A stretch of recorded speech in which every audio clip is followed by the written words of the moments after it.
we did not have proper persona status according to the. And that was Malcolm X's point, is that the Constitution renders all men created equal. And that was his point. If you just Abraham, you just shut the fuck up for 2 seconds. I'll literally let you cut me off and I'll shut up so you can finish. So again, this is why he said that the Supreme Court, this is what he said, the highest court in the land ruled on the interpretation of desegregation and ruled it unconstitutional. 10 years went by, actually more than that, because you still had schools in the 70s that were just being desegregated.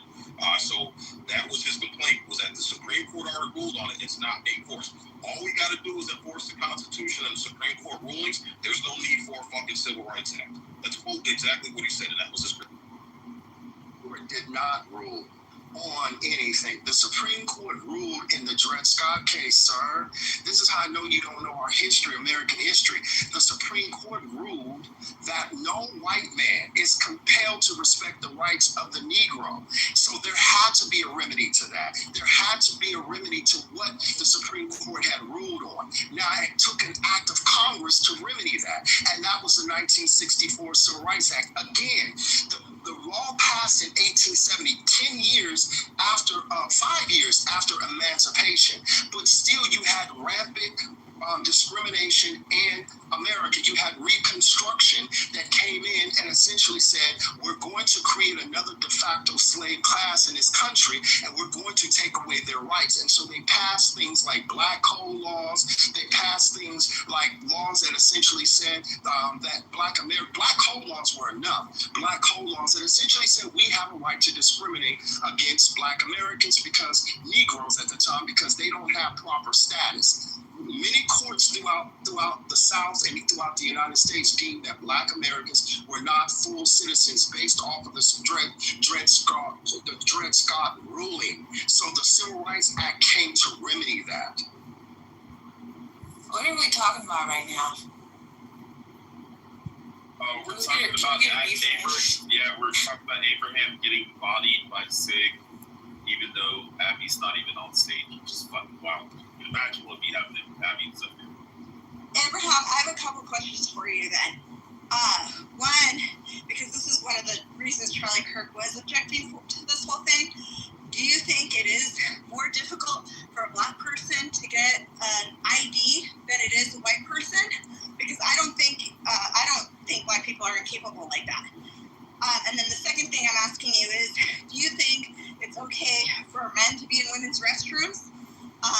Because that's the other reason why Charlie Kirk was saying, he was saying that the thing is too broad, that the intent was good, but it was way too broad, it needed to be narrowed down, and to protect people's rights from discrimination, he's all for that, but not to have men in women's spaces, and not to be like, I can't get an ID because of my race, which is ridiculous, because that's a normal thing that anyone can get.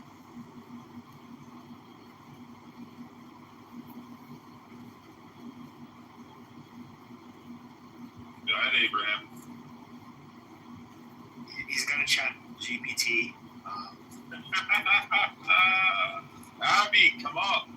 I know you're busy. She's on the phone or something. Okay, this is Aaron.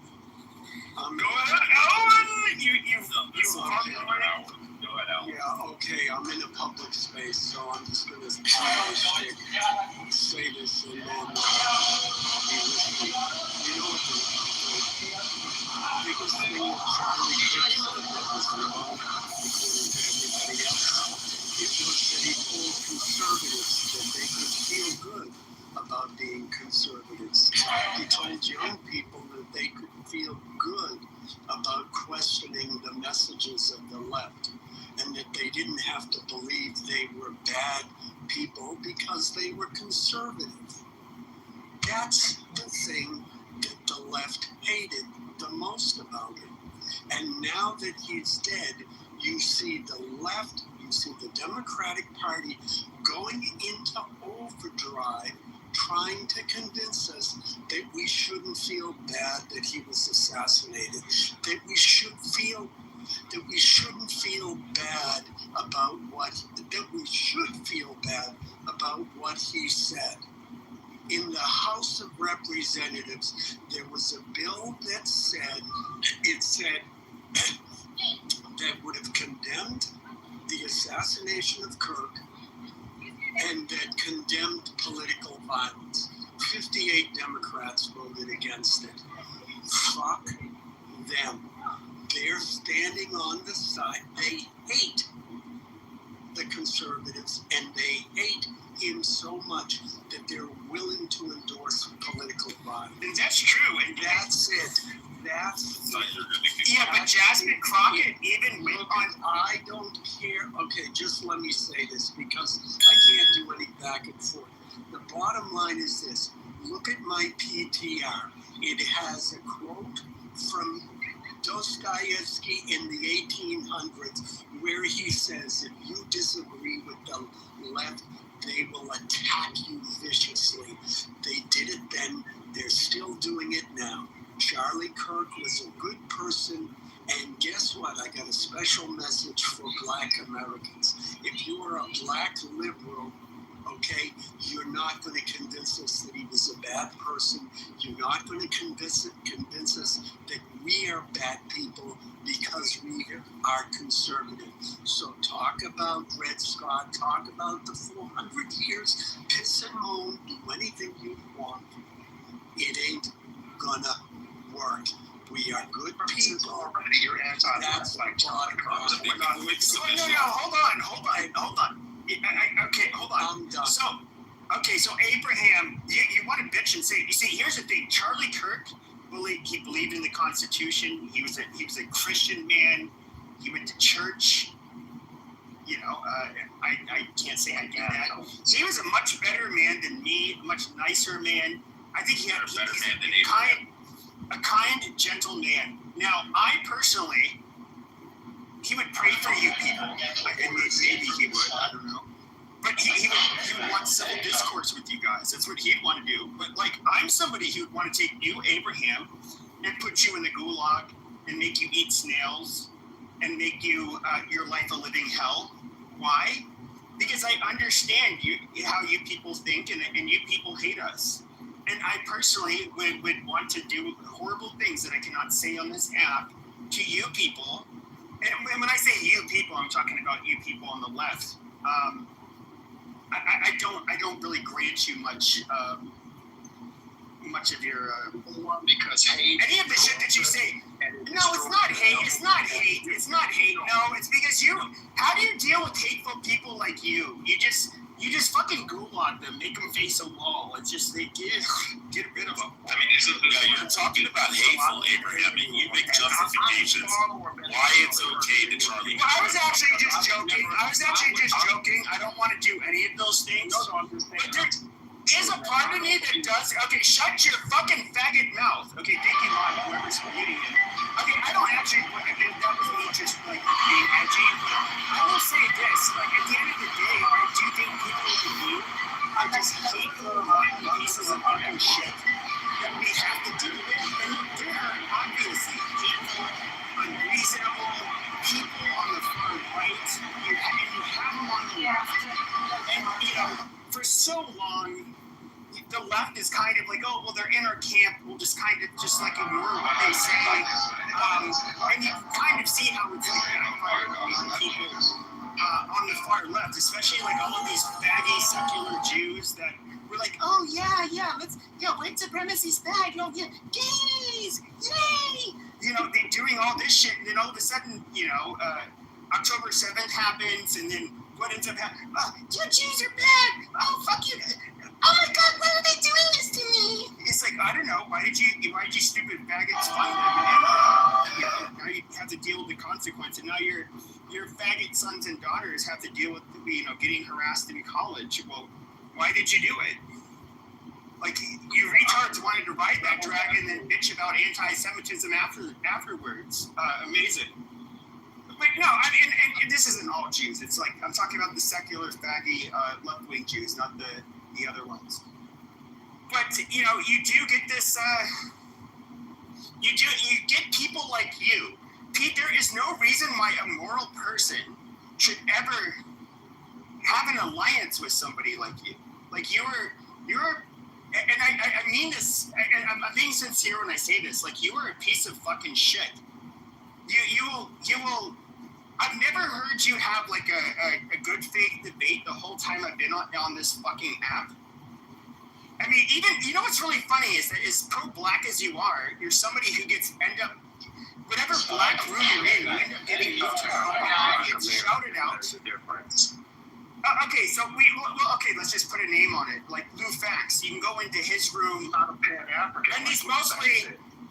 He's amazing. A Pan-African. We don't share the same political ideology. But a lot of the FBA's amazing. But to be fair, that's why they don't rock with me.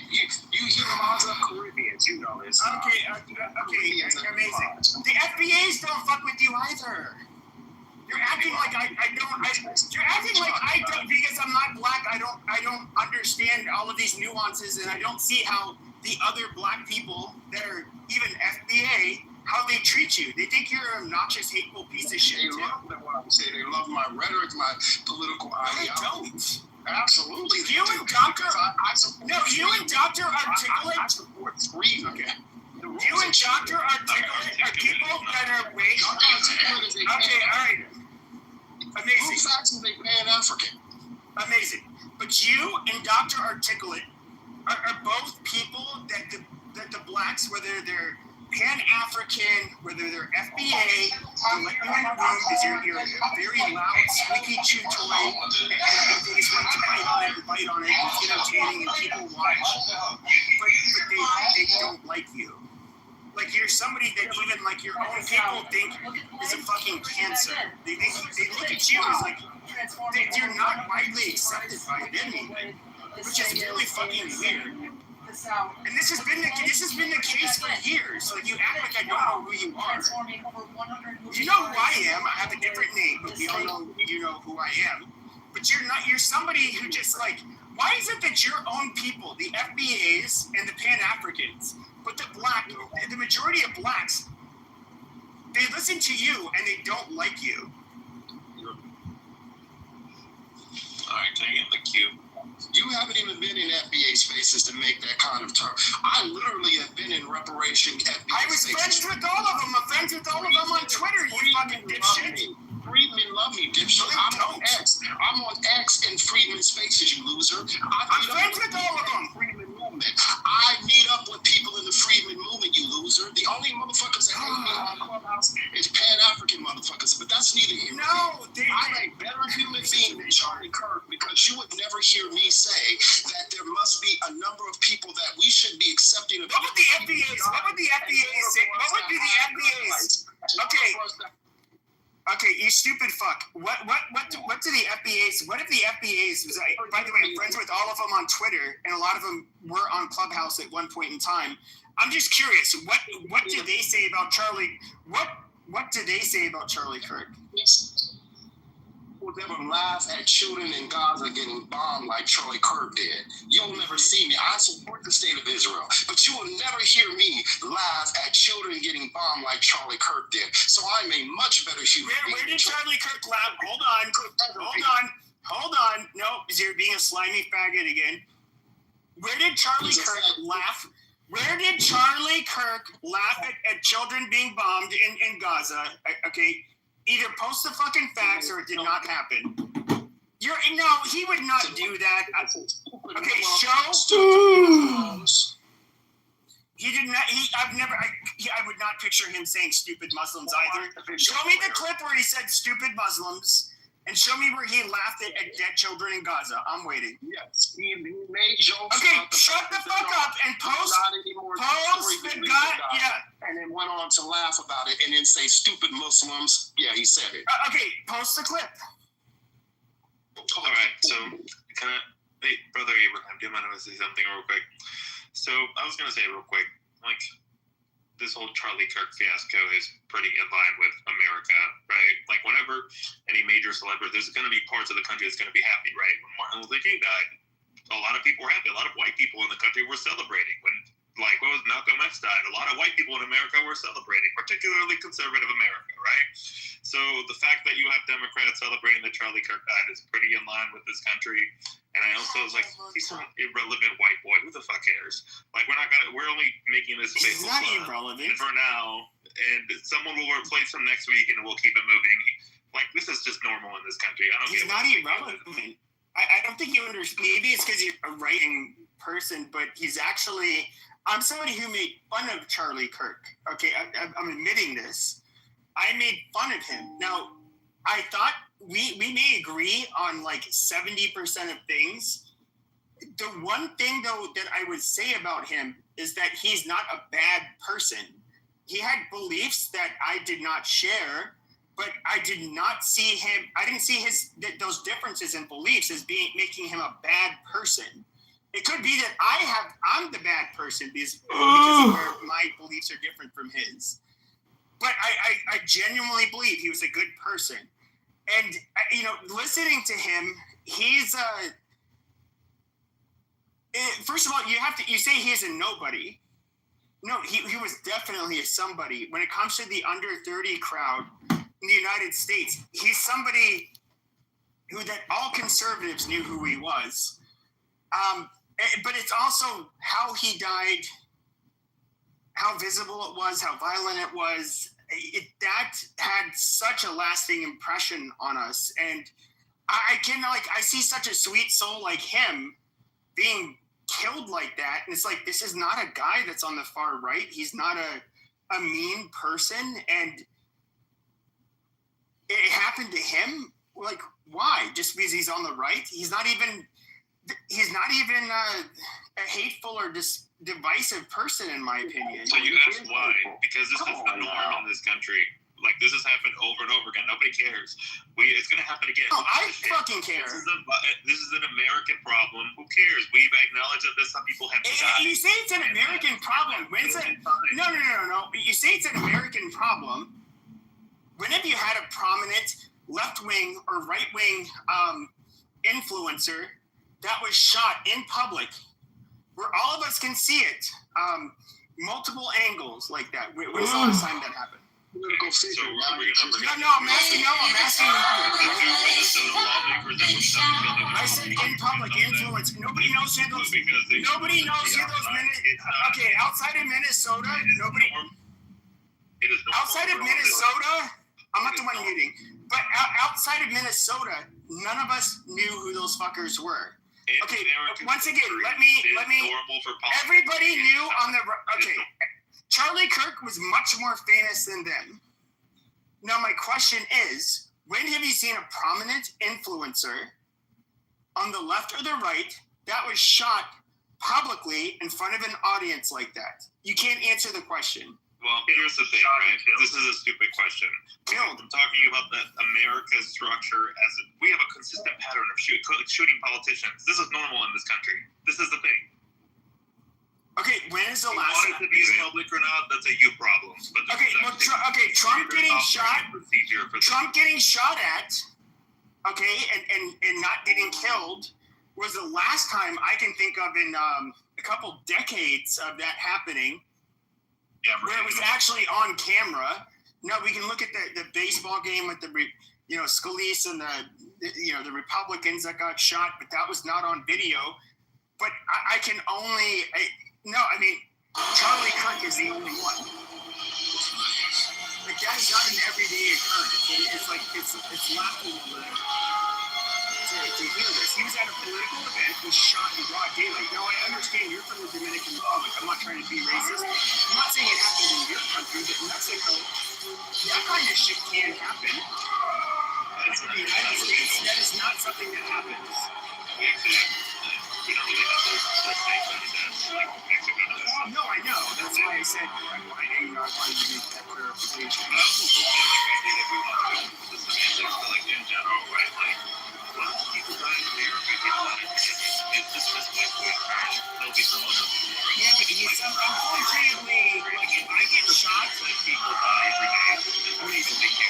If I get shot, let's just say I'm driving and this person next to me, he's like, you cut me off. I said, no, you can go fuck yourself. And then he just like shakes me in the face. I will make maybe a headline in the local news, not a headline, but I'll be a story in the local news. But if I was like, I don't know, Charles Barkley or I don't know, somebody who's like not even like famous at this moment, but you know, people still know, it would make headlines even nationally. Now, Charlie Kirk was somebody who was well known, and what makes it very unique is not only how public it was and how violent it was, but he was engaging in political debate while it happened. That is super abnormal and rare in America. It's not something that happens every day. Murders happen every day, but murders to people like that while having political discourse is absolutely rare. I mean, some could argue that it's his own fault he got shot. They gave him a warning to put bulletproof glass up, and he ignored it. It's not, no, that's fucking retarded. That's like saying that.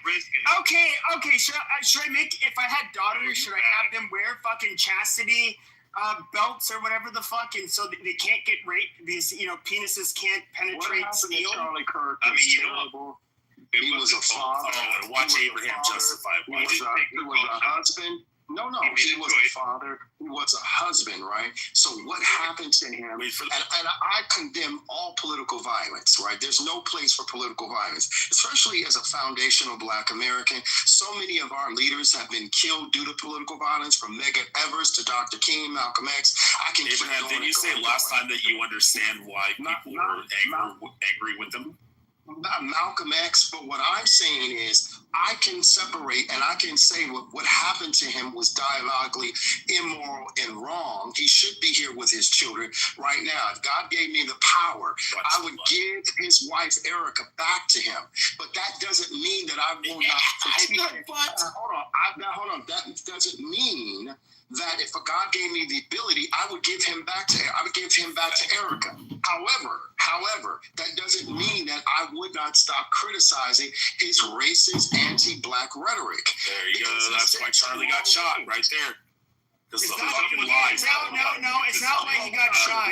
No, because of the not why he got shot. lies. Shut the fuck up, Ken. That's not why he got shot. Literally, this guy, from what we can only go by the limited information that we had. The district attorney there said that people are asking him, including his own family and friends, for more information. He's refusing to give it because apparently, he wants this person to have a fair trial. Abby may know a lot more about that. I don't know all the details of why that would be the case, but he didn't really describe. I haven't heard any details about what he thought was hateful. We know that, he's involved with a person that's like, quote unquote, transitioning that looks like a dude. I don't know. If he really, there's a lot of avenues we can go.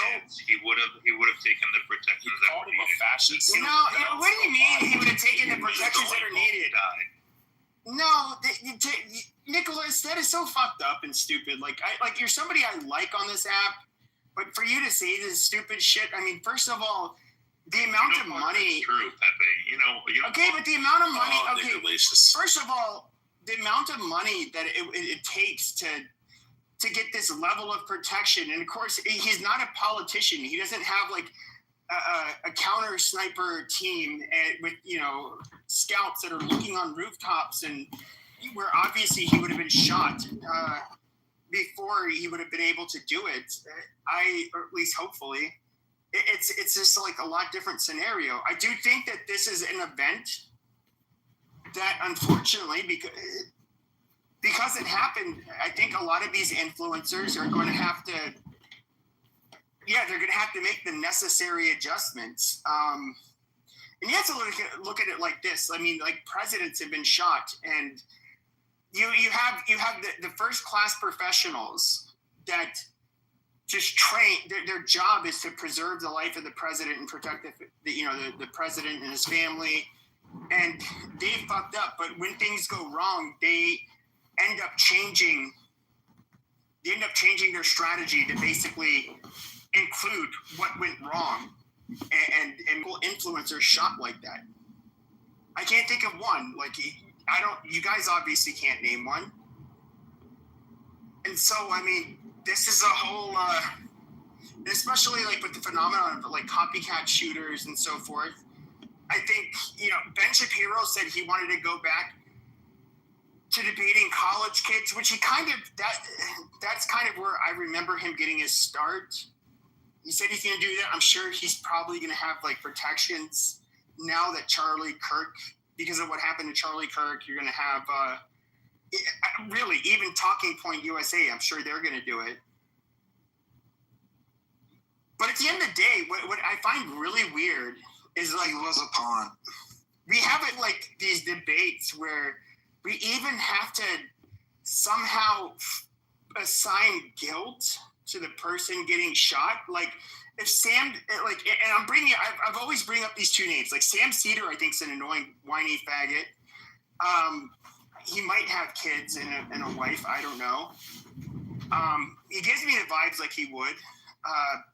Ezra Klein, he's smart, but he's kind of smug. I don't really like him that much, but I don't think he's a bad guy. But like, if I would have seen these guys get shot and their family was there and it was talking to a bunch of liberal students, I would feel really sad, honestly. And I don't think that I would say like, well, that piece of shit Ezra Klein, he should have, if he really cared about his life, he would have had bulletproof glass. He would have done all this other stuff. I would have never done that. I would say no. Like the fact that anybody would justify or downplay violence towards Ezra Klein getting shot in the neck is like a really horrible fucking person. You should, like, there's no reason to shoot somebody like him in the fucking neck. Even though I really disagree with him, I don't think he's a bad fucking person. Like that is just wrong on every level. I just want to point out that Pepe would cry for two Jews if they got killed. It's the same. I guess high verbal IQ, and so a lot of yeah, they're not Muslims. I got you. There's no reason for him getting shot because it was all planned. Like there was no reason for him getting shot. Exactly. Oh God, here we go with this fucking dumb shit. It's the truth. It's the truth. He wasn't a hero. He wasn't no type of hero. Dumb faggots like this. You said he's not a hero, Ash. But you said he's not a hero.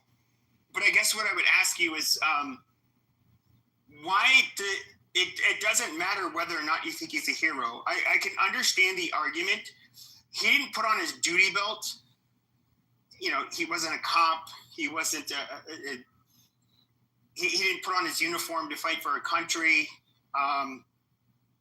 In other words, he's not somebody who was deliberately and heroically put himself out there to put himself in a position where he's going to be fighting for his people or his country, where he would end up getting killed. Now, but with that being said, I don't look at him as a hero personally.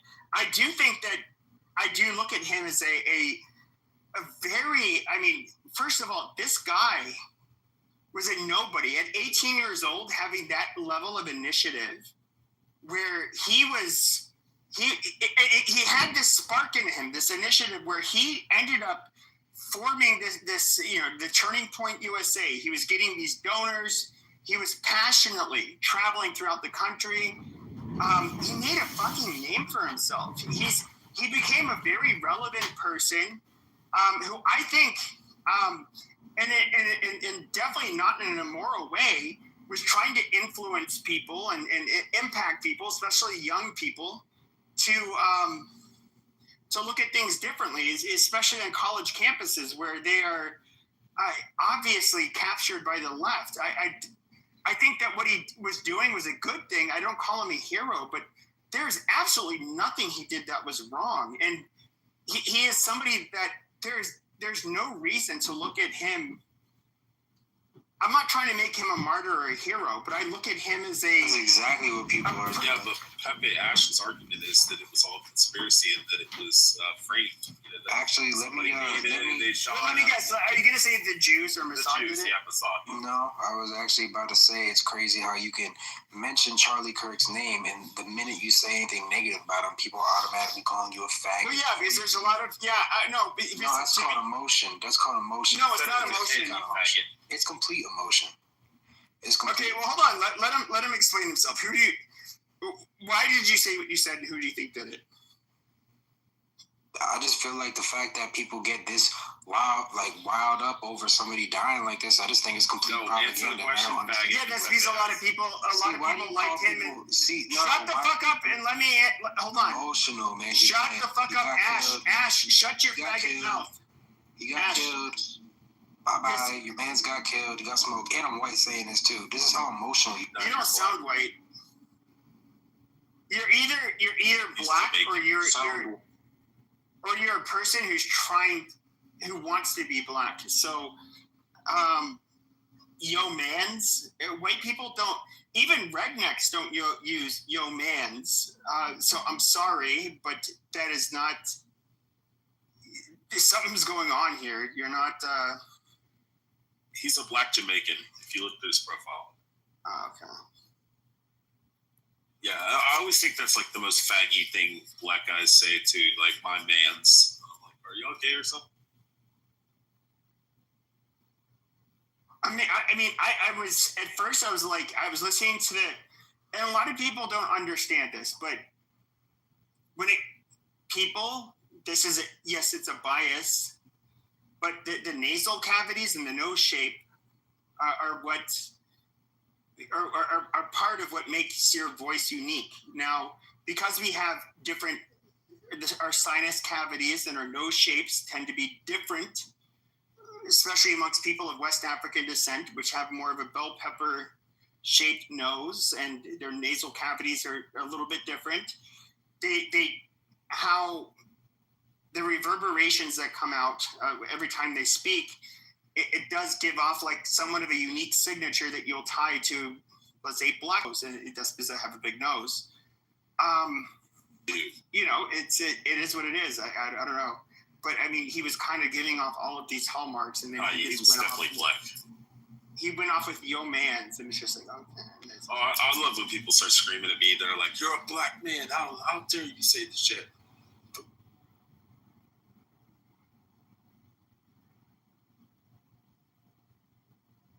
Pascal, you said that someone in the chat said that, what did he say that was wrong? Oh, that's the title of the room.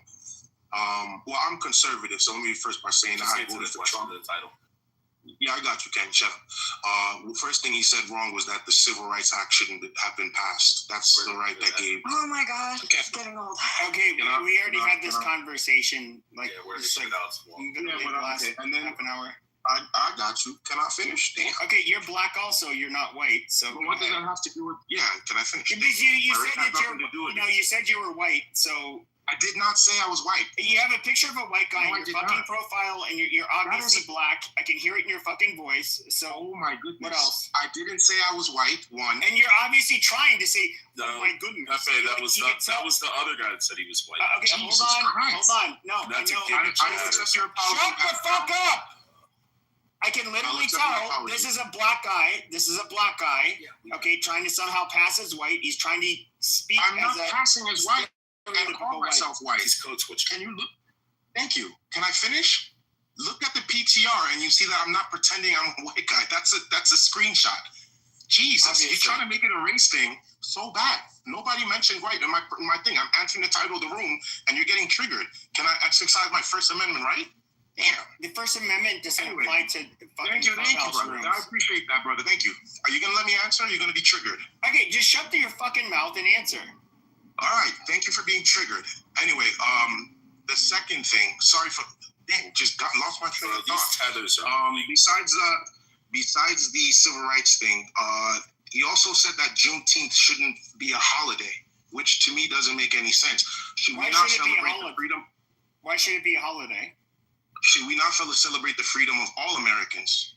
July 4th, you know what? I get it. You want me to answer the question or not? You just asked why should what is it celebrating? What is it celebrating? Do you want me to answer the question or do you want to answer your own question? What is it celebrating?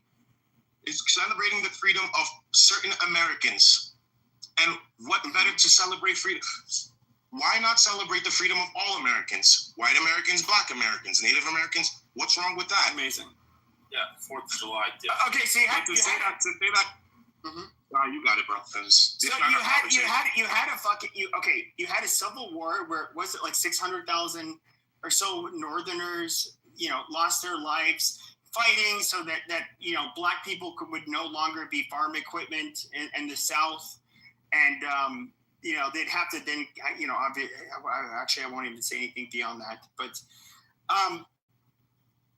it took a couple years for it to spread, and then some of the last slaves and I don't know, it's like Texas or some shit, they ended up realizing, oh, we free, and then it's just like amazing. They found out then that they were free, so we're gonna make it a fucking to the last of the black people. Celebrating. What's wrong with celebrating freedom of all Americans, though? Nobody's saying. Which one? No, but it's like, but generally when you celebrate a holiday, it's because there's an accomplishment, yet there's a feat that is involved. Now, we're giving black people this holiday, which I guess in a weird way, like Juneteenth would be celebrating white people defeating the South and freeing the slaves. So it's just like, why are we making this a black holiday? That would be the day that Robert E. Lee quit or surrendered, right? No. And that's also weird, right? I gotta chime in. Oh, look, the day you would want to celebrate would be January 1st, when the Emancipation Proclamation was declared by Abraham Lincoln. That's ultimately what led to the freeing of the slaves. No, it didn't. Number two, that ultimately the Emancipation Proclamation is what led to it. Did you hear what it said, Autumn? Led to it. The passing of the 14th Amendment ultimately did it, right? So why are we celebrating? The 14th Amendment gave Juneteenth. The 14th Amendment just gave black people the right to vote. It didn't. But anyway, why are we complaining about the freedom of the 14th? We're not complaining about the freedom of black people. Are we gonna have a conversation? We're having a conversation. You ask a question, and every time I answer, say one sentence, you interrupt. No, because you said I listened to what you said, what Joe said, and I. No, you dipshit. Literally said you had a war fought by whites that freed the blacks. The last blacks that were to get the message that they were free on behalf of a war that was fought by whites. We're celebrating the day that these black people were free. Now, at the end of the day, who is responsible for the liberation of these blacks? Well, not the blacks that heard the message the last. It's going to be the white men who ended up shedding their blood, shedding the blood of others, and 600,000 of their lives were lost, in order to free them. So, with that being said, in a weird way, it's this pro-black thing, but it's honoring the blood of white men. Now, and I forget what the other point was, because I keep on getting distracted by how you keep on having to be muted. You know what? It's just, this is holy shit. This is stupid. Let me explain how dumb this guy was. He said the 14th Amendment was only for blacks to gain the right to vote. When we just had the argument about the civil rights had to be passed for blacks to be able to vote in all states. The 14th Amendment's very clear. All persons born or naturalized in the United States, ignorant people. Yeah, so Paul, Juneteenth celebrates when the Union Army rolled into Houston, Texas, and declared the last remaining slaves that they were free, because they hadn't been told that they were free yet, or they were still being held captive, I guess. But I'm curious, does that you guys have become the snowflakes that you guys have complained about? Well, hold on, shut up. Because they don't agree with you. No, it's not what I'm doing. It's you're disruptive. It's because you're disruptive. But I do have a question for you, because Abby asked me that, or she didn't ask me. She suggested that somebody on stage should ask this question. What do you think of Columbus Day? Should Columbus Day exist?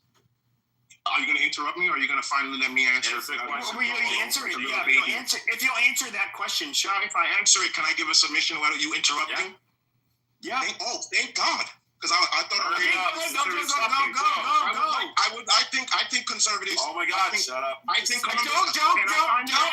I'm trying to answer snowflakes. I think Columbus Day should exist. Now, can I give a submission without snowflakes interrupting? Yes. Tell us why it should Thank exist. God, snowflakes. No, I answered your question. I said I want to give a submission.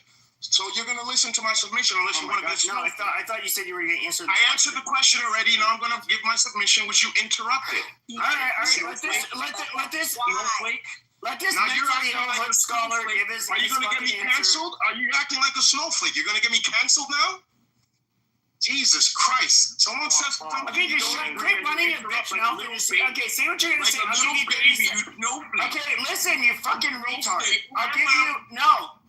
I'll give you 30 seconds, okay? Literally, just say what you're gonna say, and then hold on. Let me get my timer ready because I actually have to bring out a timer. So hold on, timer.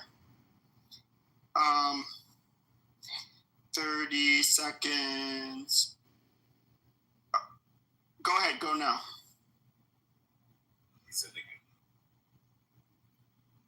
Oh. I don't know why he's in the go, but I didn't put him there. Nah, he left actually. Amazing.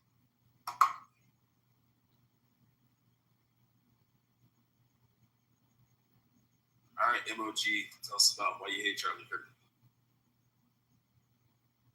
I know MOG hates me. He's called me a cracker. So I need to die. Charlie Kirk. Okay, I'm Charlie Kirk fan. Yes, you are right. PP, I know I don't fuck with you. You're a dirty white. Actually, it's a shame that we lost a respectful white guy like this Kirk guy.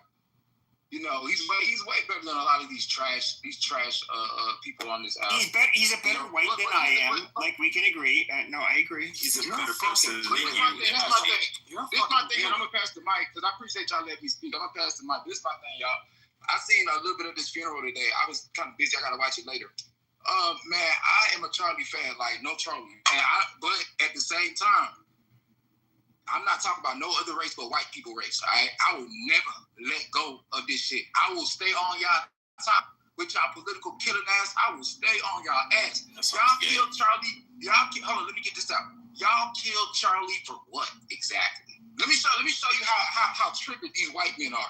And what's worse is you all have been so pussy and so bitch and have not accepted any responsibility.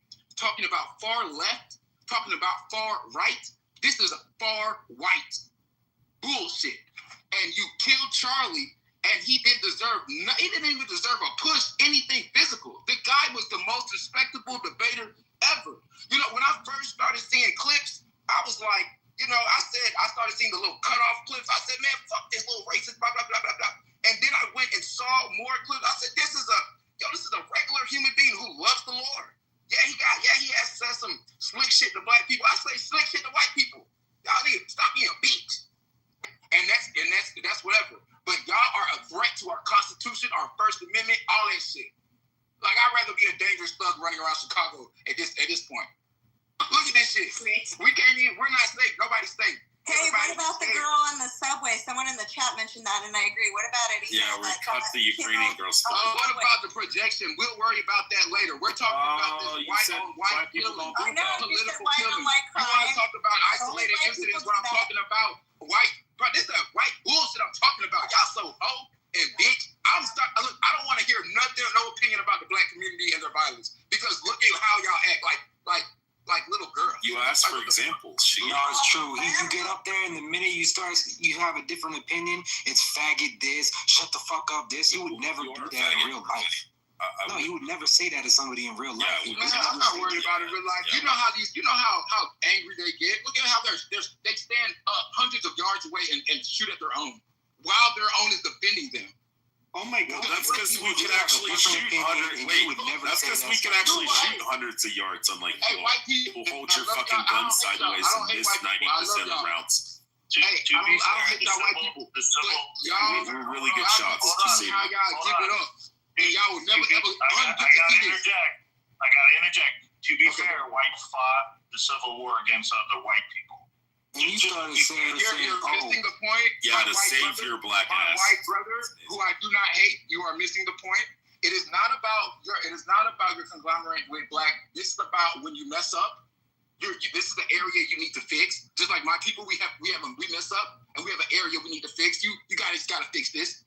And when I say you need to fix this, I don't want to hear what the black people need to fix, because that's we're not in the same group with the leftists. You don't want to fix what you need to fix. And one thing I love about black people, we have no problem talking about the bullshit. We like the conservative blacks. But we talk about the violent.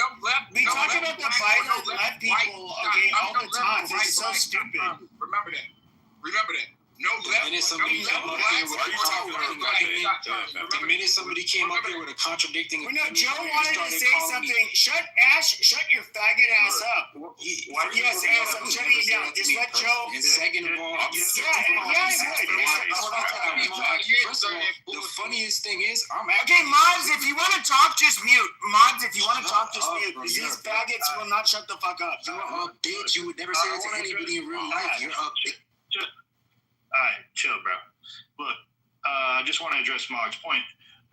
White people have a fundamentally different way we look at ourselves. We don't have this collective mentality based on Henry. So, what's that? I was telling Henry. God damn, will you shut the fuck up, again?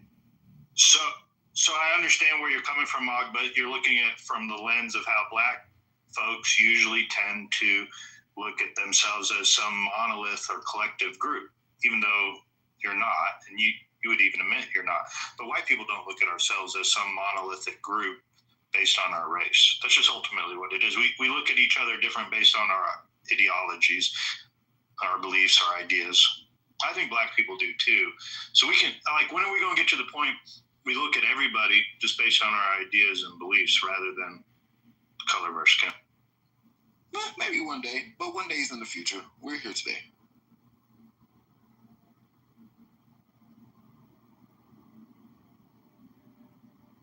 But what's obnoxious about that statement is he said maybe one day because we're here. Well, you have to understand, when you attack white people, and white people are demographic, their biggest threat is going to be the demographic change. But with that being said, you attack us based on our identity, and as we become a smaller portion of the population, you're going to see white people kind of attached to that identity more and more and more. It's no secret that the smaller the minority you are, wherever you are, the more attached and I guess you say clannish or tribal you become. It's not much different, and I don't know. It's just weird having to hear this bullshit. Well, but you know what? I don't even think about it. We gotta hear it all the time. It is weird. I don't know. I agree. Well, people are talking about, black people kill more people, white people kill more people. You know what? There's killing on both sides. Maybe one side more than the other. But what I will say is I feel like there's more liberal people, black and white, killing people than there are conservative people killing people. No, it's just a lot of criminals. That's it. Criminals kill people. That's just point blank period. Criminals kill people. I agree. And which ideology? I don't really think all those social concepts like. Which ideology has more criminal? I don't know. Trap, why are you not allowing her to finish what she was asking? No, I get what you're saying. Like, what social construct do they fit? If you get it, why not allow her to what finish? Concept do they fit in? But I don't think them really fit into too much concepts. I mean, if you ask them, then maybe they do the shit and just tell you some shit. Democrats maybe I'm a Republican. Yeah, like cities have more crime. It's the leftists that are doing these shit. I don't know. I just think people do crimes. Young black males are doing a lot of the shootings and killings. Not politically, though. And not infringing on. You cannot say that. That was the dumbest shit I ever. You can't say that. That's the white guy. Males going and shovels dumbest fucking churches and like events. What's up, James? Let me know when I say something. It's a shot. You can't say that shit. It's killing on both sides. Young black males don't. Yeah, we don't go inside. You know what? I'm tired of this both sides bullshit. Okay, black people, the leading cause of death for black men, young black men, whether teenage boys or adolescents and young adult male blacks is homicide. It's not the same in the white community. To sit here and pretend like, well, it's a both sides issue. No, it's not. Yes, white people kill white people primarily. But I'm gonna be real. What you just black people too. What's the leading cause of death for black males is heart disease and cancer. No, I said young black. I said young. I said adolescent. No, stop. No, I'm not. No, you fucking retard. Yes. We know that heart disease. And talk like an adult. Shut the fuck up. We know that. Okay, we know that. Is that one thing? Because I gotta go here. Okay, who is it? No, shut the fuck up, whoever it is. Okay, let me finish my fucking point. Now, we know that heart disease affects black men at a much higher rate than it affects white people. They are likely to die earlier of that, generally middle-aged and of an age. But when it comes to, once again, adolescent and young adult men, they absolutely are far more likely to die because of murder at the hands of another black male. All right, dude. Literally, other black males are the leading cause of death for young black men. I think we just got to start running for office. I think if more black men get into politics, there'll be a lot less black on black violence. Because we don't bother black politics. We don't do political killing. That's what white people do. So black males too busy killing each other. That's totally fucking bullshit. That is the dumbest thing. That is the dumbest thing. That is the dumbest fucking thing I've ever heard. You guys literally enslave each other. What the fuck are you talking about? We don't do political violence. No, you stupid faggot. I literally said that the number one cause of death. You said that. He didn't say it. Amazing. You said that. I know. The number one cause of death for young black men and black boys is murder. It's not for white boys. No, it's not. It's diabetes and stroke. No. It's heart disease and diabetes and all that shit once you get into advanced age, you fucking retard. How you doing? White people don't have a drug culture. It's suicide. That's the number one cases. The number one causes to younger men dying is diabetes. Still, I know you think that it's only fucking older people that got diabetes. No, diabetes, strokes, and fucking suicide is the leading causes for young. No, it's not. You fucking retard. Yeah, I know, man. Come on, dude. Have an actual conversation about something instead of this shit, dude. Come on, dude. No, Pepe, I agree with you. Do something different. But also, isn't there a correlation with more black people being a part of the Democrat Party? So that's the point I was trying to make. There's a correlation of Pepe's statistics and hating black people. Okay, how about you stupid goddamn somebody moved that filthy fucking cracker back to where he was, the fake billionaire. Amazing. Fuck you, Pepe. So, Pepe, I have the exact numbers. Why do you have to call people so many names, man? Pepe, can you hear me or no? Yo, I got the exact numbers if you want. Okay, what is the number? All right, 15 to 24-year-old males are significantly higher. It's the leading cause for 15 to 24-year-old. Black or white or all? For black males, 15 to 24 is the leading cause is homicide amongst African Americans. It's the leading cause. Amazing, proves my point. So the exact comparative numbers for 2023 aren't specified in the data I found. Historically, the homicide rate for black males that age has been over 70% higher than their white counterparts. And for what is the leading cause of death for white males? 15 to 24. Hold on, shut your fucking mouth. Shut your mouth. Because I'm curious, what is the leading cause of death from 15 to 20? He's looking it up. But like I said, he said 15 to 24. Now, this is a statistic that it's been it's been solidly trending. It hasn't changed too much.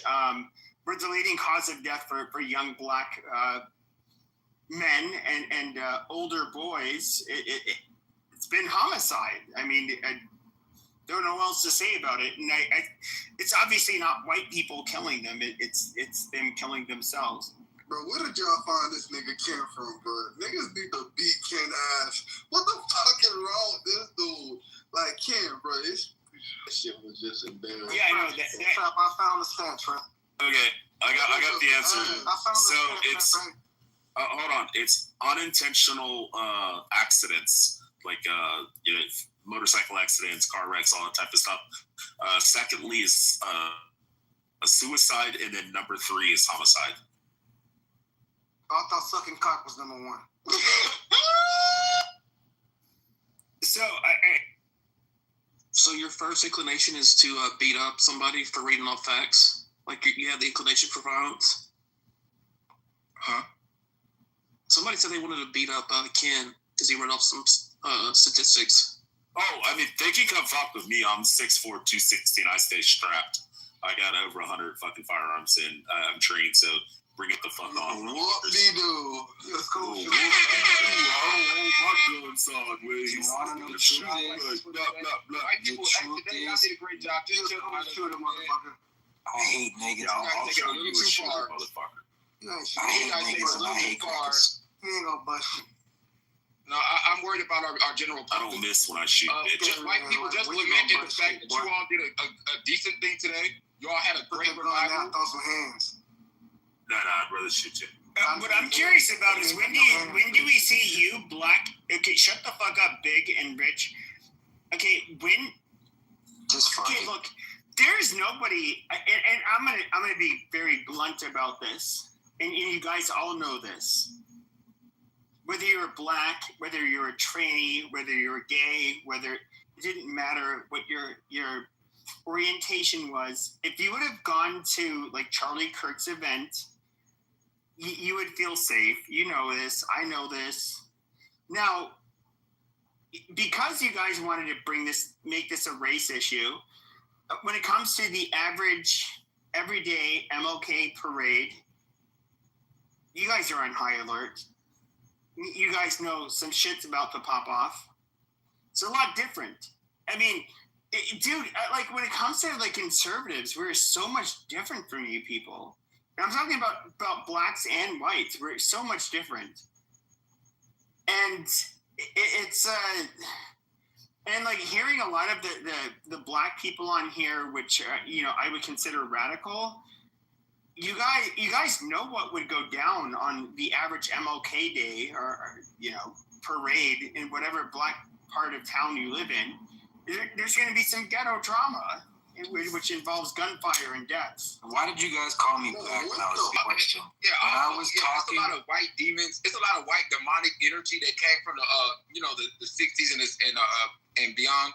And it has flowed into the black community. I don't know when black people started doing this to each other. I mean, this is what white people used to do, just mind their own business. They used to get out and bother black people. Now it's certain black people in certain. These niggas weird. You see what I'm saying? Yeah, these niggas we need to cleanse that shit off of us, y'all. It's a bad energy, dog. It's a bad energy. That's because we are getting sick of you niggas too. You guys are fucking it up for us. Oh, and that's a black man saying it. Oh, y'all fucked.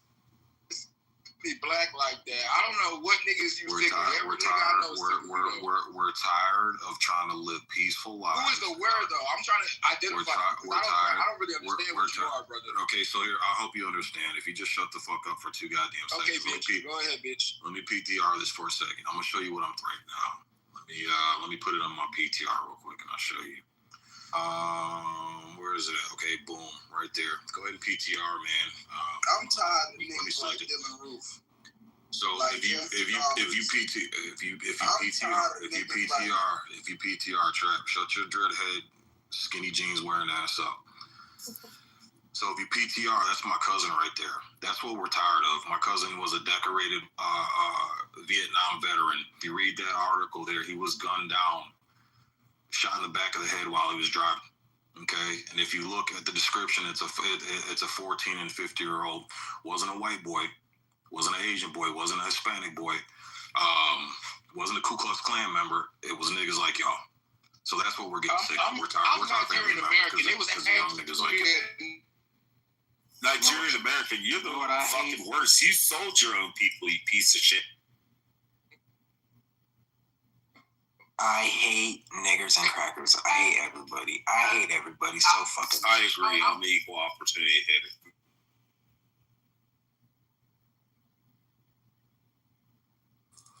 So do we not think that these same crimes are occurring inside other communities? They're not only black people doing this shit. Not at the same rate, Trent. Fuck the rate. Fuck the rate. Because if we talk about rates, more white people are in poverty. More white people are doing this and that. So fuck the rates. 13.5% of the population. It's actually 3.7. Hold on, Sig, I got this real quick. It's actually 3.75% for 14 to 40-year-old black males make up 54% of all homicides in America. 3.75% of the fucking U.S. population makes up 54% of all homicides. So that means if black men decided to go back to fucking Nigeria tomorrow, we would have 54% less fucking homicides in America. And if all the Hispanics went back, we would have an additional 24%. We'd be down fucking 78% lower in homicides if blacks and Mexicans fucking just left. Like just 14 to 40-year-old men, or they could just stop killing themselves, or they could just stop killing themselves. Oh, the Holy Spirit hates you, got you in the Matrix. Bro, listen, you in the blender, dude. MOG, you in the Matrix. Shut the fuck up. You automatically join the club or something. No, I'm saying just stop killing each other. That's what Charlie Kirk was literally saying. That's literally what Charlie Kirk was saying. When a black man came up and said, Charlie Kirk, why are you racist? Why do you hate black people? And he said, I love black people. I love gay people. I love Hispanics. I love everybody. I want them all to come to Christ, and I want black men to stop fucking leaving their fucking kids. I want black women to stop aborting their babies, and I want young black men in the inner cities to stop killing each other. That's all he's saying. And I'm like, oh, he's such a white supremacist. Okay, so hold on. Shut the fuck up. Shut the fuck up. So the question I would ask is this. Okay, we saw the memorial. For those of us that watched this, do you think that whether or not you were white, let's say you're a black person who ended up going into the State Farm Stadium, do you think that if a group of white people were to fuck with a black man, that anybody in that crowd would have been okay with it, that they would have not stepped in? I'm just curious. I have my answer. Wait, say it again. Okay, Charlie Kirk's memorial service. You had like anywhere from 100 to 300,000 people that were there. But in the arena, I don't know what their capacity was. Do you think that just in that company, that if I or somebody else or anybody was going to prey on a black person because of the color of their skin, that we would be able to do so without any kind of pushback? We would all beat your ass for doing so, Pepe. Every white person, every black person, every Hispanic person who follows Charlie Kirk would beat your ass for fucking with a black person at any of Charlie Kirk's events. I mean, they've had it before. They've had it in multiple situations where a black person comes up and says, fuck you, you racist piece of shit. And then, like, everybody stays calm. They boo him and shit. And even Charlie Kirk would say, I know, but here's the thing. Charlie Kirk would tell the entire crowd, hey, let's be nice. Let's be kind to this person. Allow this person to speak. And they shot him for it. Yeah, but so this is the thing, though. It's like when it comes to Charlie Kirk, any of it, if I was to fuck with people and, let's say really racist shit, I cannot see myself being welcome amongst that crowd. Like, they're not those people. Fine, bro. Stop that shit, bro. Y'all niggas be acting like, bro. Bro, just by listening to you, Trap, you've never watched a full Charlie Kirk video. Any motherfucking way, but stop that shit. You'll be perfectly fucking Trap, can you be intellectually honest and tell us right now that you've watched? Hold on, Trap. Can you tell us? Hold on, everybody, hold on. So I'm somebody. Pepe, as racist as he is, you guys would love to call me like Hitler and all of that stuff. If I saw like a black guy being taken on because he's black, at something at like a Charlie Kirk remembrance event, I would say like, dude, like, you guys go fuck yourselves. Like, leave this dude alone. He's on our side. He's showing his support. I would not allow it, and I would disavow any. Like, look, I've always thought like the racist thing is kind of like funny because I've always thought that people overreact to it, but at the end of the day, like my identity as far as being white, it's not really existed so much, except for like when I hear the left just like demonize us. It's like, okay, well, fuck you. I'm just gonna go ahead and say I'm proud to be white and amazing. I'm gonna piss you people off. But like on this app, even like most of the people that I'm cool with and that I'll mod up, they're not. A lot of them are not white. A lot of them are black. There's an identity, and then some of the people that I really dislike on this app are white. There is, I do think that and I think I'm shooting myself in the foot when I say this, but I do think ideology matters over, the color of your fucking skin. I think that the biggest enemies of people like myself are primarily other white people that think a lot differently than me. It's not black people. It's not racial minorities. But I do think and I am a agitator and a troll and all of that stuff. I'm not a uniter. I'm not a healer. I'm not Charlie Kirk. I'm a piece of shit compared to him. I'm somebody who. What? I said we all are. Yeah, we out of that shit. You are too. Fuck no. He united fucking 80 million people who follow him globally. I don't give a fuck bring about people that. to conservatism, you piece of shit. Fuck about that. Conservative Judeo-Christian values. The same. Hold on, Chap. The same values that your fucking grandmother espoused to you as a fucking kid, that you fucking denounced because you want to go out and get pussy and smoke weed. I don't give a fuck. Fucking low life. Trap, can you spell conservative? Trap, can you even spell conservative? Your grandma's rolling in her grave, bro. Bro, you a black man. Calm down. If you can spell it, I can. Well, hold on. No, hold on. He can. Sig did ask you to spell conservative. Can you spell it? Bro, I know you want to watch two black men fight, bro. He's black. If he can spell it, I can spell it. The fuck is wrong with you? Spell conservative. You can spell it. CONSER. It's a lot more ignorance on your end of the world than mine. Okay, never mind. He doesn't want to do it. I know you might not know the stats for real, but it's a lot more idiot. What is 8 times 7? What is 8 times 7? What are you talking about? What is 8 times 7? I don't know. This is not that type of party. But I knew that in 3rd grade. No. 56, come on. We're raised differently, so, I'm not going to knock you. How do you spell Mississippi? Can you spell Mississippi? How were you raised? I did go to Catholic school. That's not the majority of your community, though. Exactly. So, So I went to school that was, better than most of my community. So, you're privileged. That's cool. Amazing. But most of your community isn't. Most of your community is in poverty. Can you spell Mississippi? Yeah, you remember you guys are broke. Most of us are not in poverty. That's a lie. No, that's literally nothing. Overall, y'all broke as fuck. In fact, even the black community overall in America is not poor. I guess we still a minority. Bro, he grew up in South Carolina. You can't expect him to spell Mississippi. We're a minority, remember? There's more poor white people than black people since we're. Can you spell Idaho? Okay, can you spell Idaho? I guess I could, but it's not that type of party. Yeah, okay, yeah. You see, he can't. This is mean. My bad. I shouldn't have even asked. Yeah, you can't expect too much about that. Carolina's a terrible place to sit.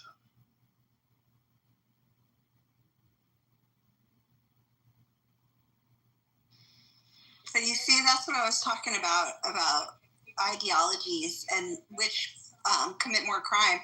Even if somebody doesn't follow an ideology, look at which cities and how they're governed, and the cities that are governed by the left, those are the ones that tend to have more crime because the people are just reaching. And the people that are being governed by the left, well, it's because usually the citizens vote them in. So, I mean, that's not always the case. Like, for instance, I'm in California. I'm a minority because I'm a conservative, and I did not vote for Kamala. But anyway, the thing that you see. Y'all really think this shit is two different parties. Like, these people don't got the same agenda. Like, y'all really is that small-minded. Like, you can't spell Idaho or Mississippi. Shut the fuck up. That shit don't make no sense. That shit don't make no sense. How many times have you seen presidents or candidates go against each other? I'm talking about literally hardcore go against each other. And then in another goddamn picture or clip, you'll see them sipping coffee and smoking cigars. I'm glad you watched the YouTube video. Like, y'all so intellectual that y'all became idiots. You seem to think that I look at somebody like Gavin Newsom. It's not no difference inside none of these sides. No, you fucking retard. You seem to think it's all right. You'll understand one day. Maybe when you're 90. No, I won't. No difference inside. You subliterate piece of shit. I don't think you fucking understand. Okay, I gotta mute you. Okay, now I gotta mute you because you're just fucking running your mouth. You want to mute a black man? I got it. Yes, I'm gonna mute the fuck out of a black man. Absolutely, I have zero problems with you. He also mutes me too, and I'm white. So. Okay, like, I can look at a piece of shit like Gavin Newsom, who I think is a very dangerous individual. I think he's a sociopathic piece of shit. He's a chameleon. I don't think he has any real ideology except for, he'll promote whatever values has to keep him in power. Like a grifter. All of them. Obviously, now when it comes to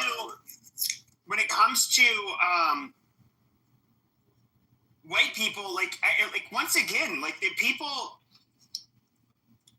by and large, that still hold the levers of power. Excuse me, in the United States. I mean, they're white people.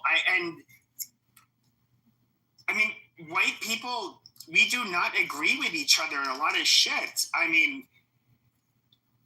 we can look at how they were going after Trump. We can look at who are the power brokers in America. Realistically, it's mostly white people fighting against each other, and that's who we fight with the most. I don't. No, black people here's the problem. Are not the main issue when it comes to the United States. No, here's Dr. Articulate there, that faggot. It's literally unmute, Doctor, I believe. Against small brains. So you have these people who come and then they say that they're running for this, they say that they're running for that, and then they let us, aka you guys, because I don't fall into this. I don't vote. I don't fit into none of that shit. Only thing I do is work a fucking job. You feel me? And pay my fucking taxes. That's it. Pepe, can we move this one down and engage? I don't fit into none of that other shit. Dr. Unbelievable What they do is they come and then they try to create this illusion to the masses of the people and try to tell you that, hey, this side is better than this side. This candidate is better than this candidate. When in fucking reality, all of these people are friends with the same goal. Keep you broke people broke and under them. It's amazing. You know what? It's literally amazing. It's yeah, I'm bored of you. Okay. Who else wants to speak? I think Dr. Unbelievable Truth wants to speak. Go ahead, Doctor.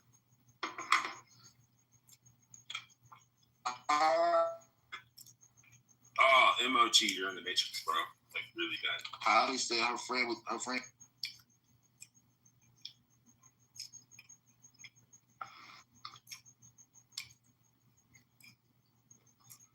R.I.P. your friend. I don't know if y'all can hear me. Thank you. Rest in peace. Yeah, MOG, your Obama fund's breaking up, bro. That's so sad, too. Is that her son she's holding in that picture? It is. Well, oh, God, man. Jesus Christ. Yeah, we're sick of this shit, man. I mean, I'm sorry, man, but these YNs and YBs, man, their days are numbered. Everybody's moving to the right. We're sick of this shit, bro. Yep.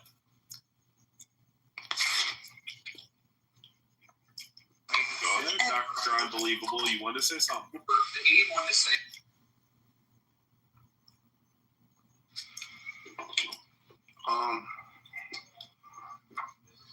How's everybody doing today? Oh, it's not Doctor. Hey, what's going on, Doctor? Okay, yeah. Oh shit.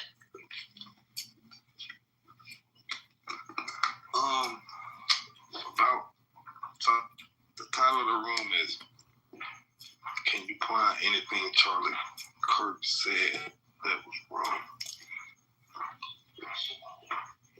Wait, before you start, Doctor, have you ever watched a full Charlie Kirk segment or not? Not the clips, just a full segment. You said full segment? Yeah, like a 1 hour video. In its entirety.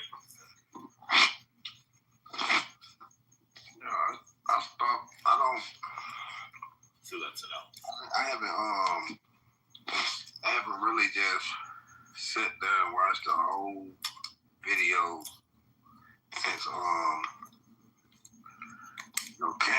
since Candace Owens and the rest of them stopped. But to me, honestly and truthfully, it was just a bunch of rhetoric, misinformation, bunch of skewed statistics. But have you seen? You haven't seen it though, right? Well, sorry, Sid, go ahead. No, I was gonna ask the same thing. Like, if you have you really didn't answer the question. Have you seen a full segment and clip? You pretty much said no. Yeah, I said yes. I said but I was never fond of anything him or Candace Owens or Brandon Tatum said or what's the other one? Jordan Peterson. I just do. I like Brandon Tatum. Brandon Tatum. He lives here in Phoenix. He's a pretty cool guy. I've spoken with him before. I like him. See, Brandon Tatum is a token black. So what? And it's fair. You don't have to be fond of anything Charlie Kirk said, and that's fair. That you're right.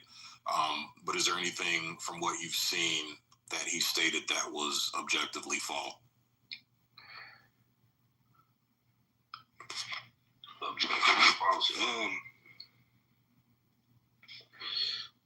The way he threw rhetoric about black on black crime. Okay, what specifically was wrong about that? Well, he said he basically said the 1350 argument is false. The argument that black children it's not false, you fucking black children not having their fathers around, that's false. These are all false narratives. Okay, so the black children having their fathers around, what's false about that? Do you counter that? He said black black children don't grow up with fathers. Oh, sick. This is where he talks about that black men are kind of in their children's lives, but you actually have to look at children born out of wedlock, and then that actually explains it, that they're being born into households where the father's not 100% in the household. They'll be like, oh, well, he comes over on the birthdays and like once a week. It's like that's not the end of that. I want to hear what he's got. Yeah, Doctor. What makes that statement false? In another statement he made false about these black people committed most of the murder. That's false. If you look at the FBI crime statistic, we know who do most of the murders here in America. Pew violence. We know who are the biggest and the most of school shooters, Bro, this is church shooters, grocery store shooters. You know, yeah, it's high time. I'm trying really hard not to be racist. Like this is he's so fucking ill-informed. Hey, don't bite your tongue, but I'm gonna tell you something, right? It's high time we have a talk about white on white crime. It's getting out of hand. The white on white crime. No, it's not. Hold on. This is when you talk to Alan about titties. He's up. Hold on. Okay, if we look at the white Latino / Hispanic population in the United States, why are white people so inherently bad?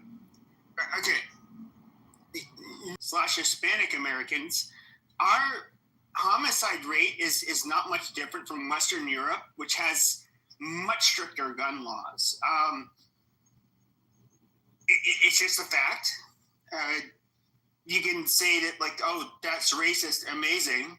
But I would say it is something within other communities in the United States where it's different. Now, I'm somebody who did grew up primarily in Arizona, where even kids, when I was a kid, and I mean like even under the age of 10, a lot of us shot guns. I shot guns before I was 10. My dad took me out shooting. I didn't training to be a serial killer. I see.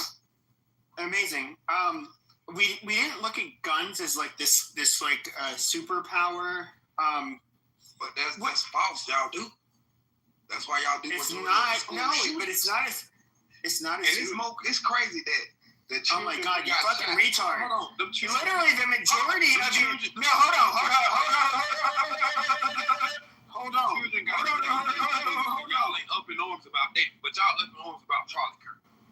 Okay. That makes sense. Children lost their lives. And y'all I'm trying so hard not to be racist.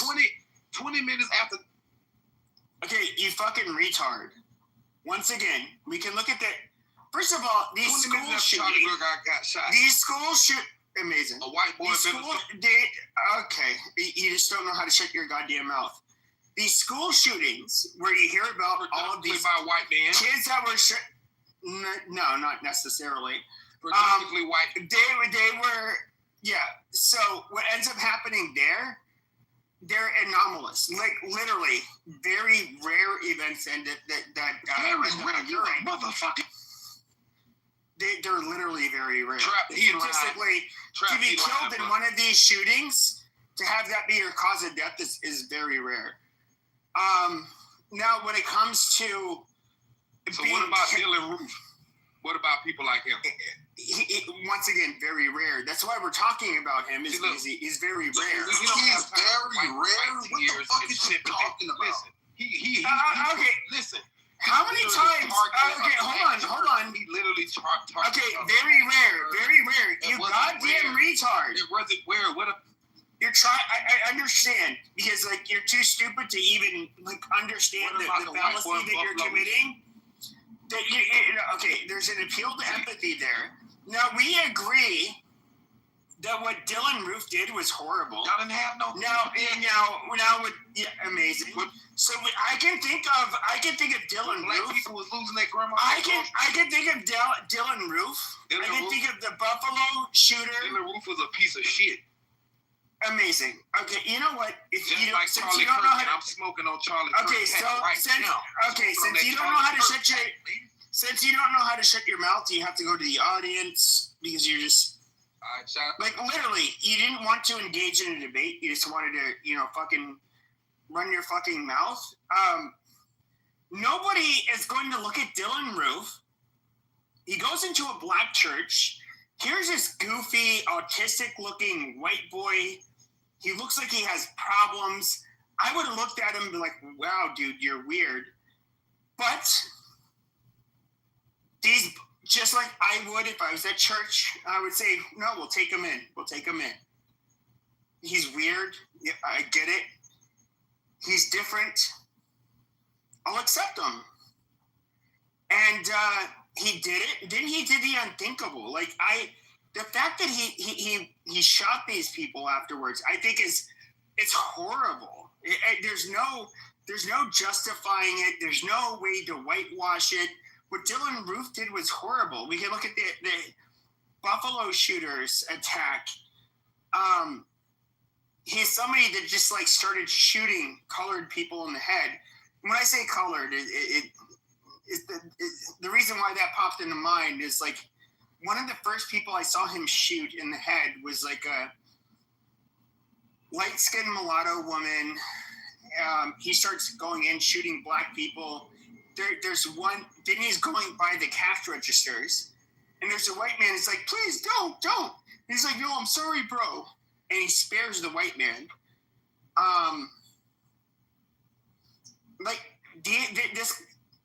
That kid is a demonic piece of shit. Dylan Roof and I don't even know the name of the Buffalo shooter. They ended up being found guilty. You don't see white people like me saying like, "Oh, it's a travesty of justice." Like, why? His only crime is killing a Negro. And you know what's so crazy? You haven't heard me say that. No, I heard it just now. But you know what's so crazy? Every damn thing that a white person can goddamn complain about right now in 2025, your founding fathers, your ancestors, the people inside the fucking history books that they made us read about, you guys created the concepts of it. They came inside your skin tone. You created the concept of gangs, all these hierarchies. That's not true. Shut the fuck up, nigga. Shut up, nigga. Yes, they did, nigga. Shut up, nigga. They created all these concepts that we now fit into. Shut up, y'all gonna try to get us right. I don't give a fuck. If we gonna give them the credit, give them the credit. Y'all want to give? Hey, shut your fucking ass up. So no, look up the Congolese Empire, you fucking numbskull. That's who started the shit. Look up the Congolese Empire.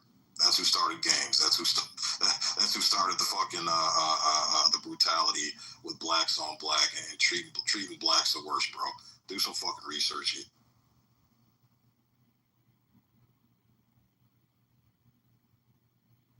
It reminded me too, Pepe. The hold up. I put in the chat. I don't know if you saw it, but what has 6 arms, 6 legs, 3 heads, and says "Hody do, hody do do." 3 black guys running for an elevator. I just want to say this: like, I'm not somebody who's going to put white people on a pedestal and act like we were like good people. Somehow, all of us, you know, in my everyday life, a lot of you would not believe this. It's, you know, and I get it. Because I was kind of like a shock. I had like a shock value on this app, but I like when I first meet people in general, whether you're black or white, I can't.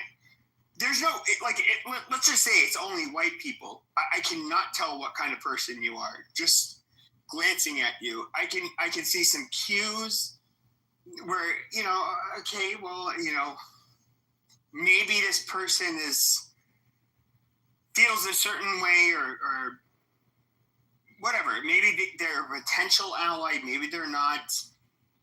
With black people, it's relatively the same. When it comes to judging individuals, now I do talk about group differences, but when it comes to individuals, it is so hit or miss with white people, and even with black people. I mean, look at my fucking history on the app. Like, and this is what I find funny is like I most of the black people, or not most of the black people, most of the people that I end up kind of having, you know, I end up becoming cool with, you know, so happen to be black. We're like more politically aligned, and then the people that, you know, I don't like are people that are black or white. And it's rather consistent. It's just people that are politically weighed differently oriented in myself. Okay. So listen, me as a black man, I know y'all think I'm like uneducated, but Sig, you as a black man, you shouldn't be saying stuff against us without proper knowledge of it. Gangs right now, the modern term for gangs, you might be correct on. Like maybe we might fit into the majority of that. But gangs, again, the concept of being in a gang, a group, the white man did create. And they called them many things before the modern term. A band of travelers in the 1630s, that's a gang. A set of workmen in the 1620s, that's a fucking gang. The shit that you talking about with the Congolese in the fucking 2000 has nothing to do with the Congolese. You're retarded, gangs. Fuck out of here. You're retarded. The gang, they're like, out of here, nigga. gangs existed. Nigga, don't piss me off, nigga. You better do more gangs research. Existed in East. Okay, shut the fuck up, you fucking faggot. You better do more research, Sig, before you start. Okay, shut your fucking mouth, nigga. Okay, shut your fucking mouth. Gangs existed. Take the credit for what you got. If we look at shut your fucking mouth. You created, nigga. Okay, I'm gonna move you to the goop if you don't shut your fucking mouth. Like, gangs existed, for example, in Eastern Asia. We can look in China and Japan. Gangs existed before colonization ever took place there. And, of course, colonization didn't really take place in Japan. But they had the Yakuza. When it comes to, like, caste systems, like, for example, the Indian caste system, that's existed for thousands of years. In fact, it's taken place for so long that there's a genetic distinction between the castes. In India, a lot of the shit that people like to attribute towards like white supremacy or Europeans, dude, there are opportunistic bandits that will band together and commit crimes together. And somehow it's white supremacy. This is like such a default human behavior for malaligned sociopaths that it's laughable having to hear people say, oh, it's just whites that do it. You see it in every fucking group. It is so retarded. Well, that's what I was saying, Pepe. I was trying to explain to this young man here, is that before the Muslims came into Africa, before the Portuguese came, before the whites came. That's what I'm saying. If you want to talk about the concept of gangs, they were called tribes. And as far as taking over territories, prescribing brutal violence, murders, all that type of shit, Africans were doing it to each other before any other ethnic group stepped in. You can say Nicolette, I'll give you the pass. Also, does this feel the trap is giving off single mother energy?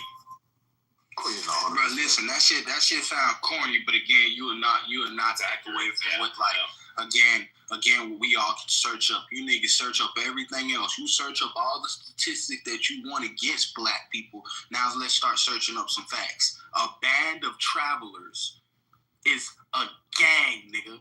Again, a gang, nigga. And the shit that you're talking about when you refer to the Congolese, when you refer to the Congolese, because you tried to use that dumbass shit. When you refer, bro, now you're trying to go to Africa, but the first statement that you made was not true at all, sir.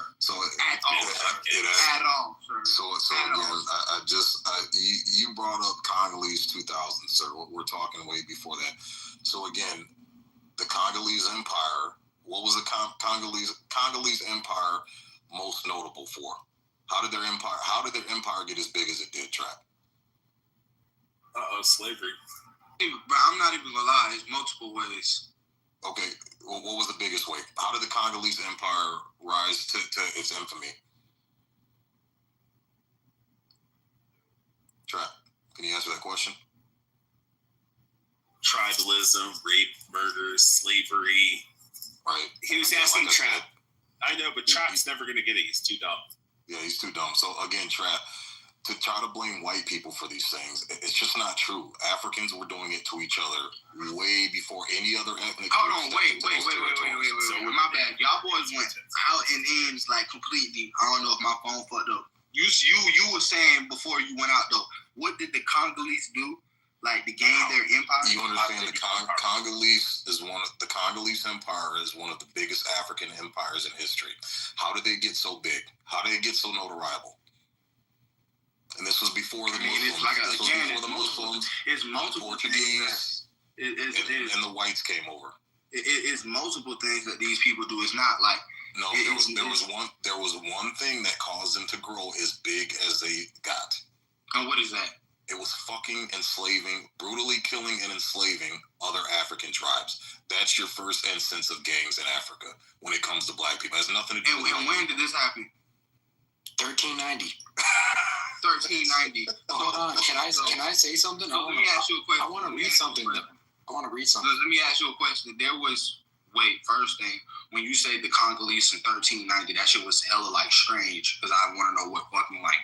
What are you talking about when you say 1390s in the Congolese? Like that shit was hella strange. When you say Congolese, I'm thinking like 1800s, like late 1800s. Like I don't know what the fuck you're talking about. Either way, he's wrong though. I think he said. I think. I don't know what the fuck he's talking. I think Ash was trying to talk 1490. Niggas be line shit and move time snaps and shit. Like niggas don't really know, but I mean, I get. But Ash is making a different argument. He's trying to make the 1490 argument where he's trying to say like once the Muslims. He's trying to put the time. He's trying to put what happened with the Congolese. No. Hold on. Because nobody lets me talk. I can explain what I'm trying to say. Okay, go ahead. Explain. Go ahead and be a dirty sand nigger and explain what you're trying to do. I'm a white man. You can hear it in my voice. I'm white. Modern street gangs, the kind of gangs we think of today, organized urban street crews, mostly appeared in the 1800s and the 1900s, started with Irish immigrants and Italian immigrants. We did create gangs. Let's give us some credit. Yeah. Okay. We created street gangs. So, you guys, I've heard everybody go back to like the Civil War and all this stuff, and now we're going back to the 1600s and the 1300s. Black people didn't invent everything. Say that we like came along. We created some shit. Like, can we maybe keep it to what's going on today instead of 400, 500, 600 years ago? No, but what you guys created a long time ago, it affects us now. And y'all the point is, Susanna, people for getting into the concepts that you have. Yeah. You feel me? We actually influence black. That's the truth. Guys, I'm going to switch to listening. I'm just going to listen for a while. You guys, if whatever happened, if you have to kick people, if you have to do whatever you have to do, I don't give a shit. I'm just gonna listen for this point now. Yeah, Susanna, the point is typically what these types of blacks do to circumvent accountability for their bullshit is they try to blame whites and they try to go, well, white people did it first and white people this and that. And history just showed true. Before white people were even a thing over there, before any other ethnicity stepped over there, they were doing this brutal shit to each other. This tribalism existed. So it's just to counter the point that you can't blame whites for shit when whites weren't even fucking there. When I'm not even away gonna from lie. our accomplishments. Just sound like here's the thing. He's taking away from our accomplishments. Even to myths. You trace back the white man taking away from his accomplishments. You trace back any civilization back far enough, there's going to be slavery. There's going to be oppression. There's going to be shit. White people have white slaves. Black people have black slaves.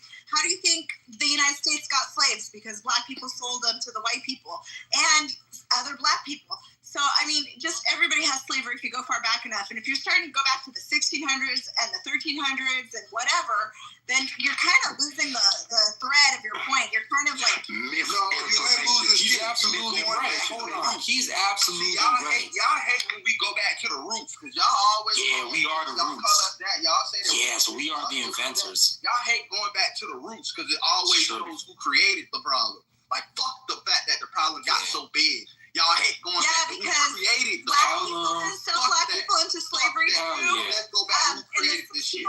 Let's see who get this shit goddamn rolled. Shout out to Pepe, good little niggers. And Africa, black people sold black people to people. So everybody has some trauma and has some fault if you go that far back. That's just ridiculous to say, oh, only white people caused all the problems of all the universe, especially considering globally, white people are a minority. We're a majority in the United States, but globally, white people are a minority. So to be like, oh, I ain't worried about the universe, I'm worried about America. Before we were even a country, before we were even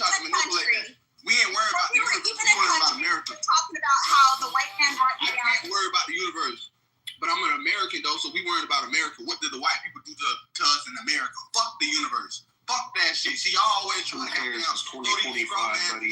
Here. No, fuck what y'all did to the universe. Fuck what happened with the universe. What did y'all do to us in America? Why is the Americans right now operating as such? You guys. That's why. Let's be real. You're founding fathers. Do you hear That's yourself? why we are operating as such right now. You're fucking people. Your ancestors, not ours. Yours. Yo, Trap, do you love My ancestors were here before your ancestors, buddy. Trap, I believe you. I know. I believe you.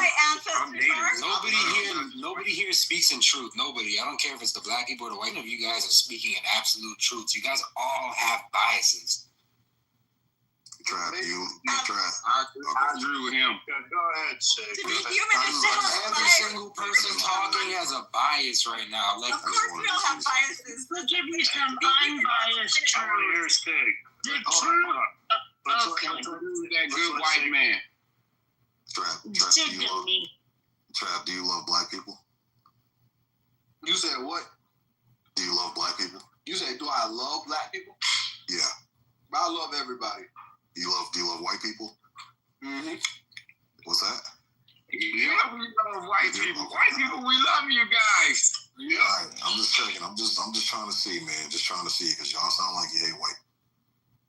Bro, my wife white, bro. Y'all know this, bro. Stop acting like that. Don't try. So wait, you're another pro-black married to a white woman. What the world? Yeah, my wife white, bro. Stop acting. Wow, you can't make this shit up. You can't make this. There's no such thing as a pro. There's no such thing as a pro-black person married to a white person. I was just gonna ask that. Is that a real thing? No, that's like saying you could be. That's like saying you could be down with the Aryan Brotherhood and marry outside your rights. White people, I love you. Can I give some hard facts real quick? There's deeper history than just white and black, guys. Like the fuck? You got, like, nobody ever gives respect to the fucking Mexicans. What is going on, man? What respect to what damn Mexican? The conquistadors? I'm telling fucking missions were here as the first medical centers. The fucking Mayans were like these fucking gangs, but all you guys want to claim gangs are the shit.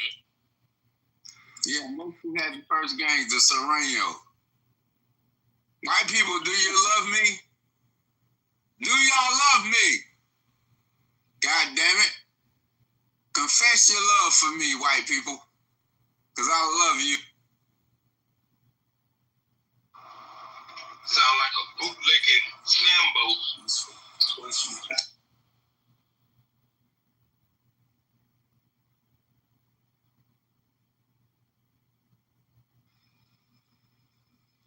Sure.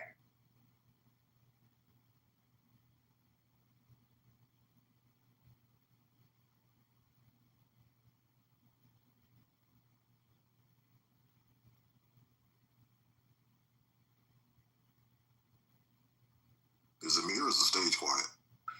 All right. Yeah, the stage quiet. You guys have a good night.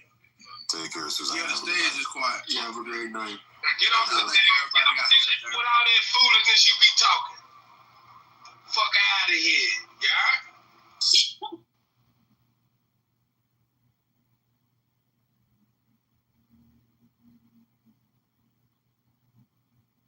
Yeah, Clubhouse is just one big ass daycare. It's okay, because the Mexicans are still cooking at the cookout, too. It's fine. I can't hop in a single room and talk about anything real or legitimate. About anything. Not just in this country, but in the world.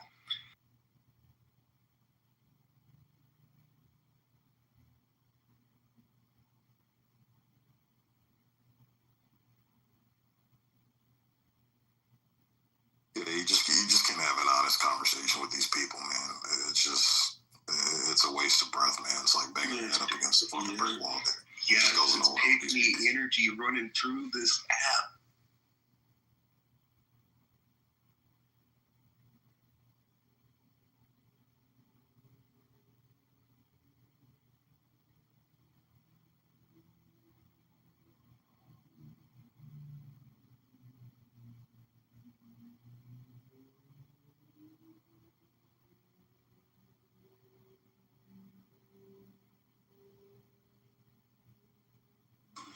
think this app is amazing. I find joy in the telling you niggas that you're lame. I rebuke the evil negativity. Hey man, nobody want to hit on that religious shit, man. We don't. Hey, look, man.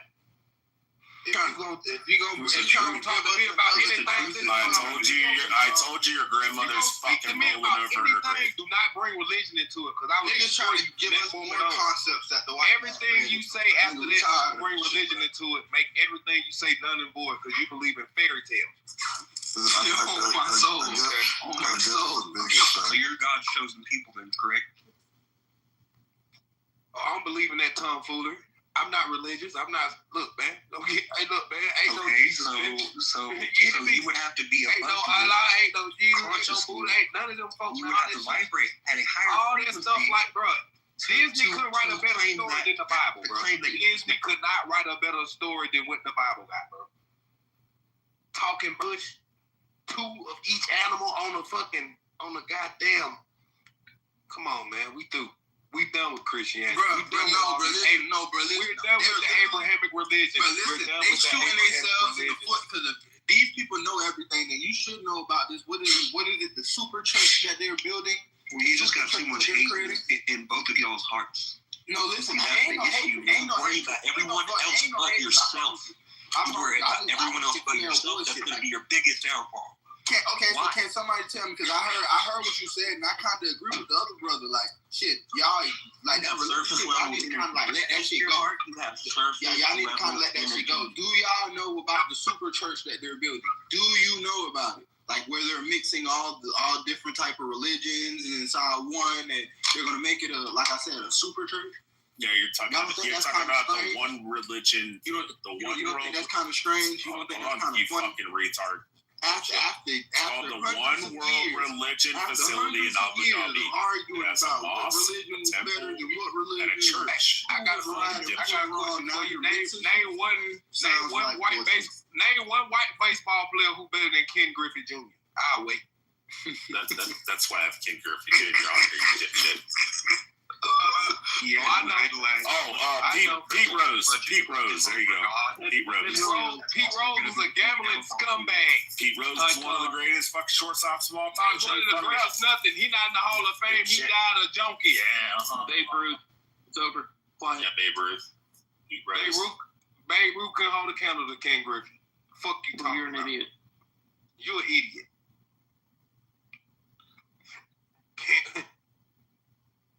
Go study in the audience. Hey, Trap, you believe black people are owed reparations in this country? Shit. I believe that all Americans is owed reparations. What about black people specifically? Shit, fuck yeah. Why not? Shit. You think you deserve more reparations? Can somebody really, since we're so like intellectual, can somebody break this down to me? If we believe, because I know that some of you guys are religious, I'm not talking to the people who isn't, the people who are. If we believe inside of God, tell me who created these concepts and who told them that it was okay to create these concepts. God did not okay none of this shit. Yet we fall into it. It's been going on for a couple 100 years now. Deception. That's what created it. Deception. And evil. And greed. And corruption. That's what started it. That's what created it. Yeah. Everything that you're talking about, evil and negative, that's what came. You know what's so crazy, Ziggy? But I don't even want to do this. I don't even want to do this because, like I said, I'm really not a racist person. Like I'm the farthest thing from racist stuff.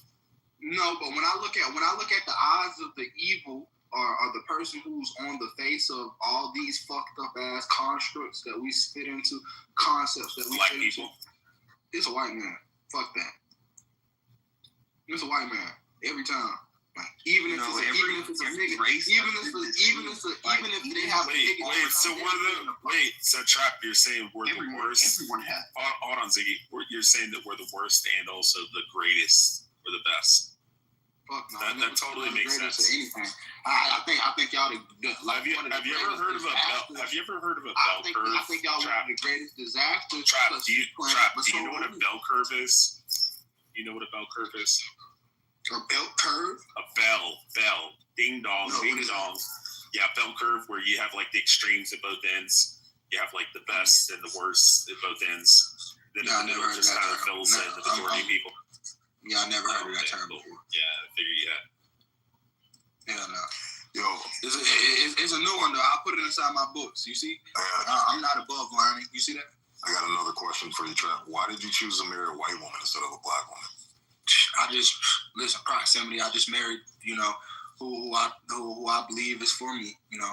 The color really didn't matter. Shit. It's 20. He knows white women are better. Black women are associated. I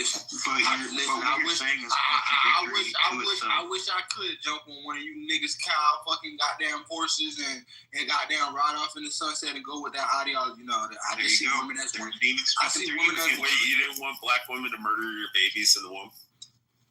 Nah, listen, I don't think if I decided to have one with a black one, I don't think that would have been a problem. Yeah, it would have. Shit. I'm gonna be real. I don't think it would. That would fuck up her EBT and her welfare. Shit. And her house. I don't know. I see women as women. You feel me? If I came across a woman that was looking for a financial gain, then she would have looked for a financial gain regardless of what her color was, right?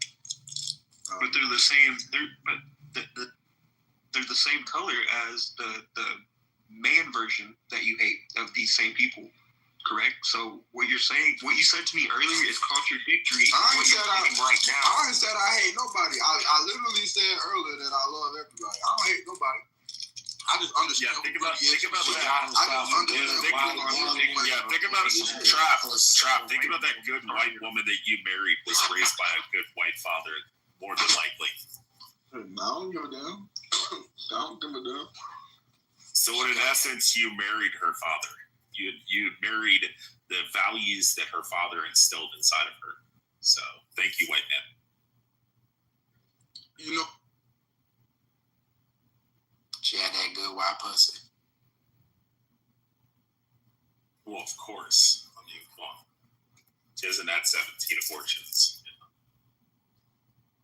It's white women and white men out here who don't have their fathers either. So my wife's relationship with her father was not amazing. Yeah, I didn't find out who my dad was. Let's stop differentiating so much. He's right. There's a lot of. But I live my life. I worry about myself, and I put everything that I do, day in and day out, I put it in God's hands. And my life has been much better since then. Because I'm not going to sit here and be a hypocrite like you and say, I'm going to pick apart situations how I want to or how I see them fit. I used to not be this person that I am today. I had to be homeless for most of my adult life, being on my own and worrying about myself to become the man I am. That was amazing. Let's all rejoice in a song. Niggas taught me about the ride off. Hey, Ash, won't you stop being such a piece of shit? Let's all rejoice. Bro, welcome to America, cuz. This shit terrifying. Remember, everyone, this is the face of Black America. Ash, fucking Trap. I'm actually not black. I told you a million times I'm not black. Yeah. African. I'm not. Melanated. Whatever the fuck you want to say. Do you want me to change it to my profile picture? I'm not black. Oh, well, we never came across on slave ships. No, I'm white. We've been here forever. Red beard. I'm literally white. I don't know why you guys keep saying I'm not white. Stop not claiming me. You's a lying bitch, Ash. I'm not lying. Americans act like Americans. That's the point. So what Ken said was completely. You should be worried about who is black, red, blue, yellow, fucking pink. Who cares? Who cares? We're all human. We're all brothers. We all breathe the same color. I'm just sad that I'm not getting American get down with that, and you yourself don't know what the hell you're talking about. Do you guys not like gingers? No, that's the problem. You guys don't like fucking gingers. No, we don't like red bones. Yeah, you don't like fucking gingers. That's why you guys can't claim. Red bones. I'm about to switch sides. I heard the beat. heard the beat. Yeah, I know, right? Hear that shit? I fucking know. You liar. I heard that.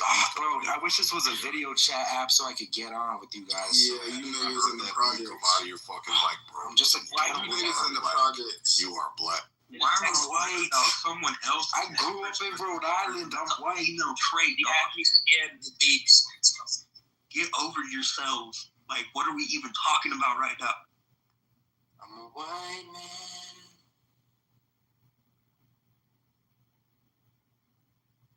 Hey, leave your mic open, Ash. Leave your mic open. No, you guys really caught me with the. You guys really caught me with the fire alarm things. You guys really caught me with that. Like the fire alarm is a giveaway, but I'm not black. See, I'm not black. I don't even know if it's a smoke detector or a fire alarm. Yeah, black people don't know what the fuck it is either. That's why I won't change the batteries in it. Right. Guys, I'm white. Give me white questions. I will answer them as a white leave person. your mic unmuted for 2 minutes straight. Yeah. No, give me white questions. I'll answer that shit. No, do you know who Panic? Do you know who Panic at the Disco is, brother? It's a band. All right. We're getting somewhere. All right. And anyone else have some questions they want to ask? Sing a Neil Diamond song. I don't know Neil Diamond. I'm white. Yeah, it's black. He's black. It's black. I know Fleetwood Mac. Yeah, every black person is. Come on. Just wait. Bro, you guys making me switch sides.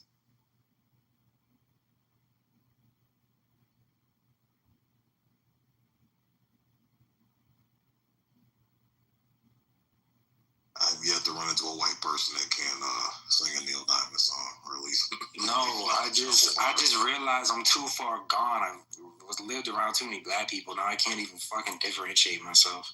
This is crazy. What are some dad rock bands? Dad rock bands? Yeah.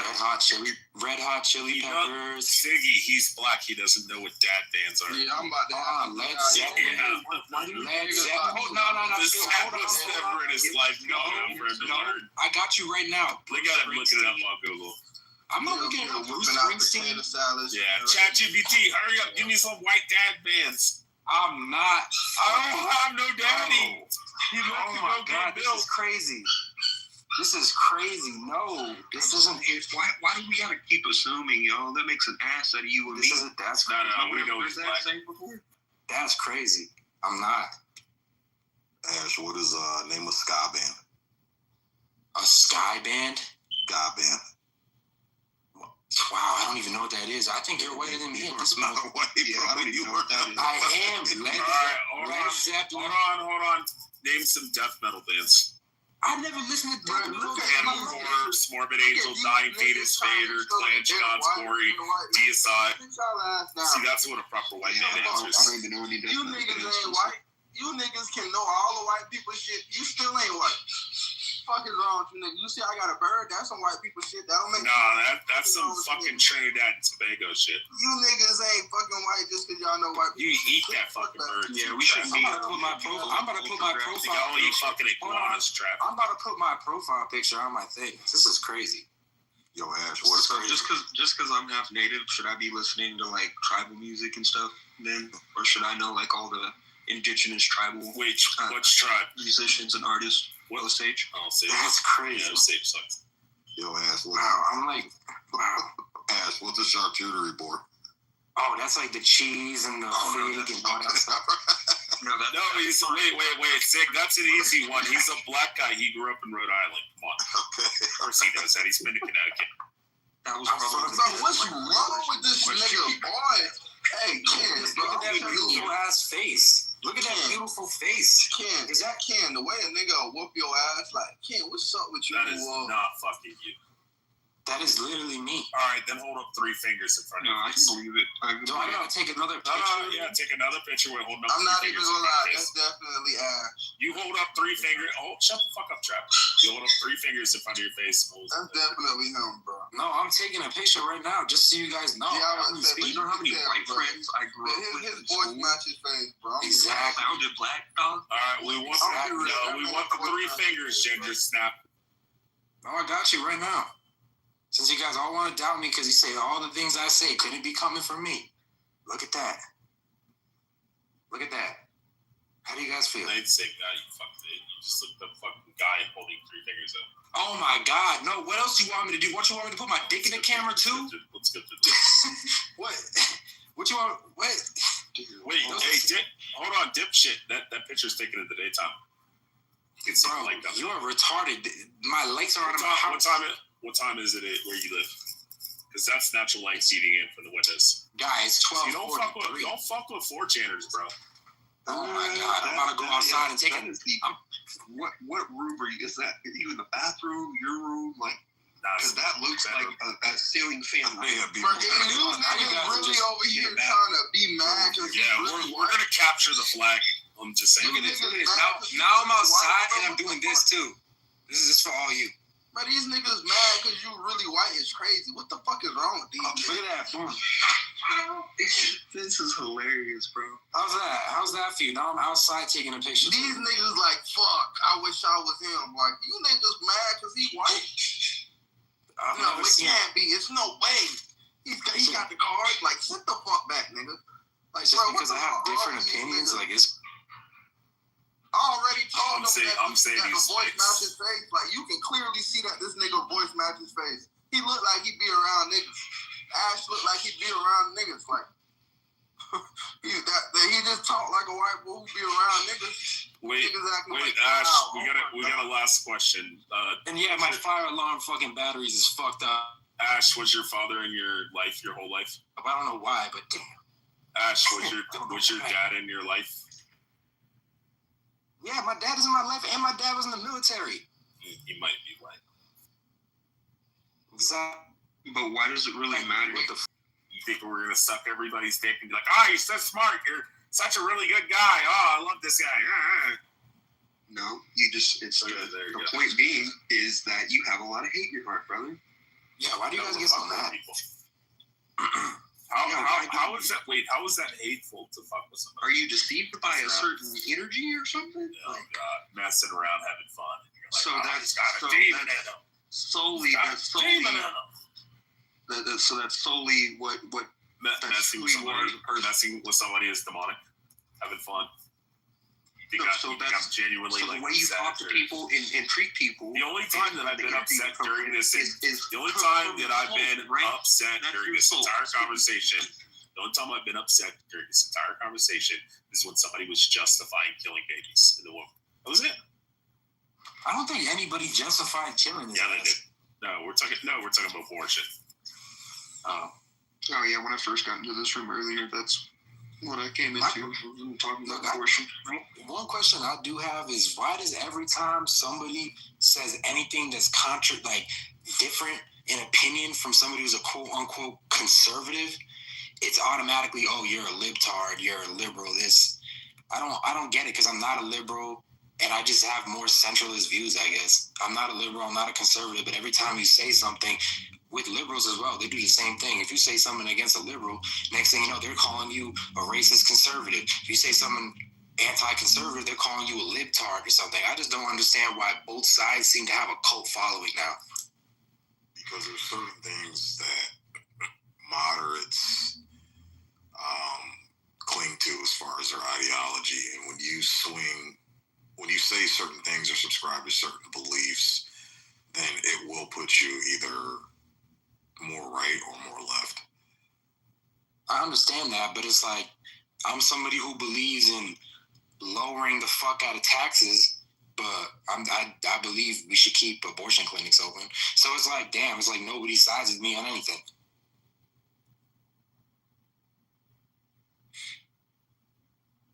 Well, if you actively advocate for abortion, then that's typically going to give the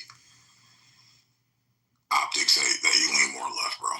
It's just how it is. Like, what are your views on like the LGBTQ community? I think that shit is entirely pushed too much. I feel like they put it in people's faces when it doesn't really need to be. Okay, yeah. I mean, that's more of a regulating stance, yeah. I don't understand why people can't have. It just seems like both sides have more of a cult following now because it just people can't meet somewhere in between. You have to be extremist or borderline insane just to have an opinion these days. You got to be either far right or far left, and I just feel like normal people we're a little bit more central than that. And honestly, at the end of the day, too, even when it comes to abortion, I don't necessarily believe it's right either. Like I don't know. I'm actually conflicted on that myself. I actually get conflicted on that. I don't know where I even stand with that.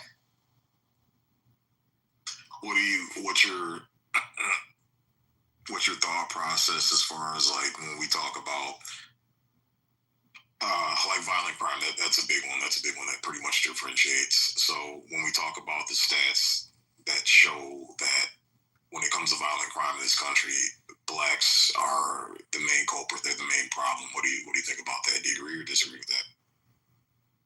Statistically, you have no choice but to agree, but you can't just, you got to look at circumstances because it's the truth. Because when you are, not everybody that is growing up broke does crimes. Not everybody breaks the law. That's true. But to just blame it entirely on a race is more of a culture. It's not a race. It's more of a culture that came from a lot of trauma, honestly. And I don't understand why it's so hard for people to understand that. I'm not making excuses for people. I'm not saying that, it's right, because this whole drill culture in America is bad. I don't really believe that, modern white people really have that much of a drill culture, but some of us do. Some white boys want to get down with the drill culture. I see it. I still see it. It's like when you put us in those same situations, in them same circumstances, we don't always behave that much differently. Sometimes when you look at statistics and you look at a poor white town and you look at a poor town, a lot of times the black town do have more crime, but that's probably more of a cultural thing. You can't blame it on a race. When you go to see Africans and you talk to Africans, they're formal as hell. They don't even talk like black Americans. How can you even compare? Well, no, I think that's might be where you're getting misconstrued, because the majority of the people in this room, we say it's a cultural thing. Most of us don't think it's a race thing. We don't think it's like embedded in black folks' DNA. And the reason why we think that is because before the 1970s and 80s, we didn't see this level of debauchery in the black community. So but I will say, people want to say that a lot of people want to say white people didn't create a lot of things. I disagree with that. I feel like white people really created a whole lot of things. And one of the things we did create is a mafioso culture. We did create street gangs. We did create gangs, urban, modern street gangs. That is a white person's creation. So really, I can't see, even when you look at black people, when you look at their rappers, Yo Gotti, these are white criminals they've named themselves after. We also have that in us too. It's not really that much different. So a lot of white people want to be in gangs. A lot of white people want to do that shit. I was one of them. We can't say that we're different like that. Some of us aren't different. Yeah, but you were one of them. But you got to worry about yourself to really change your life. A lot of people are like that, man. A lot of white people, we really do love a tough, strong character. We look up to that same type of shit. We really do. Yeah, but as you even admitted, you've had a lot of exposure to the black culture, so that's probably. Yes and no. Stop doing that. Listen to this nigga. Stop trying to always shoot at niggas. Trap, calm down, man. Calm down.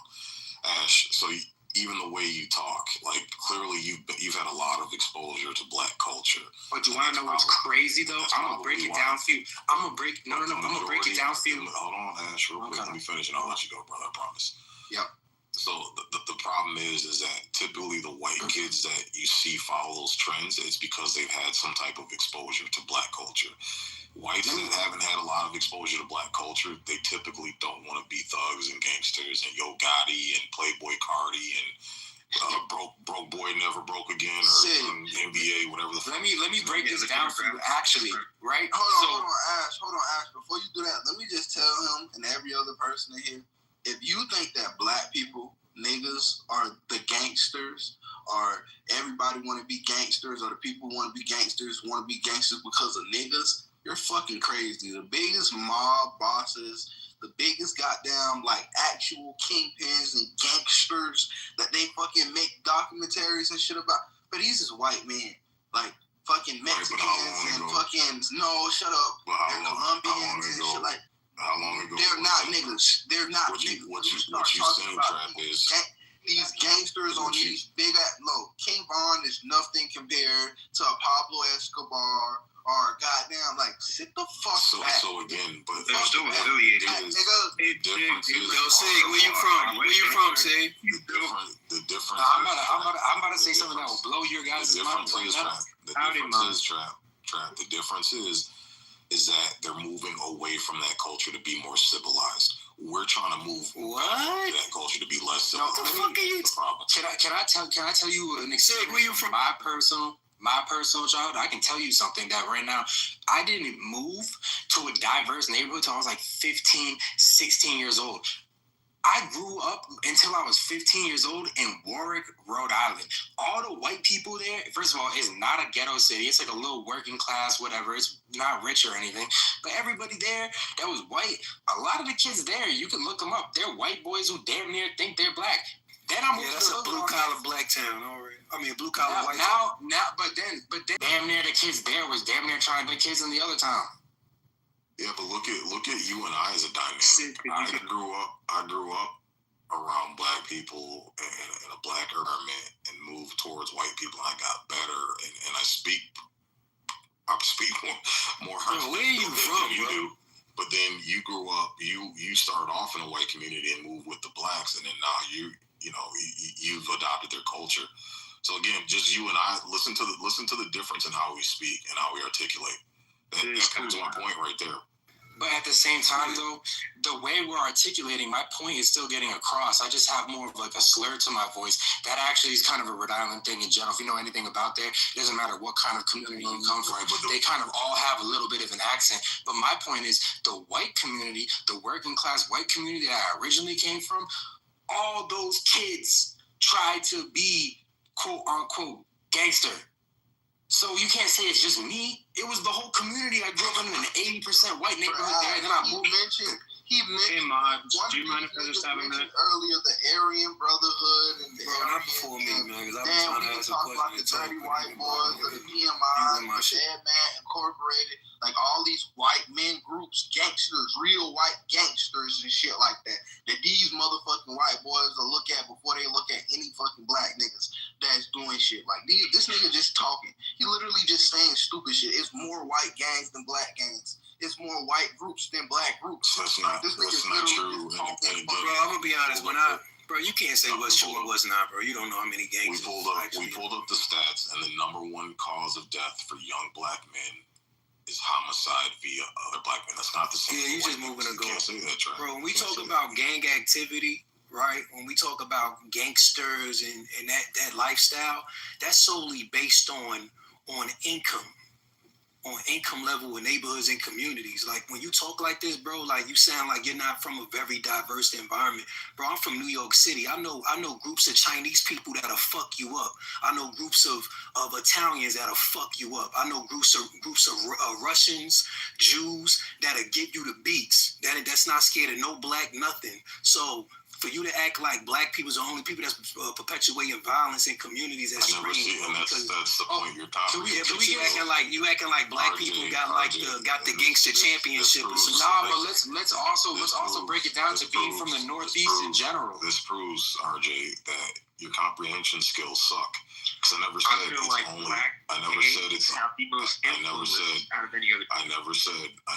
it's only black people. But again, when we talk about the level of violence, so you talk about the Asians and the Jews and all this, but they're not gunning each other down in the streets in record numbers. Show me one Asian or Jewish community. Show me Trap. Shut the fuck up for bro. They get them cats get bro. You said that was wrong. What's the difference? They'll cut you. Like what the fuck? It's still a body. This is fucking crazy. It's still a body. Are you from the Northeast? So again, what I was saying, guys, is that show me an Asian community or a Jewish community where every holiday weekend there's 70 to 100 shootings in the weekend and there's 15 to 20 people dying. Please show me that with those communities, because I guarantee you can't show it. Hold on, can I break something Bro, down? I'm gonna be real sick. Here's the problem. You're trying to give people so much flowers, but then I can go back to history where these niggas was hanging us on large numbers and drowning us and slaughtering. How many lynchings? Fuck up, nigga. So when we talking about all this reckless shit, yeah, maybe we might. What he gonna do is issue. In the 2000s, we might be doing most of the crime. That don't take away from the fucking hundreds of years worth of crimes these niggas already put in. Fuck out of here, nigga. Stop always doing that weird ass shit. These niggas got more blood on their hands than a female on her period, nigga. Like, he can't help it, bro. This is, nigga, you know what I mean? Fuck is you talking about, nigga? We will never be able to do more dirt than what their ancestors did. Fuck out of here, nigga. Are you get on us, bro? Why would you get on us for how we I'm taking a shot every single time you say nigga, I'm gonna get drunk. So again, listen. We know white ice is colder. We get it. This is the crazy part, is that you guys don't even hear how stupid we will never be able to do it. So again, never. The point is that black people in this country try to blame and complain and boohoo, whine, and cry about everything that white people do, and white people do this to us. White people do that to us. But again, if we look at the stats, the number one group that's hurting the black community physically and tangibly is the black community. And what? So it goes. What time? I'll let you go. I will let you go when I'm done. Give me a second to land my plane. So the point is, Trap, is that there's a level of hypocrisy that the entire world seems to see, except for our group of people. And it's a really bad look that if my house is dirty, Trap, if my house is dirty and filthy and it looks like an episode of Hoarders, I can't get on your case and talk about how dirty your house is until I clean my own house up first. So if we want white people to stop doing this to us and stop doing that to us, maybe we should stop doing it to ourselves first, and the world might take us a little bit more seriously.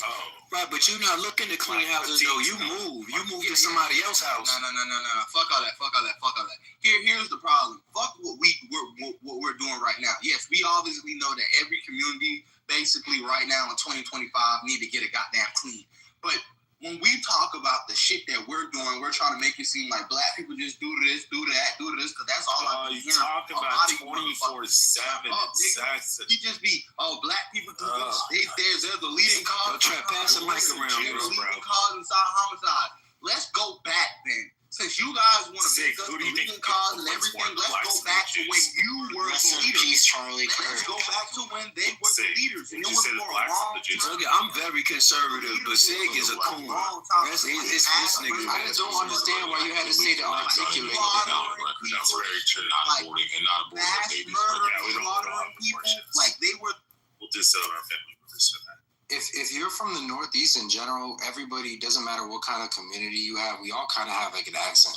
So you must be from like the Midwest or one of those places with absolutely no accent. Like down south, they say New Yorkers sound proper. Like, what are we doing? Part of this country. Because I don't care if you're from a rich community up north, like near New York, Rhode Island, Massachusetts. Why are you switching to talk? Yeah, your accent is your accent, bro.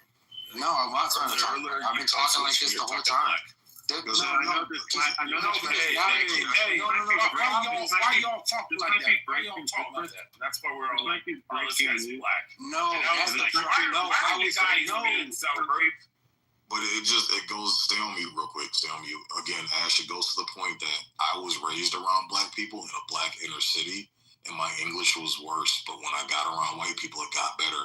You were raised in a white suburb, and then when you moved and got around black people, your English got worse. Sir, that's my point. People had this accent regardless. Do with anything else. People sounded like this. People sounded like this in the first community. People sounded like this in the first community I grew up in. Yes, they did. You can go there right the fuck now. They all sounded like this.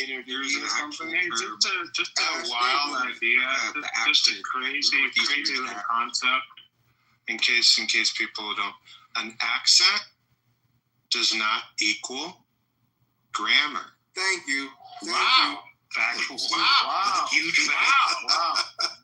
Thank you, Steven. Wow. Thank you. Wow. That's the craziest thing. This conversation is But it's so funny because if you one thing I can't say, though, bro. So listen, I get what you're saying, right? I won't agree with him if he don't. That is the whitest man here. I get what you're saying, right? I agree. But I can't ignore the yacht rock lyrics in the chat. Go ahead, please. So Stephen, I can't ignore the fact though, right? People that I know, Steven, people that I know, like that's from like places like Memphis, like deep Florida, like where the majority have like real deep accents. The ones that go off to school don't sound like that. I gotta just be a buck with you. Like there's a difference between now. Do some people keep their accent and don't give a fuck no matter how how much education they get? Yeah, but that is like a changing variable, bro. Like a lot of people that come from those areas that go get educated, they don't come back talking like that. Like they change. Well, it really depends on how deep you want to have this. I mean, you might be able to hang. I don't know. Everyone here can. The concept of speech, okay? There's cadence. There's the vocab. There's the accent. Pronunciation. You can still be a fucking idiot regardless of that shit. You can still be a fucking idiot. Yeah, that's true. Like you can talk a good one. I'm just saying. I know. I know people that's from fucked up places in Memphis and stuff. Like they come. They all right. Everybody just like the good, clean white man speak good. Yeah. Well, So if you can find one, point them to me. Anyway, I was just gonna say. Here's the thing, guys. There's one of the most frustrating things. I'll just keep it 100 on this app. I used to be on this app all the time. I was on for several years. I was one of the staples in the conservative clubhouse. And then you realize it's all weird, right? One of the things, no, actually, there's people on here, and like, some of them are mods right now. But I was just going to say, like, one of the things that really kind of blew my mind would be that, like, people like Sig and others, for speaking in a heightened vernacular, in a calm tone, with informed topics, were attacked for doing that.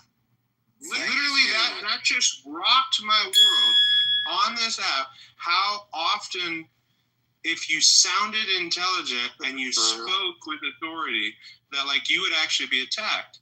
And yet, after all this time with this app barely hanging on by a thread, I pop on maybe like once or twice a week. We're still having the same conversation 4 or 5 years later about sounding like a color. It's just the craziest thing in the world. I really hope that one day it can be moved past, but we'll see. Nothing moves past Clubhouse, bro. It's the opposite. It's the people who speak real proper that get mad. Words does not indicate if you're intelligent or not. How you articulate your words does not indicate if you're intelligent or not. It has nothing. It's a comprehension thing. It's absolutely. You can't even spell Idaho and Mississippi. Shut the fuck up, Trash. I'm talking to the Ash, we didn't ask your white ass. Yes, Trash. And I'm talking to the nice man down here because it seems like he know what he's saying. But man, you must be very bored. Like, it don't mean nothing. Trap got a white wife. Trap, why you like so? The English language has been changed multiple times. Multiple languages have been changed multiple times, and like broken English is a thing. I mean, I'm from Charleston, so like Geechee, Gullah, like. Especially if you're from like places like Louisiana and like the other brother said, Memphis. Bro, but Trap, you're tethered. These are things we from Trinidad and Tobago. These are things not even a Black American. You're fucking tethered, bro. Trap, let me clarify. Having localized terms and stuff like that, like, dude, I'm from Nebraska. Like, our grandparents said wash. Our grand wash. We say bowls with an L. But here's the thing, that has no reflection on, well, I guess I better say everything else incorrectly too.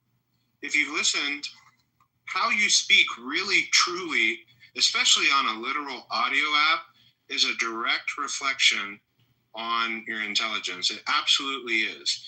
And as soon as people start taking pride in that presentation, in that first introduction to how people are, then we're just forget about talking 80 down the highway towards 6. People aren't even getting out of the driveway. Like, you can have little sayings and quips and all that stuff that are regional, that are in the Northeast, that are here in the heartland, that are in the South. That is not what I'm talking about. That is not what I'm talking about at all. When you intentionally speak in bad grammar and you mix is and are and basic things like that, and that is a reflection. I hate to be breaking news. It shouldn't be breaking news in 2025, but that is a reflection. That is absolutely. But you can say some dumbass shit in an articulate way, brother. Exactly. Yeah, I get what you're saying. Yeah, but he's not saying it's the end all be all. What it is though, it's a very it's an overall combination. It's an overall combination. That's why I was saying it's the cadence, it's the syntax, it's the structuring, it's the the dynamics, it's the content, it's all of it combined. But his family and himself are from Trinidad and Tobago. That means that he's pretending. He's adopting this shit. He's adopting this fucking ghetto mentality. It's like talk like a fucking Black American. He's from Trinidad and Tobago. All of your family, hold on. All of your cousins back in Trinidad talk like me. They have a Trinidad accent, but they don't feel like yo, what's up, my nigga? What's up, bro? I gotta shoot you. I'm a shooter, nigga. What the fuck? Oh, wow. None of them. I'm from Charlotte, South Carolina. I don't know what he's talking about. Like, what the fuck is wrong with you? That was a pretty ignorant thing. No, it's accurate. It's very, very accurate. Seeing how he's from Trinidad and Tobago, where they don't speak with a fucking Ebonics vernacular. He was raised in America. Bro, I'm from Trinidad and Tobago. I've never been to Trinidad. Yeah, your parents are. Ever. Your parents don't talk. Your parents don't talk like they're from fucking south side of Chicago or from fucking Atlanta either. That's just, oh my God, man. Bro, trap Gullah Geechee, bro. You learned it from your fucking peers in school and shit. You want to act like you're black. You're not tethered. Form of flattery. If he came to this country and started talking like that, he's paying you a compliment. Why are you giving him shade? If he was born here, then it doesn't matter where his parents are Alan, from. The point is that he's raised in a family. He's raised in a household. We could tell you're not from here. Your accent. You a fucking troll. You one of them troll tethers, man, that join conversations like this. Like you don't own your accent. You don't own your vernacular. You don't own your slang. Anybody? No, Alan. The point is he's putting it on. What does that even mean? Putting it on? You're putting it on. No. He's putting it on. You putting it on. You fucking weirdo. We all. You use the term code switch. Sick. Do you think he talks like this in front of his parents? The problem is you're mad at anything that's different from you. That's the problem. Do you talk when you talk on Clubhouse in real life in front of people? No, right? Because you know you'll get fucked up in real life. I was mad. He was never.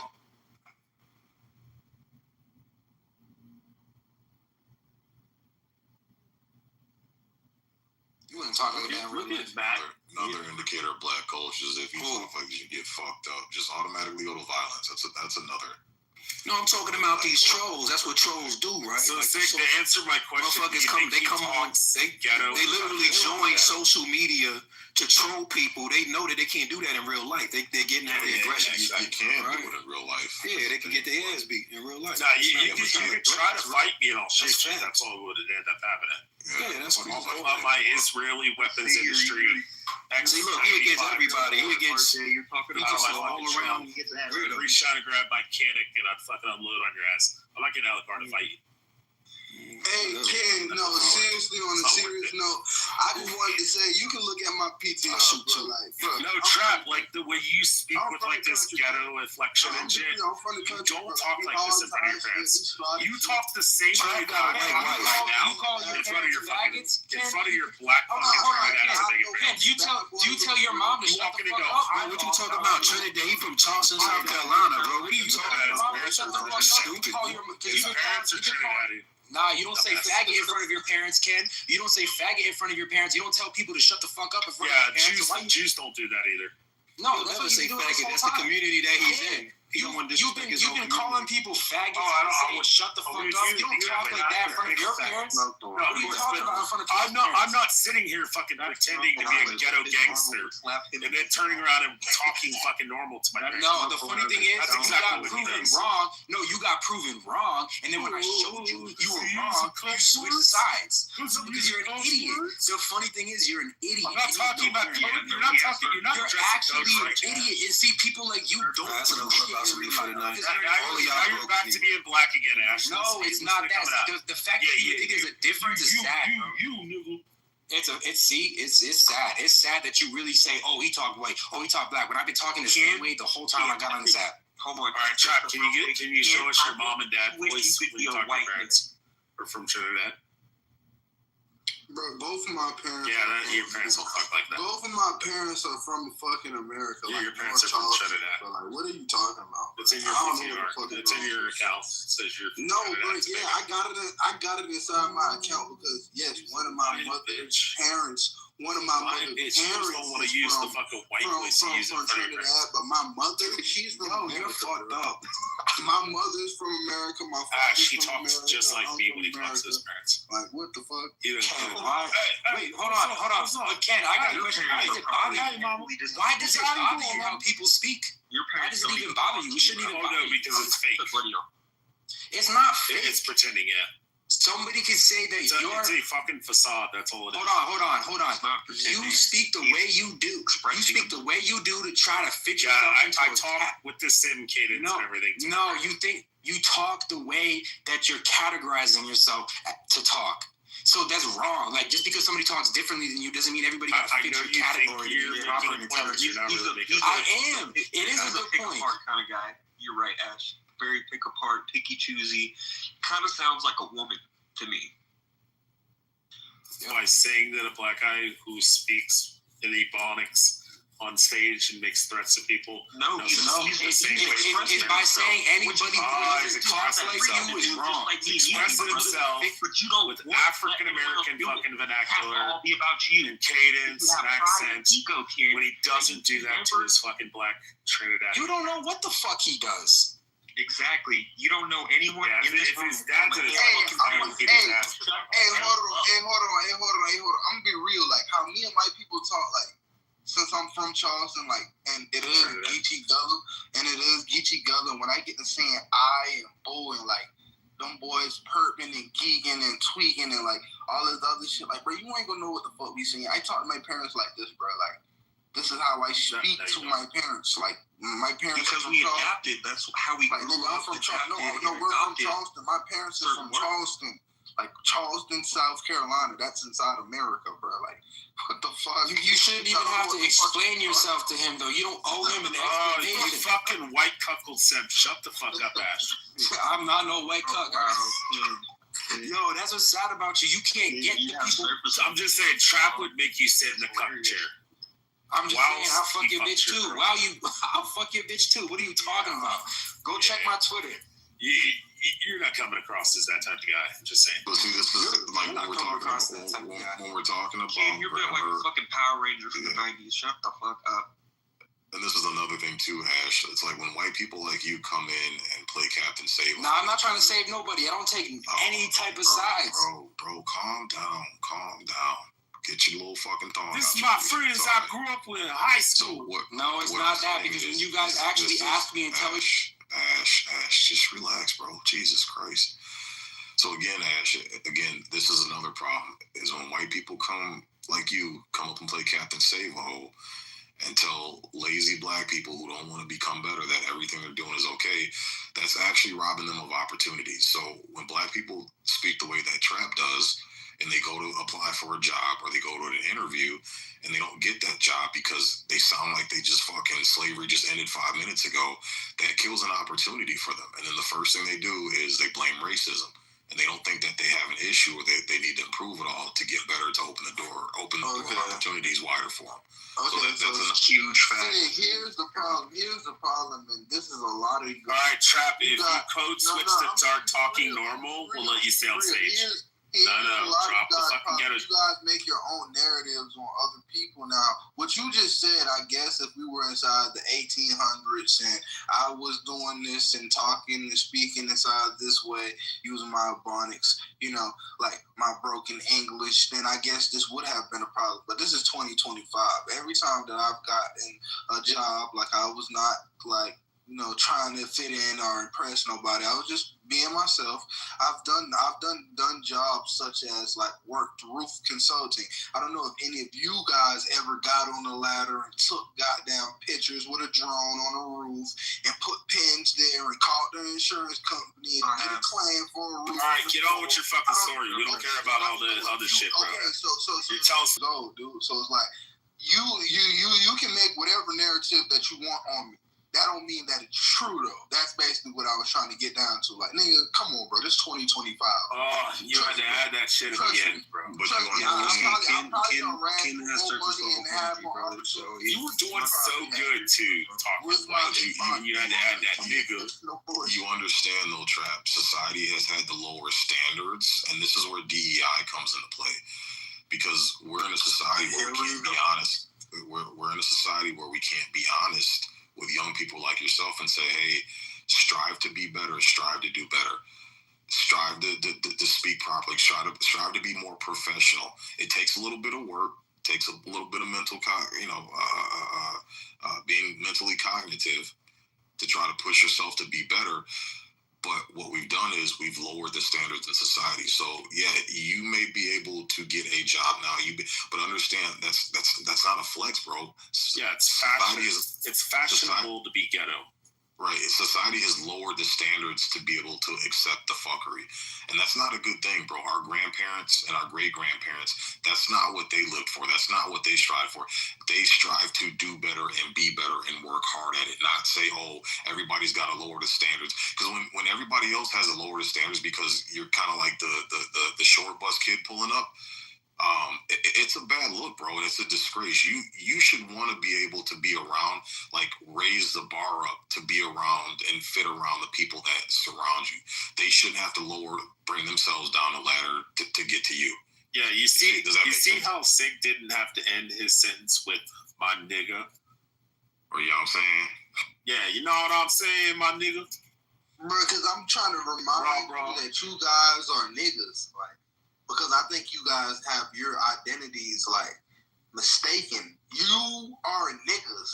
You two dudes are niggas. No. I don't want you guys 20 years ago. I don't just call it. Alan, we're not doing this. Have you seen me refer to I thought Cam was white. Have you seen me refer to Ash as a nigga? No, I'm not. Technically white Jewish native. I'm not. He's been Cherokee. 20 years ago, Chris Rock made clear the difference between black people and the N-word people. And he said the N-word people got to go. And it was true then, it's true now. Wait, Alan, do you mean niggers? Oh, okay. Well, you say that word because you're dumb enough to use the white man slur. I don't, and I never have. Yeah, get on with the story. Ever. Short and succinct. Why was I called a savior? Is an expression of black people's expression over the centuries. So we must honor and treasure and exalt the culture that came from it. So for you to say that, say anything negative about it, well, I'm sorry, that just doesn't work. We have to accommodate people. It just doesn't work. We have to admit you want to say it doesn't jive. But the thing I get out of this whole conversation is really you're all just jealous that you don't speak the way I do. And if you just admit it, life will be genocide. That's really it. That's really what it is. No, not white people. Me specifically. He was being sarcastic, Trey. Yeah, he's not on your own side. He's like the most racist person ever. He's worse than Pepe. How am I worse than Pepe? But I'm feeling him. I agree with him. Yeah, but so performative when you talk, Trap. must be exhausting. We should really break down like certain issues that we can actually talk about like one by one, so we can actually see people's stance instead of just rambling. Gosh. Yeah, there's no topic. Why must you be the biggest Cuposaurus Rex on stage? Okay, whatever you say. Okay, what I do. All right, so let's debate on it, then, Kim. Yeah, I've got a question. Who here on stage? I'm not getting into it too deep. Just I want to know who had a chance. Just curious, brother. You can't answer. Dude, just one por favor. Tell me the answer. Who on? Well, I don't know if the other mods fell asleep. I'm trying to get them to wake up too. Anyway, if y'all have not had a chance to watch it, I would highly encourage it. It was very motivational. It was very moving. There was a lot of the gospel. I will also say that it was extremely powerful to see Mrs. Kirk say, "I forgive you." Almost makes me choke up to even think about it now, because what a powerful statement. Guys, like, we really truly have an opportunity to move forward from this as a country towards peace and towards humanizing. If you haven't had a chance to get back in your faith, if you've strayed, there's no day like today. And it can be as simple as a baby step if you feel like you're just so far away from it that you wouldn't even begin to know where to start, or maybe you never even were on it in the first place. Literally, before you go to sleep tonight, take 30 seconds, 60 seconds. Just pray and ask God to speak to you. And it's biblical that he says that he will if you ask. So I just wanted to say that if there's one thing that you take away from today, if you watched it, or if you haven't yet, or even if you don't have the time to do so, I would highly encourage you. I know that this app is full of wretchedness and wickedness, and people curse each other out, and they got Twitter fingers and chats, and everything's anon and ops and all this garbage. Let there be just one little dose of wholesome. Seriously, send up a prayer. Whether it's a family member you need him to look after, a friend, your job situation, health, anything. Just hand it up. Let that be the first step on a long journey towards your re-evangelization. That's all I wanted to say. Thank you. Well said, brother. Well said.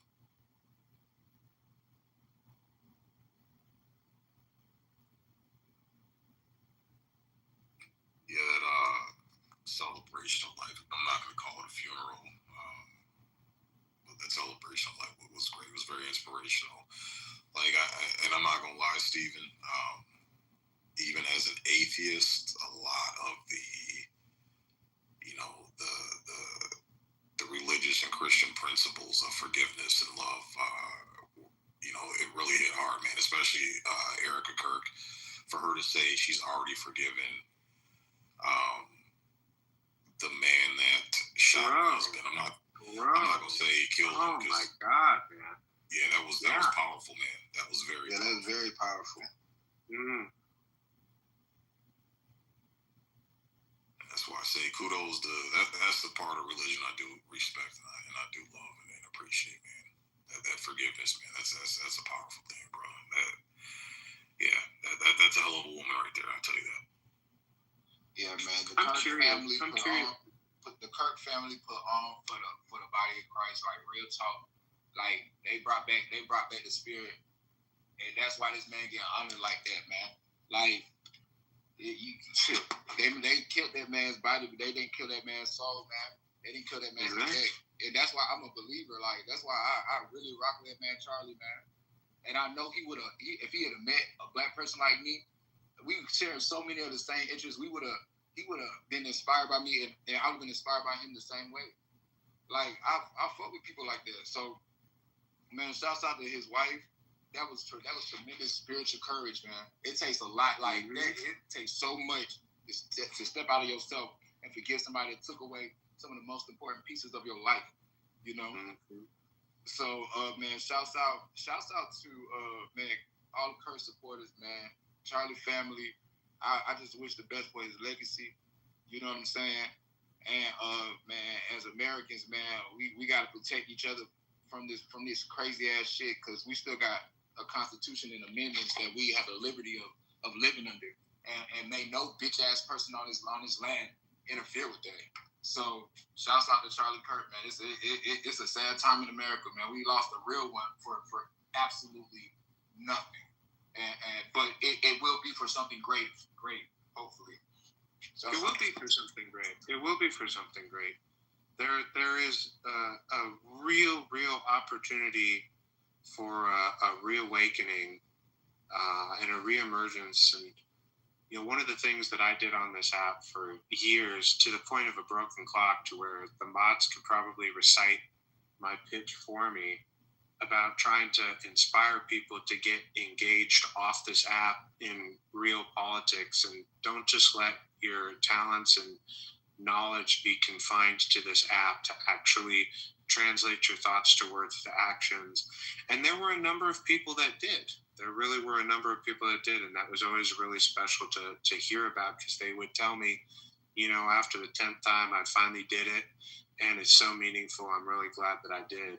But now it's not even about politics anymore, and I literally work in it, and I'm saying it's not even about politics anymore. It's really about what we want to be as people. Who do we want to be? And I don't mean we collectively, I mean we is in terms of a whole bunch of individuals. Who do you want to be? Do you want to be positive? Do you want to add to the world? Do you want to fill people's cup? Do you want to be a contributor? Because that is a beautiful and inspiring legacy to leave. That should be what it's all about. And I'm not trying, I don't typically prophetize, I'm Catholic, we don't tend to do that.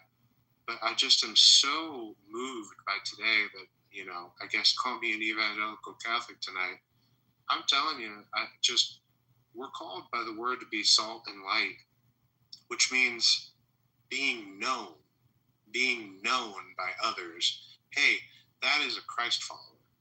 That is what that means. And we are going to do it imperfectly, but they're going to see that effort, because faith without works is dead. And so I would just encourage everybody to really try and put in that effort to add to your friends, add to your family, add to the world.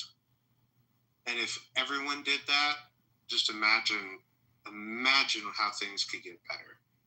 And just imagine.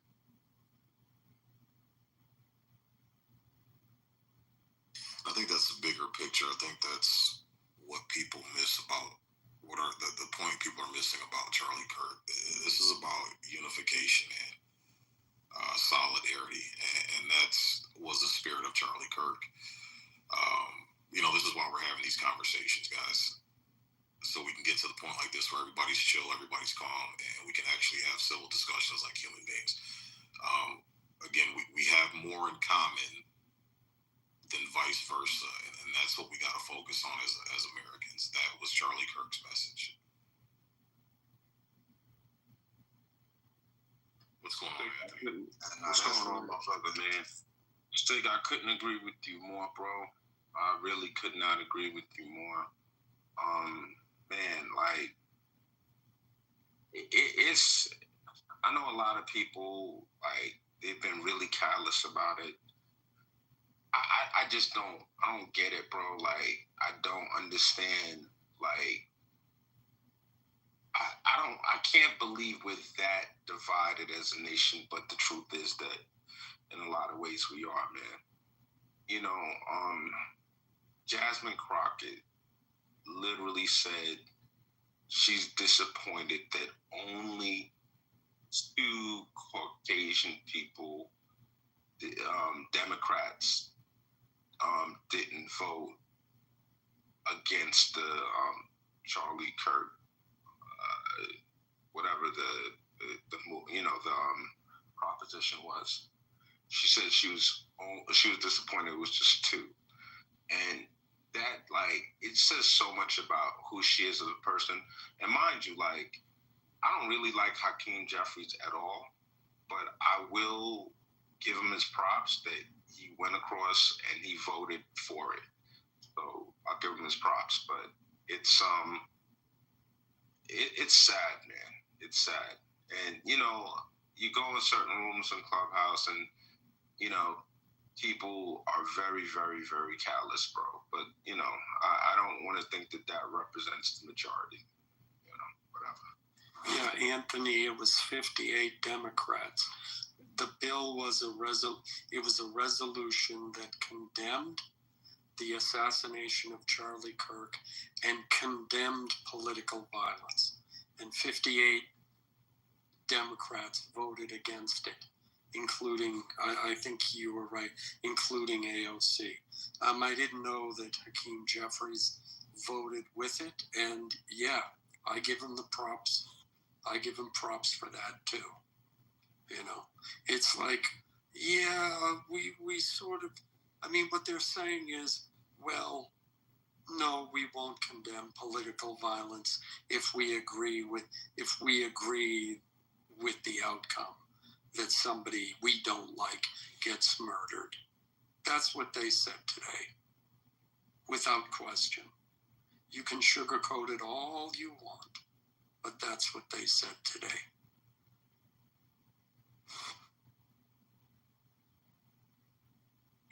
But you see how, again, this is another great example.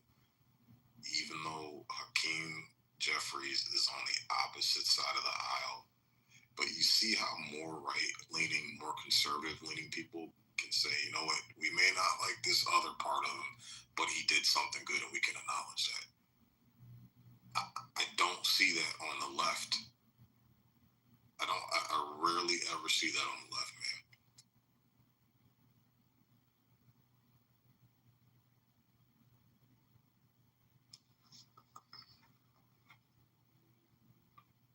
Yeah, man, that's why I'm saying, man, black and white conservatives, man, we just need to unite, man. We're all against the violence in our respective communities. Like, we don't like what's going on in our inner city communities. We hate that shit. Like, we don't like it, and you all don't like the likes of the type of people who took out our beloved Charlie, brother Charlie. So you know, I know we get on here and troll and shit, but we really all have the same or a similar mission in mind, man. And it's that, you know, like, look at how, like, this is what I will say, and I'm gonna say this because I was bringing up race in a negative way, but I'm gonna bring up race in a positive way. A class act. You feel me? And as a nation, we have to stand together against any vow that threatens our First Amendment right. And Charlie was a great symbol of that. Somebody like that should have never I don't care if you disagree. There was things he said I disagree with. And there's nothing that I would see somebody hurting a person like that. You know, sometimes we get so caught up on proving a point being right, we forget we're Americans. Not a fellow, but an American took out another American for what? For our First Amendment, for exercising his First Amendment right in a respectful manner. That got young minds intrigued about politics. It's just a real shame, and every day it just hits harder for me. It hits harder for me. Like, it's a happy time, but it's also a sad time. What I saw today gave me hope. I'm still kind of saddened over the whole thing. And Sig, I agree, and I do apologize for what I said earlier, brother. You know, man, me and you, bro, we really feel the same way about a lot of this bullshit in our community and in our country, bro. Like, real talk. And I appreciate the apology, and I accept it, brother. I don't hold no grudges. It's all good. It's all good. It's all love, man. But this is MOG. Then this is where we gotta calm down the emotions and come to an understanding. Is that us coons, we don't hate black people. We don't hate ourselves. We don't hate the black community. We actually love the black community. We want to see black people doing better. I was in tears about a month and a half ago. Did you see that story that black woman that had her niece and nephew? They were killed, and she had them in the suitcases, and the cops pulled them over. Yes, I saw it. I saw the whole thing. Yeah. Did you get a chance to see the picture of those two little black? I saw the pictures of them pre-decomposing. I didn't see what happened after the bodies were decomposed. No, I'm saying before they were murdered. Like, they had pictures of them smiling and yeah, I saw it. Yeah, you see how beautiful those black babies were? Man, come on, bro. Right, and that's what I'm talking about, man. Like, look at all these stories when you hear, Father's Day weekend, 4th of July, 70 people shot and 15 people dead, and you look and you see the pictures of the black people that were dying at the hands of other black people. Like come on, brother. We can't sit up here and keep pointing the finger at white folks and white supremacy and the white system. We're literally taking each other out. We're literally aborting millions of fucking babies. Like, that's my point, is that we're doing too much shit to ourselves. We got a lot of mess to clean up internally before we can start looking at other people that are causing problems for our community. But 90% of the problems that we get, or 90% of the shit that we get from other ethnic communities, is because of the shit we're doing from ourselves. And if we clean that up, a lot of the heat from the other ethnicities would go away. Because the heat that we're getting is based on the bullshit that we're not correcting and taking care of ourselves. Hey, Sig, can I say something? Yeah, go ahead. Yeah. I see a lot of things, and just in the chat now, it's you see things, and this is a common sentiment of, well, we can't let a white man tell black people how to fix their problems or how to clean up their community, etc., etc. Anything along those sentiments, like, well, a white man can't tell us what to do. Well, I think I've lived long enough in life that sometimes life's hardest lessons come from people we hate. And sometimes the most important lessons in life come from people who we consider to be our enemies. And a lot of times when someone gives us a lesson, we hate them for it because we know it's true. Now, I can, and I know in my life, that some of those lessons have come from people that really pissed me off, that I really hated. But I wasn't so prideful that I didn't see the wisdom in what they were saying. And guess what? Sometimes those lessons came from black people and came from black men. So if I, a stupid, murderous, and who some people call a racist white man, can take corrections from a black man, are you man enough to take a correction from a white man? Or are you too prideful? Are you too smart to take the wisdom no matter where it comes from? That's my challenge to everybody here, because I've done it. I've done it multiple times. And you know why I did it? Because they were right. And guess what? I'm better for it. So that's my challenge to everybody who's like, oh, well, we can't listen to white people. Yeah, I know, 400 years oppression, blah, blah, blah. Those were other people. You're living in today. Man, Alan, I cannot believe the day has come where I agree with your sentiments. Oh, Jesus Christ. Okay, MOG, I promise, in the next week or so, I'll say something really stupid and piss you off completely, okay? Thank you, brother. Okay, all right. I promise, okay? I appreciate that. That way we can go back to our usual routine. I appreciate that, brother, for sure. Thank you. Yes, sir. But yes, I agree that with Alan's saying, man, wisdom is wisdom. And when I heard the words Charlie said, of course it was cut up it was cut up to misinterpret initially anyway. So when I heard the words, yeah, I was like, what? Shut your ass up. You feel me? I was like, who the fuck is you to say? But at the same time, these are my same sentiments. These are my exact same sentiments. So why at the same time, look, and at the same time, this is real. Because I'm like, look, hey, this is black business. We'll worry about black business. But at the same time, black business needs to understand this. Wisdom is wisdom. And there's an issue within our community. And it is up to us to address it. And that's the first step. Not to deflect.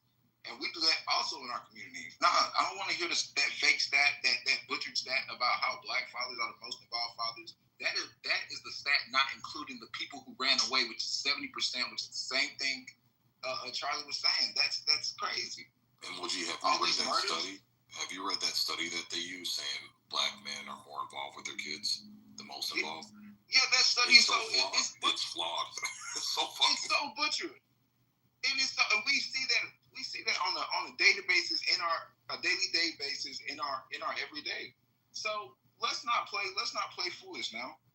And all this shooting and killing, you literally look. Oh my God, Jesus Christ! You literally are killing our own in inner city communities where the real estate should be is appraised at the highest value in the state. You're literally in a place where if you just calm down and look around and assess the value that you have in yourself and the respect that you should have for one another, there are other ways to go about things. But when you cannot address that there is something wrong in you, you'll think that something's wrong with you. And that's why we're in our black community scratching our heads like, how do we fix an issue that's not even a hard issue to fix? Literally. Get folk, we pray, and it's because, I think it's the curse of being cool, or I don't know what it is, but it's a spiritual thing, man. At least from my aspect. But on the aspect of this Charlie situation, because I don't want to go too far from that. I am kind of a little concerned about how the left is reacting to all of this. You shoot somebody in the neck, a good man. This is a good guy. I've now seen a lot of more clips than the ones that were initially showed. The whole story, this is a decent guy. You don't have to agree with everything he said, but this is a decent man. So it's like, what the fuck is you shooting him for simple opinions because they're strong and he knows how to say it and he's doing something that's making an effect. And man, this is just a real wake-up call. And the response that the left is giving versus the response that the right is giving, it's really like making me never ever want to vote for nothing liberal ever again. To be honest with you, it's sickening. You're really so hateful and happy that somebody died. It's crazy. Some people were out there trying to protest the funeral. My G, how do you protest a funeral? What is going on? Yeah. You know what I'm saying? What the fuck? So, man, and for his wife to say, I forgive this man, knowing that this is something that she's gonna have to continuously go before God and do this on a daily basis. She's gonna have to daily forgive him on daily until it's something that's embedded in her, because this is a shocker to us all, especially the family. So it's deeper than a white and black issue, bro. Look at it at least at this. This is a fellow American who is not beating people up, not cussing people out, but simply stating his opinions, brother. And there's a lot of clips where he's really speaking highly about where he would like to see black people. I would like to see the same thing. He's literally saying the shit that I be saying. I don't understand that shit. What the fuck? So it's like, all that bad energy will do nothing but add to the legacy of this guy. It's making him greater and greater and greater. Like, I'm a fan now. Like, real talk. Like, at first I was just like, who is? I didn't even know who he was. I had no idea who a Charlie Kirk was until all of this. So now I'm a fan, and it's really unfortunate. So hey, I hope it just lives on. You know, I hope it continues going. I hope it continues going. Like, can I say something, bro? Yeah, go ahead. What's going on? Rohan, you can go, and then Bree, welcome to the stage. I saw you had some disagreements, Bree, so I wanted to bring you up to see if we can have a conversation. But Rohan, you can go next. What's going on, man? Welcome. Hey, good to see you, Sig. I won't be that long. I saw you guys quoting studies just now, so I'm glad that you like studies, because every reputable study shows that the majority of political violence in this country comes from the extreme right. Whether or not this is comfortable or, makes people feel good about themselves or not, it is what the data shows. And then, so the people that are on the side that are more likely to commit political violence are finding ways to distance themselves from that violence by trying to blame trans people, continuing a long pattern of punching down on every minority group on the planet. We are not that long removed from the Haitians are eating dogs and cats, and the Mexicans are raping people, and the Muslims this, and et cetera, et cetera, et cetera. The same folks that spent years disparaging the death of George Floyd and saying that he died of a drug overdose and he held a gun to a pregnant woman's baby, and they were in Halloween costumes with Skittles when Trayvon Martin died. These people are now the bastions of kindness and sweetness and moral high ground. And now they want to turn what is really a white man shooting another white man into something that involves black people by throwing threats that closed down multiple HBCUs on the day after Charlie Kirk passed. The whole thing is fantastic. And it ends with this newfound clutching of pearls that people, this virtue signaling and wokeism now that people used to hate. All of a sudden, that has become the uniform that they're wearing, as they now are completely in shock that the country is where it is, while either supporting or staying silent as they saw some of these same things happening on their side for years. The whole thing is fantastical. I'm sorry this person got killed. People shouldn't lose their lives for speaking. But some of the pearl clutching is just, to me, tremendous. That's all I got. I appreciate the opportunity to speak. Shout out to freedom of speech. It's a fantastic thing, and I hope people will continue to uphold it, whether or not you're on the left or you're on the right. That's all I got. Yeah, and appreciate your contribution. I just got a couple questions for you, Rohan. You brought up the comparison of George Floyd and Trayvon Martin, specifically George Floyd. In your mind, do you see a difference between Charlie Kirk and George Floyd, and why some people might not be as remorseful or empathetic towards George Floyd compared to Charlie Kirk? Yeah, George Floyd is black. So a black person being assassinated by the state should be something that's really, really problematic for people. And to see it happen in video and then have some person that's like Charlie Kirk say that, he was not murdered, he actually died of a fentanyl overdose, even though that's not what the autopsy says, and saying other things that were also dishonest and not true, like he held a gun to a pregnant woman's belly, as basically putting him on trial after his death. So yeah, his blackness is what did him in when it comes to certain circles of people. So you say it's his blackness, yet the majority of people that were out protesting were white.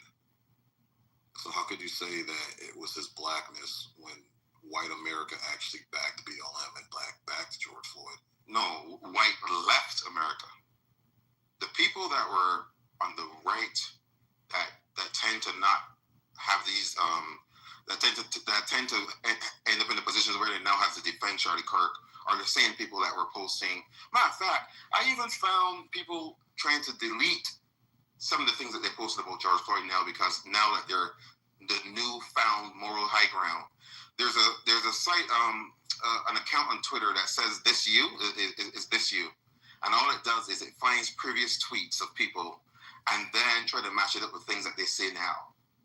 Look at that account and just laugh your ass off at some of the people posting Skittles with Trayvon Martin's death, now having to try to delete it while saying, well, you should never disparage the dead. So, I mean, miss me with all that bullshit. I'm not the one. If other people on here buy into that stuff, it's okay. Buy into it. It's not me. Skip me with it. That's all. Yeah, but the thing is that if you're trying to make the difference between Charlie Kirk and George Floyd a black and white issue, I would beg to differ. A lot of, I mean, here's the thing, Rohan. People's past matter. Every other facet of life, we rely on people's past. Background checks, credit checks, resumes. So to sit up here and say, try to absolve someone of their past, I don't think that's fair, and I don't think that aligns with the way the rest of the world works and how we operate. So that's one. Second thing is, can I respond to that before you go to the second one? Yeah, I actually agree, because in that same vein, we should not absolve Charlie Kirk from the deplorable things that he said. Well, right? but now, Rohan, you're talking. No, now is the problem. Absolving people of their past behavior now becomes a problem the minute it's being assigned to Charlie Kirk. I want you to feel how that feels. Think about it. But that's not a good comparison, because oh my gosh. Here, let me explain myself. Okay, because now you're trying to compare speech and actions. Actions and speech are two different things, right? So George Floyd actually has actions where he victimized other people. Ooh. Okay, so the home invasion, when him and his boys broke into that pregnant woman's home, and they robbed her looking for drugs and jewelry, and they pistol whipped her and pointed the gun to her stomach and threatened to kill her unborn baby. You can't compare that type of vile action to someone just stating some beliefs based off of statistics. That's two totally different things. But you're doing the same thing, right? What did any past action have to do with his death on that particular day? One. Two, why would people then spread lies if the idea is we should not be disparaging the dead? Why support people? I'm not saying you. I think you're actually a cool person. Why did some people spend years disparaging that man's death? Why did they do the same thing with Trayvon Martin? Why did they do the same thing with multiple black people that lost their lives at either the hands of other people that they support or at the hands of the actual state-sanctioned murder in the street? So why, whenever time that happens to black people, they find ways to disparage? Well, let's go back and see if we broke a pencil in third grade. This is what they do as a rule. And then the people that tend to be the victims of the speech, because speech does matter, right? I'm not saying that you argue the opposite, but speech matters. So the people that have been the victim of this speech for years, the speech about Mexicans being rapists, and saying, this is Charlie Kirk specifically, saying that, well, we're going to dump 100,000 Haitians into your city, and they're going to become your masters, and then the Haitians are eating the cat, all this stuff. The people that are the victims of that are now being asked to feel empty. You're saying victims of speech. What tangible harm would happen to these people based on this man just stating his opinion based on what he's observed? Sure. We can actually show tangible victims of George Floyd's actions. Can you show me one tangible victim where they were tangibly adversely affected, where it harmed them based on this man just holding up a microphone and having conversations? Sure. Two things. Again, George Floyd, if he smacked, I like how you're singing of George Floyd, right? Because the same thing that I'm saying with George Floyd happened to Trayvon Martin. Go on Twitter right now and search for Trayvon Martin Skittles and see how many results you get. Well, if you want, you can do it in real time. Okay. So no. You want to You want to stick on George Floyd because it kind of makes a point that to me doesn't exist. But this is something that is symptomatic across it. George Floyd is just the last big version of this, right? So to the extent that George Floyd did something in his past makes no bearing on his death. And then to have people, it does not. It does not. To get to be killed in the street. To be killed in the street for some type of whatever he was being killed in the street for by the police has no bearing on something he did 10 years earlier. I'm sorry. In your mind, that works. It doesn't work when you think. I'm sorry. I don't want to call you a not thinking person, but you're not thinking right now on this particular subject. It does not really thinking. No. Because this is the problem that we have as black people, Rohan, is that when it comes to positive things, we'll take it all day. Just like when it comes to stereotyping. Black women are most educated. I've never heard a black woman stand up and say, well, not all. Black women have great complexion, skin complexion, and aesthetic features. I've never heard them say not all. But if you say, hey, black women have the worst attitudes, then there's a fucking their death. Martin Luther King, Malcolm X, George Washington Carver, all these great black people that have passed, Madam C.J. Walker, what they did in their past affects their legacy. We only accept it because it's good. But the minute someone's past negatively affects their legacy, then we have a problem. That by definition, Rohan, is hypocrisy. So if you're going to state the rule that, hey, what you did in your past should not affect your legacy when you die, then we've got to get rid of the good and the bad together. We can't just accept the good and then want to throw the bad out just because it doesn't benefit the narrative. I make one last comment so other people can speak, and I appreciate the time to speak. I'm talking about the cause of death. We live in a country where you are not supposed to be murdered for a past crime that you did 10 years before by the state. This is basic, right? It's not North Korea, right? So I'm not saying you're arguing this, but it's really, really close to arguing that. It's nonsensical. It makes no sense. Two, if you're talking about people do bad things, and regardless of the cause of their death, it can affect their legacy. I actually agree with that. That's why I'm saying that yes, if you do or say, which you don't believe in, I think, or say bad things, it can affect your legacy.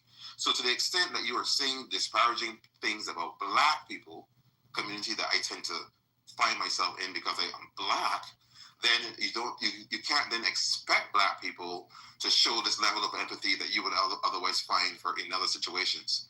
And to the extent that there are people trying to twist your arm, especially when these people are the people that are well known for saying deplorable things about everybody else for years, and now they have this level of sensitivity that did not exist when it comes to people that look like me. Miss me with that. That's all I'm going to say, bro. I really appreciate the time to speak. Thank you. You've been very fair. And I'll go on mute unless other people speak. Yeah, if I can jump in.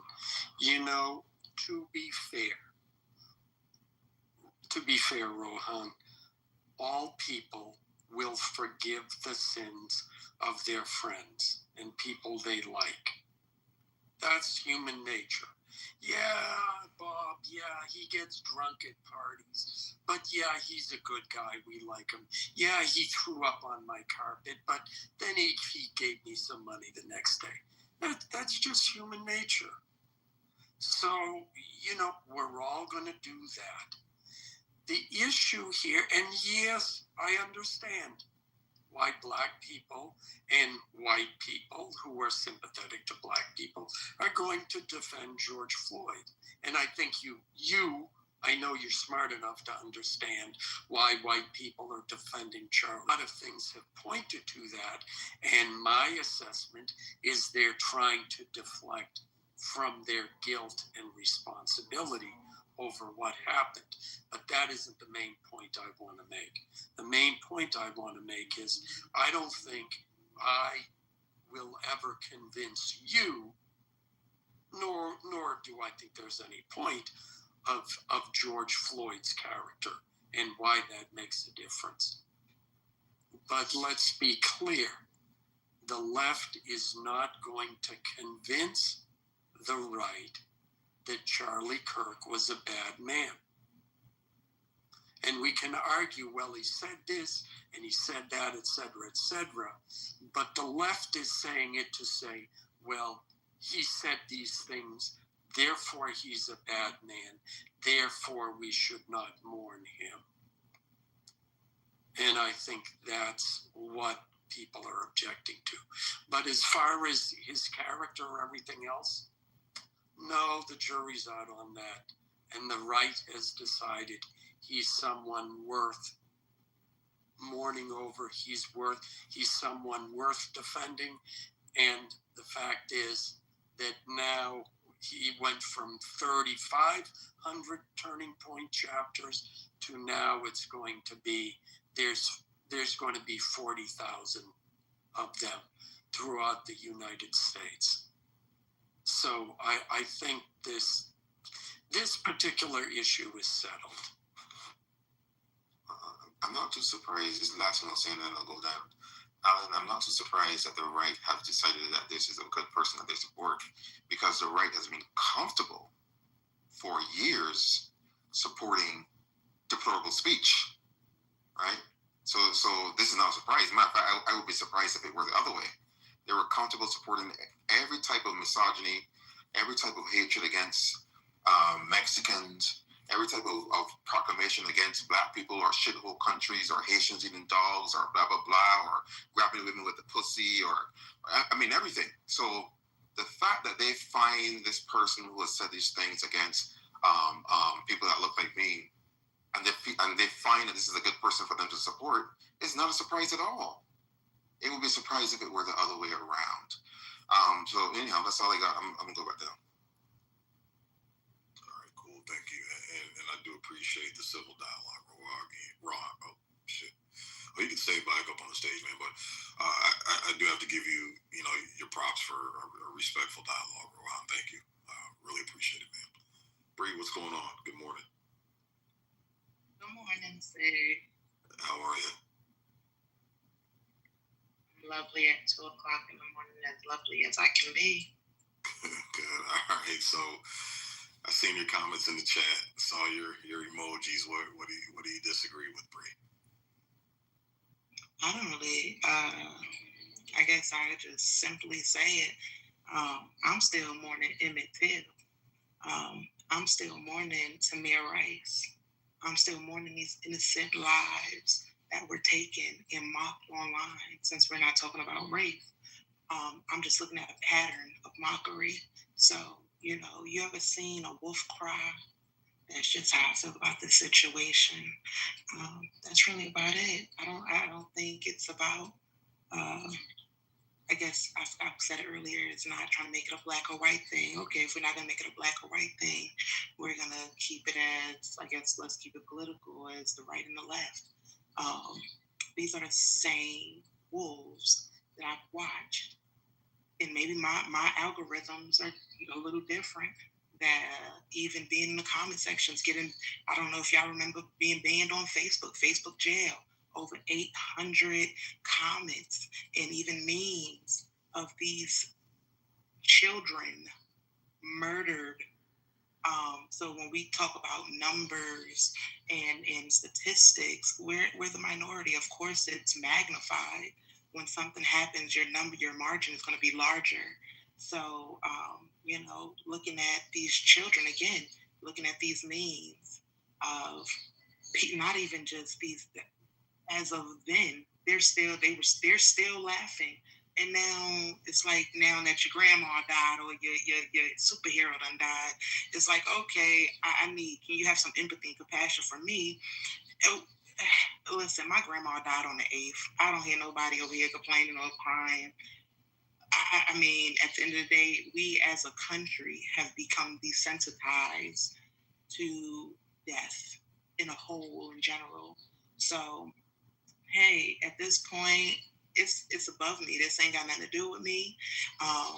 If we talk about nature versus nurture, the actual shooter, was raised in a conservative household. He was nurtured under those values, under those principles. So whatever made him turn, whatever made him decide to go against this man, only him and the FBI during this interview is going to find out. It ain't gonna. I think this reverse psychology or the attempt at it to pull on my heartstrings. Why you need my sympathy or empathy? Y'all the majority. So if we talk about conservatism, you're the majority. My little opinion shouldn't even matter. So if you say, well, man, this doesn't move you, no. Like y'all was saying earlier, this is like another day in the neighborhood, right? People die all the time. People die every day, B. So at this point, what are we talking about? How do one person and you don't get to speak and share hateful rhetoric and slap Christianity on it and tie it in a pretty bow and box it up and say, oh my gosh, he's a great Christian man. Hell, I know a lot of Black Christian men, and they still get demonized. So at this point, I love my Black brothers who love their Black women, who honestly can be actual leaders. And when I say leaders, I mean, I'll back up what I said in the chat. There's no reason somebody who don't know the ins and outs of your house can tell you how to clean up your house. You should be strong enough to know what the problem is. If you have an infestation in your home, there's no reason why. Common sense and logic, you need to go ahead and hire an exterminator to tell you got a rat in your house when you see it with your own 2 eyes. And then you sit here as a supposed leader and say, man, I needed this exterminator to tell me I had an infestation problem. If that's what it took for you to say you have an infestation problem, there's a bigger problem at hand. So then, okay, so take that logic, and I got a couple questions based on something you said in the past, but let's address this very last point you made. So if that's the case, Bree, can you admit that in our community we have some problems that we need to take care of, and it shouldn't take other ethnicities to tell us that? Yes. Okay, so then why is there so much animosity if we know we have problems? And it's not like our problems are contained within our community. They're out in the open for the world to see. We can admit that they're problems. Why are we getting upset that other people who are observant from the outside are saying the same thing that we acknowledge and we know and we understand? Okay, let me explain that right there. I just said it earlier and said we are the minorities. Our margins are going to look and seemingly be larger, correct? Can we agree on that? No, they shouldn't. They are, but they shouldn't be. Because we are the minority, our margins should be extremely lower. They shouldn't exceed the margins of the larger group. If we have 100 of ours and 100 of theirs, our margin is going to be at 50%, and their margin is going to be obviously lower. Is that not correct? Is that not? Repeat that one more time so I can grasp it, because I didn't quite grasp what you. Okay, since we're talking numbers here, if we have 100 to match their 100, if 50 of ours do a crime and 50 of theirs do a crime, is our margin not going to be higher than theirs? Yeah, that's you see, your math isn't math, and that's where you're wrong. So if they have 100 and we have 50, right? No, I didn't say that we have 50. So I know you didn't say that. I'm correcting what you said and just trying to explain to you what it should be. So the way the margin is going to work is if 20 and 10 of our people are committing a crime, technically in raw numbers, yeah, they are going to be committing more crime. But the margin and the percentage is going to be higher than ours. And that's what we're looking at. The frequency, right? The rate at how often it happens, that's the determining factor of how good or bad something is. So then that means our rate and our frequency of committing violent crimes is way higher. That's a problem. We shouldn't be above what the biggest group is. We should be either right at that margin or we should be below it. Once we cross the bigger group, that's when people are going to start noticing and saying, hey, why are you such a small population, but now the frequency of how often you commit crimes is exceeding everybody else, and everybody else that is 5 times more of a population. That's not a good thing, and that's how it's mapped up. So you're absolutely wrong with those numbers, and that's where the shit becomes inflated. One, we know Black Americans were criminalized and marginalized. For one, we make up more than 55% of all violent exonerations, and on top of that, the prison population numbers, the numbers that Charlie Kirk was pulling out of his ass, literally came from the depths of each cheek. Okay, so the numbers that he was saying weren't even accurate. He never even sourced up where he got those numbers from. He just quoted them and people believed it for whatever fucking reason. Because it's been marketed about the criminal behavior of Black and African Americans, which drew on the ongoing institution of slavery through the criminal mindset. So when you criminalize a group of people, and the only way that slavery is possible is through the criminal element, guess what they're going to do? Of course they're going to create guns and put it in our neighborhoods. Of course they're going to create gang wars. Of course they're going to create drugs and crime elements. Even when BLM was popping off, it wasn't Black folks that were starting those riots. It were white officers, white police officers, white people in general infiltrating those things. And it's just amazing that we focus on the degeneracy of our population, but no one else. Because if we were to look at who's really violent, who's really fucked up, there's no comparison to white society, to Black society. There's nothing about them that is peaceful. There's nothing about them in antiquity that was ever even civil. Black Americans are the only people that were oppressed the way that we were and did not burn down whole communities and start whole fucking revolutionary wars over the fucking price of tea in China, literally, right? So if we're talking about that, there's a reason why they have to brand us that way. There's a reason why the narrative is spun that way. I'm not saying that there's no degeneracy. There's degeneracy in every single population. But you couldn't compare the worst of us to the best of them. Yeah, you know, Yes, I agree with that whole time. I wasn't finished, but I do appreciate Cypher coming in to back that up. And so that was my point as far as when you talk about the frequency. And it's like, where's the outrage with Charlie Sheen? Why are you hyper focused on a community that you don't live in? No, Charlie Sheen. Yeah, Charlie. I'm talking about not Charlie Kirk. I'm talking about Charlie Sheen spreading HIV to these women. Because this is my thing. This was swept under the rug so briefly. Like they have enough to keep them busy. Why, when now Charlie Kirk goes on his platform, is it focused on what Black men should be doing in their community? He has never been raised in a hood. But this doesn't affect him at all. It doesn't matter. I don't need. If I'm stealing something from the store, I know stealing is wrong. It doesn't matter what the person looks like or where they came from. If they observe me stealing and they say, "Hey, Sig, what you're doing is wrong," it shouldn't matter. What I'm doing is wrong. I just need to accept it. It shouldn't matter who it comes from. Let me ask you a quick question, Bree. Do you have any children? Yes. Okay. Would you accept your child coming home with, let's say they had 6 classes in school, they got 4 D's and 2 C's? Would you accept that report card from them? It depends on if they are on RTI, if they're receiving RTI interventions, if they have an IEP, if they're on a 504 plan.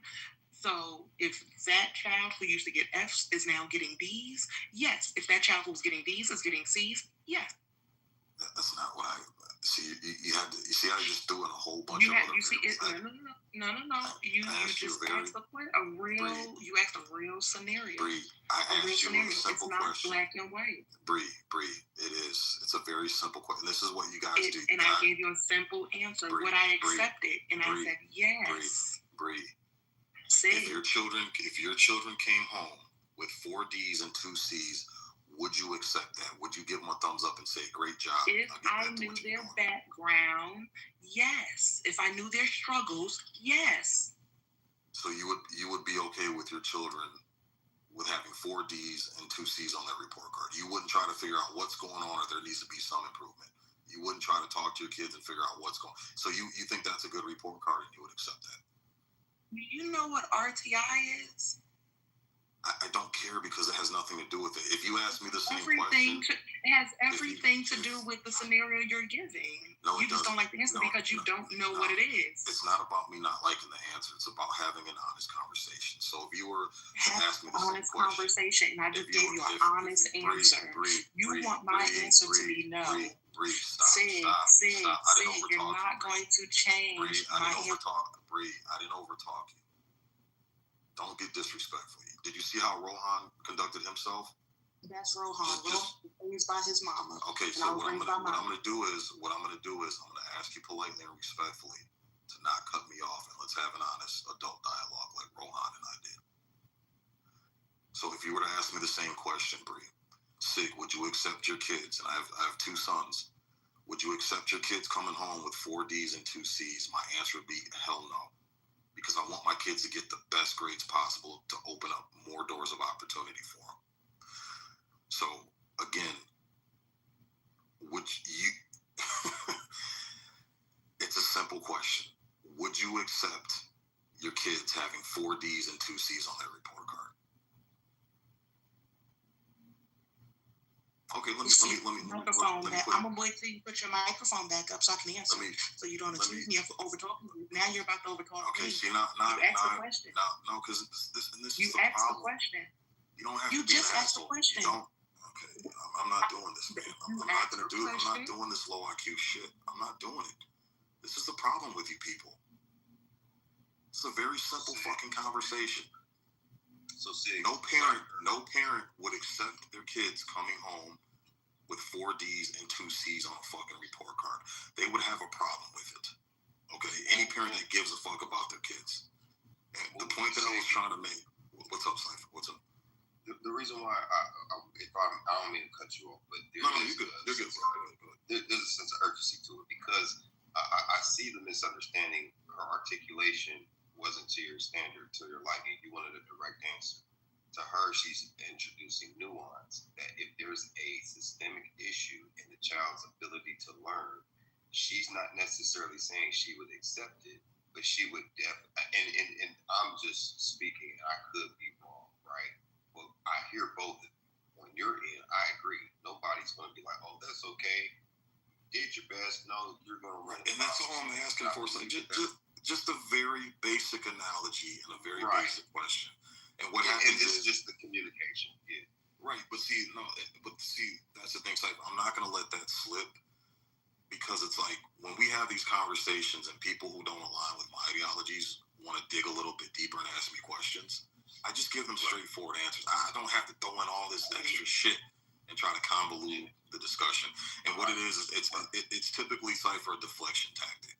And it just wastes a bunch of time and muddies the conversation.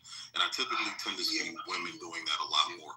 Because you notice how Rohan came up, and me and him, I asked him very simple questions. He gave me very simple, concise answers. We didn't have that issue going back and forth.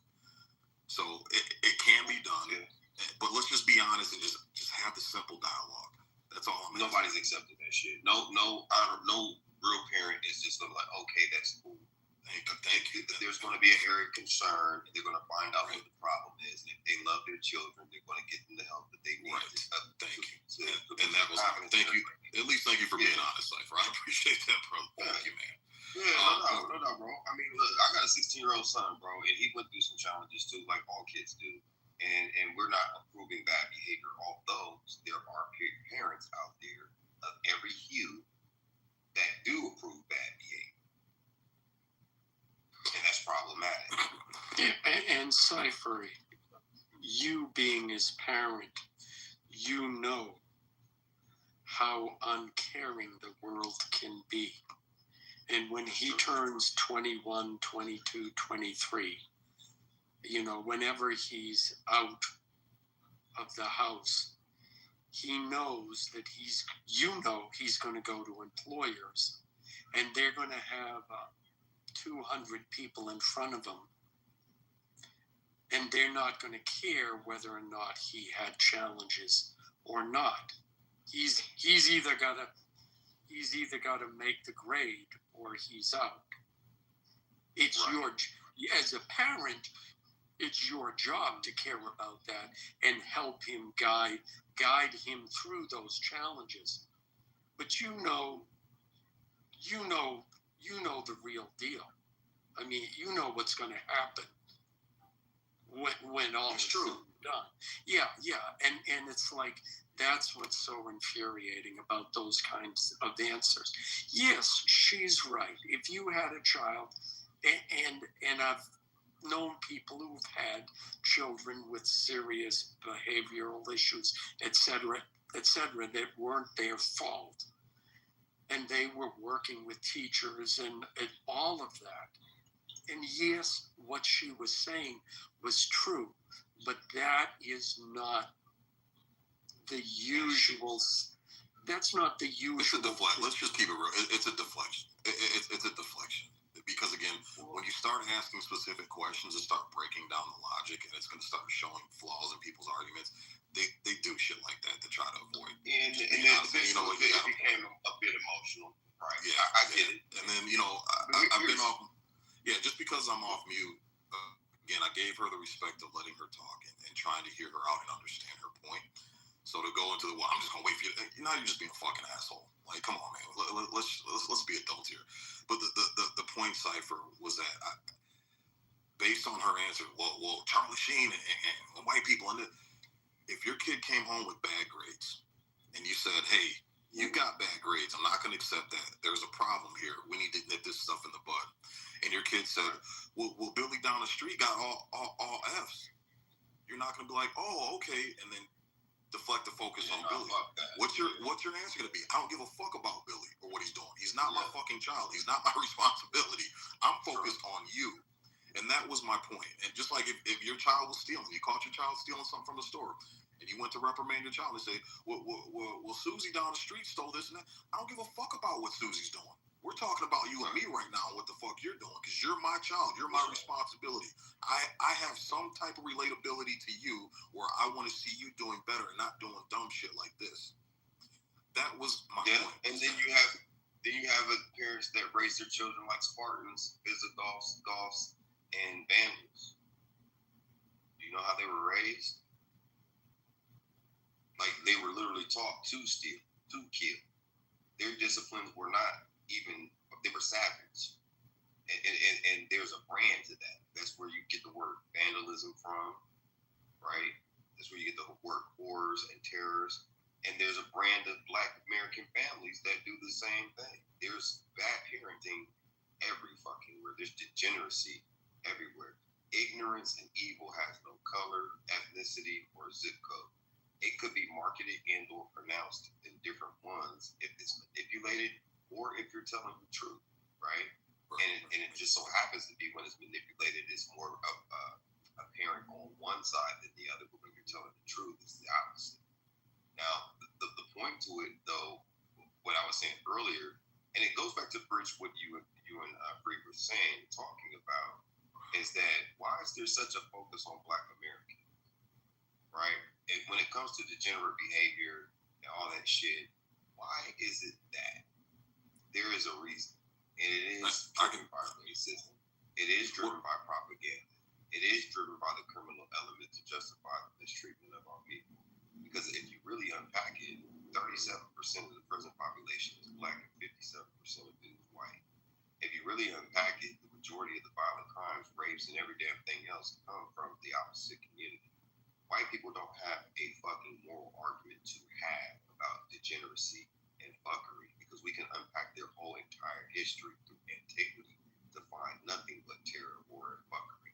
And until today, no one pales in comparison to the atrocities that white Americans and Europeans have caused the earth and animal populations on top of that. Literally, no one can fuck with those numbers and actions. But I'm gonna land right here. Go ahead. My bad. No, go ahead. Yeah, if you're gonna land, go ahead, bro. Go ahead. You're good. Yeah. The point that I was trying to end on it is that when you point one finger, there's three pointing back at you. White people don't have the luxury or the integral position or a moral position to honestly reprimand or criticize any other culture before they do that to themselves. Okay, let me ask you a question. Say you go to apply for a loan at a bank and they deny you, and you ask them, why were you denied? And they said, well, because your great-grandfather used to be a member of our bank and he defaulted on a loan, so therefore we're not going to give you a loan, Cypher, even though your income qualifies, your credit score qualifies. What would you think about that? I would go to another bank. Okay, but would you think that that was fair that you were being judged based off something your great-grandfather did? It depends on the policy of the bank. And yes, I would feel that way if I knew the policy of the bank is still applied. If I did not know, I'd still say, oh, that's fucked up, but there's thousands of other banks. There you go. But the notion is... It wouldn't stop me. It wouldn't stop me from getting a loan. Right. I'm not asking that, but what you think about that situation, you said that you would think it's fucked up. And why would you think that's fucked up? Because I probably didn't know. If I did know when I applied, then I was an idiot. If I did not know when I applied, okay, here's the dynamic to that. If I did not know, then that would be as a shock to me. Like, damn, that's fucked up. That's kind of petty. Oh well, man, that sucks. And why is it petty? Why is that petty? Because I'm being held accountable for something that my ancestor did. Okay, good point. And I appreciate your honesty on that one. So then, couldn't we say it's fucked up that we're holding white people accountable for something their ancestors did? But they were never held into account to begin with. Wait, who has been held accountable? What reparation did they pay? What reparation did they pay to Black Americans? 350,000 dead white men to free the... They didn't die for the freedom. They didn't. Yeah, free, they did. They did. No, Alan. Literally, they did not die for the slavery and enslavement of Black Americans. They died for the preservation of their economic position against the South. Yeah, I'm sorry. I spent most of my life on the left, and the right and the slave states seceded specifically because they wanted to keep slavery. Now, imagine, and here's a little enslavers were Democrats. Here's a little thought experiment. Imagine if the North said, "Hey, you know what? We're good. You want to secede? We're good. You secede. We won't have slavery here. You can have slavery." First of all, no one would have died. And how long would it have been before slavery was abolished in the South? Well, it would have already happened. And two, on top of that, at that time frame, right before the Civil War, there was 200,000 free Blacks in the North, 255,000 free Blacks in the South, 4,000 Black slave owners that owned their families, and 400 of which owned more slaves than white people and were more diabolical and worse than white people's. And some of those Black slave masters owned white people. Yeah, okay. But the point is, dynamics. The only reason why war happened. Hold on, Alan. Let me add this other piece because I've got to reiterate this point to your argument, and I'll be very brief. The only reason why that war happened, brother, is because the industrial complex of the North could not withstand the independence of the South, undermining their political, social, economic infrastructure, which would have weakened the North. Yeah, but it wouldn't have been the end of the North. But that's not the point of my argument. The point is the North didn't have to do anything. They chose to, and you might have spoken, what you're saying may be true, but it was still based on the issue was always about slavery. And it's like suddenly, slavery was an issue as each state was added, whether or not it was a slave state or a free state. Slavery was the declared issue when the South seceded. But then, we will be reminded of all the times that slavery was a big issue in this country. But then when this country started, the people in this country started killing each other, suddenly it wasn't about slavery. I'm sorry, I'm just not buying. But I get what you're saying. I get what you're saying, bro, but you're a little bit conflated on the history marker, right? The original slaves were white European, Eastern Yugoslavian people. The Slavs were where the word slave come from. Yeah, I know that, but that's with that institution. Was a black man from Uganda. Yeah. I mean, I know. 1609. Now, let me continue. But let me continue. Most people don't know this because this goes to the overall point of what you're saying. Slavery has been an economic institution that has been patently around for thousands of years. The dynamic differences and shifts disrespected human culture and civility, right? So that's where it became an issue, a moral argument that wasn't compelling enough until John Brown initiated the shit in 1859, which kicked off the transatlantic slavery because it wasn't self-sustainable on its face. On its face, it wasn't sustainable by the very nature of that institution. So it wasn't a moral issue, it was an economic issue.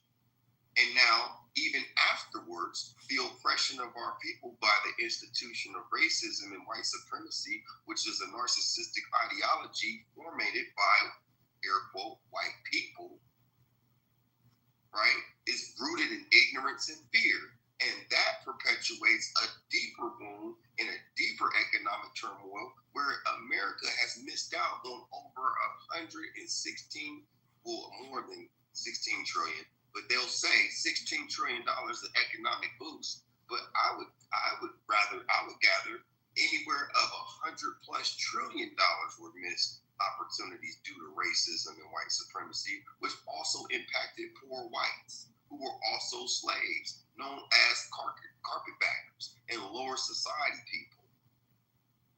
So when we really unpack the real history of what this all is about, it's not just about the slave and slave, because slavery is not our history, bro. There's so much more dynamics to Black American civility. But Cypher, in our what does that have to do? What does that have to do with us gunning each other down in record numbers today in 2025? Because of racism and white supremacy. So that plays a part in that. That plays at least 60%. Cypher, that's not true, because if that was the case, is America more racist now, or was it more racist before the 1960s? Now, that is a tricky question. And the reason why I would say that is because just because some shit isn't in your face doesn't mean it's not happening. So I would elect to say two parts on that. It is more in your face. It was more in your face prior to 1960 than it is now, but I don't really see a shift or change. In fact, it's probably more racist because we now see that shit on the fucking news. It's marketing. Okay, sir, you understand you had the state actually incorporating laws that told Black people, you can't do this, and this is law. What laws exist now that tell Black people, you can't go to this school, you can't use this restroom, you can't open this business, you can't buy property here? What laws are on the book right now that are enforced by the state? To that point, that's why I said it was more in your face then than it is now. So it's the racism. Politics, if we look at Water in 1981, right? Lee Atwater, he's the one that started the initiation or uncovered the dog whistle politics and how it's been playing a part in all of this time, and it was really ran by the Democrats back then than it is now. Okay, so then was it more racist back then, or is it more racist now? And to be from being able to read. I'm not saying that, brother. Listen, okay, I get what you're trying to do. I get what you're trying to do. But you just see what I did? Let me, because what you just did isn't making sense. And right now you're being disingenuous. What laws are on the books? What laws are on the books right now telling you that you can't buy a piece of property in a white neighborhood and set up a business? None. Okay. Were there laws in the books before the 1960s where the state enforced and told you you couldn't buy a piece of property in a white neighborhood and set up a business? Yes. Okay. So just based off those you know two examples. You know what it became? The HOA. You know what it became? You know what it became? Hold on. Let me tell you what policies. I'm saying policies. I'm articulating. Listen, hold on, Sig. Walk with me now. Walk with me. We're not far apart, brother. Hold on. Cypher. We're not far. Is an HOA? Is the HOA a law enforced by the state? No. But allow me to finish articulating, brother, so I can tie next point to the whole point. Cypher, you just brought up an HOA versus the actual. You're not allowing me to finish the point. That's not the only point, bro. Cypher. Because as soon as you say HOA, that's Cypher. Let me jump in here. Let me finish, Alan, really quickly. I'll be quick, Alan. So Cypher, stop. No. Because we're gonna break this. Why can't I finish what I was saying? Because we're asking a question of answer. We're gonna break this down. I asked you about an actual law. But an HOA is not enforced by the state. It's not the state saying you cannot do this. HOA is a privately owned sector. It's not a public sector. Exactly. Okay. Brother. So then again, that they enforced telling black people they can't do this and they can't do that simply because of their skin color. That has no comparison, absolutely no comparison to a privately owned HOA where people privately make up their own rules in their little subdivision. Okay, so again, there was way more racism back then because there were actual laws on the books that could be enforced and put you in jail if you were to try to do something as a free American simply because of the color of your skin.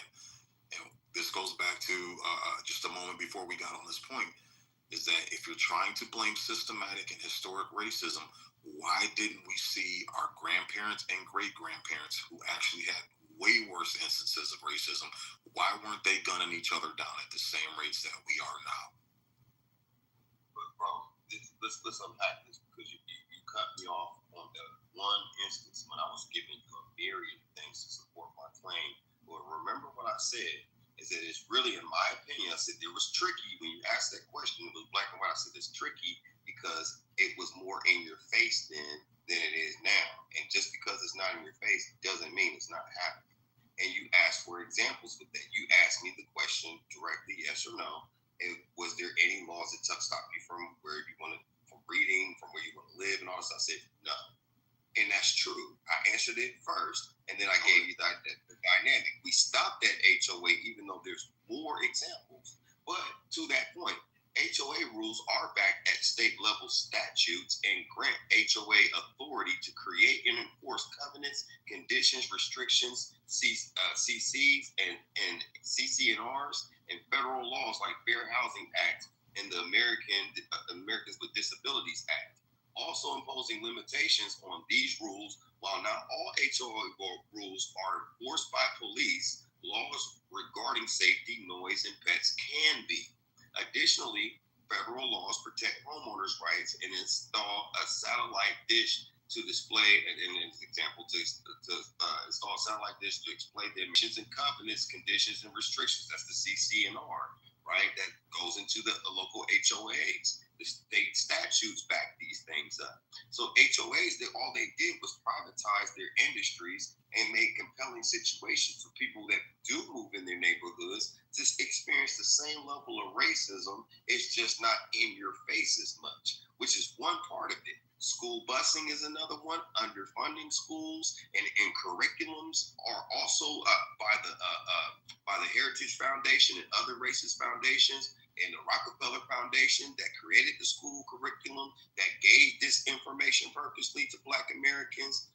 I'm not using that as an excuse for our degeneracy even still, but I am saying it creates more of a hurdle for us that live in a more civilized, viable society, which only creates that challenge, creates solutions for people like myself creates a challenge for people like myself to create solutions to combat that at a private level where most Black people don't feel as empowered to do something about it, right? So to your point, yes, what you're saying is true. The racism is not so much in your face, but what I am saying is that it's also hidden inside of our politics, inside of the media, inside of your social economic systems and infrastructures. And we have been so normalized to it, most people don't want to see it, and most people can't see it. So what you just brought up as far as the HOAs, again, HOAs don't say because you're black, these rules apply to you. They apply to everyone living in that community. And the reason why I know this is because, again, an objective source, we can go on the internet and type up HOA fucked me over or screwed me over. You're going to see a ton of white people that have been fucked over by HOAs. You're going to see a ton of white people that have liens on their homes because of bullshit-ass HOA fines for dumb shit like parking a fucking truck in their driveway because the no truck in your driveway rule was established in 1984. Okay? Mm-hmm. So, again, I'm talking about specific laws that say because you're black, and this only applies to black people, you can't do this, you can't do that. So, again, the HOA example is still a horrible example, Cypher. Yeah, and it's not really, brother. Go ahead, Alan. My bad. Yeah, let me try. Yeah, because the thing, the real problem, and Cypher, I appreciate this conversation because usually you and I are yelling at each other, and let's not stop doing that at a later date. But in the, you know, you're my favorite troll. Sometimes we have our moments. But seriously, the narrative that there is hidden racism. I'm going to say something. Let me concede the point. What you're saying is true. It's there. It's around. It's everywhere. It's systematic. That idea and the focusing on that, does that serve the black people in the black community in the best way to be, because here's the thing, it's insidious. If there is, think about it, if you tell not only your kids but your adults, okay, there's a guy and he's got an AR-15. I know, Sig, that's just came to mind. All right, Sig, give me a better gun that isn't so popular. Okay, you're not giving me anything. All right. I'll give you a M249 saw. Okay, an M249. Now, he's out there, and he might get you. We don't know where. He literally went out for about 15 seconds, bro. The last thing I heard you say was Sig, and then you said, I don't mean to, and then it went 0.4 seconds. Oh, okay. Yeah. AR-15. Yeah, so let's say he's got the gun Sig said. What did you say, Sig? The M249, yeah. And the M249. And let's say someone in a position of authority tells you, okay, there's a guy, he's got an M249. He's out there. You don't know where, but he's out there. Now go off and go to school. Go off and try and get a job. Okay? It is going to cripple you. I mean, I think you can see that. And this is I can't get too deep into it, but it seems to me, and to be clear, I blame the left for this, but the left has preached this to not only black people but other minorities for so long that it becomes a self-defeating prophecy. How can anybody function if they are so paranoid about something that they're looking for a monster in every corner? Now again, it may or may not be true. But the fact is, people, if you have a more positive, outlook on life, it will serve you better, regardless of your background. I don't know. I realize I'm going off on a kind of, a hippie tangent here. But just for me, that is my problem. And I say that in light of everything Sig said, because I don't think that hidden racism that you talk about is as prevalent as everybody says it is. And I think it can be ignored enough. And in some ways it's better that it be ignored. So that's all I gotta say. I don't know if any of that made sense or whether you related to that. I'm not gonna say. I'm saying it didn't make sense because you're an outsider. You couldn't possibly relate, even if you tried, because you couldn't wrap your mind around what actually happened. But I'm not an outsider. I'm not talking to you, Sig. I'm talking about. Yeah, but I'm saying if you're going to use that for an excuse, him and I are on the same page. It's not an excuse. It's not an excuse. It's not an excuse. I will address you. I'm just addressing Alan with this. Alan specifically could not relate, even though he's trying to empathize. And I can respect his empathy, right? And there is some truth to what he said in terms of perception and fear. That's true. It does handicap Black Americans, and sometimes we use racism as a fucking excuse. Okay? Sig, I'm pretty sure you could agree with that, right? Oh yeah, 100%. Yeah, I think we do. Okay. So it doesn't nonetheless. Hold on, Al. It doesn't nonetheless make what has happened, what still is happening, any less true, right? There are navigations. There is a maze that you have to go through. Some people don't experience racism at other levels than others do, right? Some people are aware or self-aware in certain households. There's something that one of my favorite trolls on this app said that was very, very profound to me. And he doesn't say many things that's profound. But what's his name? Haitian. He said, motherfuckers talk about the school to prison pipeline, but they never talk about the family to prison pipeline. And that is a very profound thing. But when that highlights this egregious act of what racism does, which, by the way, also, let me reiterate, impacts poor whites as well. But the racism and the white supremacist ideology has targeted and used law enforcement and politics and social, economic, and political climates and arenas, people, places, and things to specifically target the Black family structure. And we know it's well documented, and it's still going on today. And we're still also feeling the effects from it. And we've never been healed from it, not even financially prepared. Put that to the side. There's never been no emotional reparation to where motherfuckers like, let me give you some mental health about this shit. You never got us unpacked from that. So some people are carrying around some epigenetic trauma.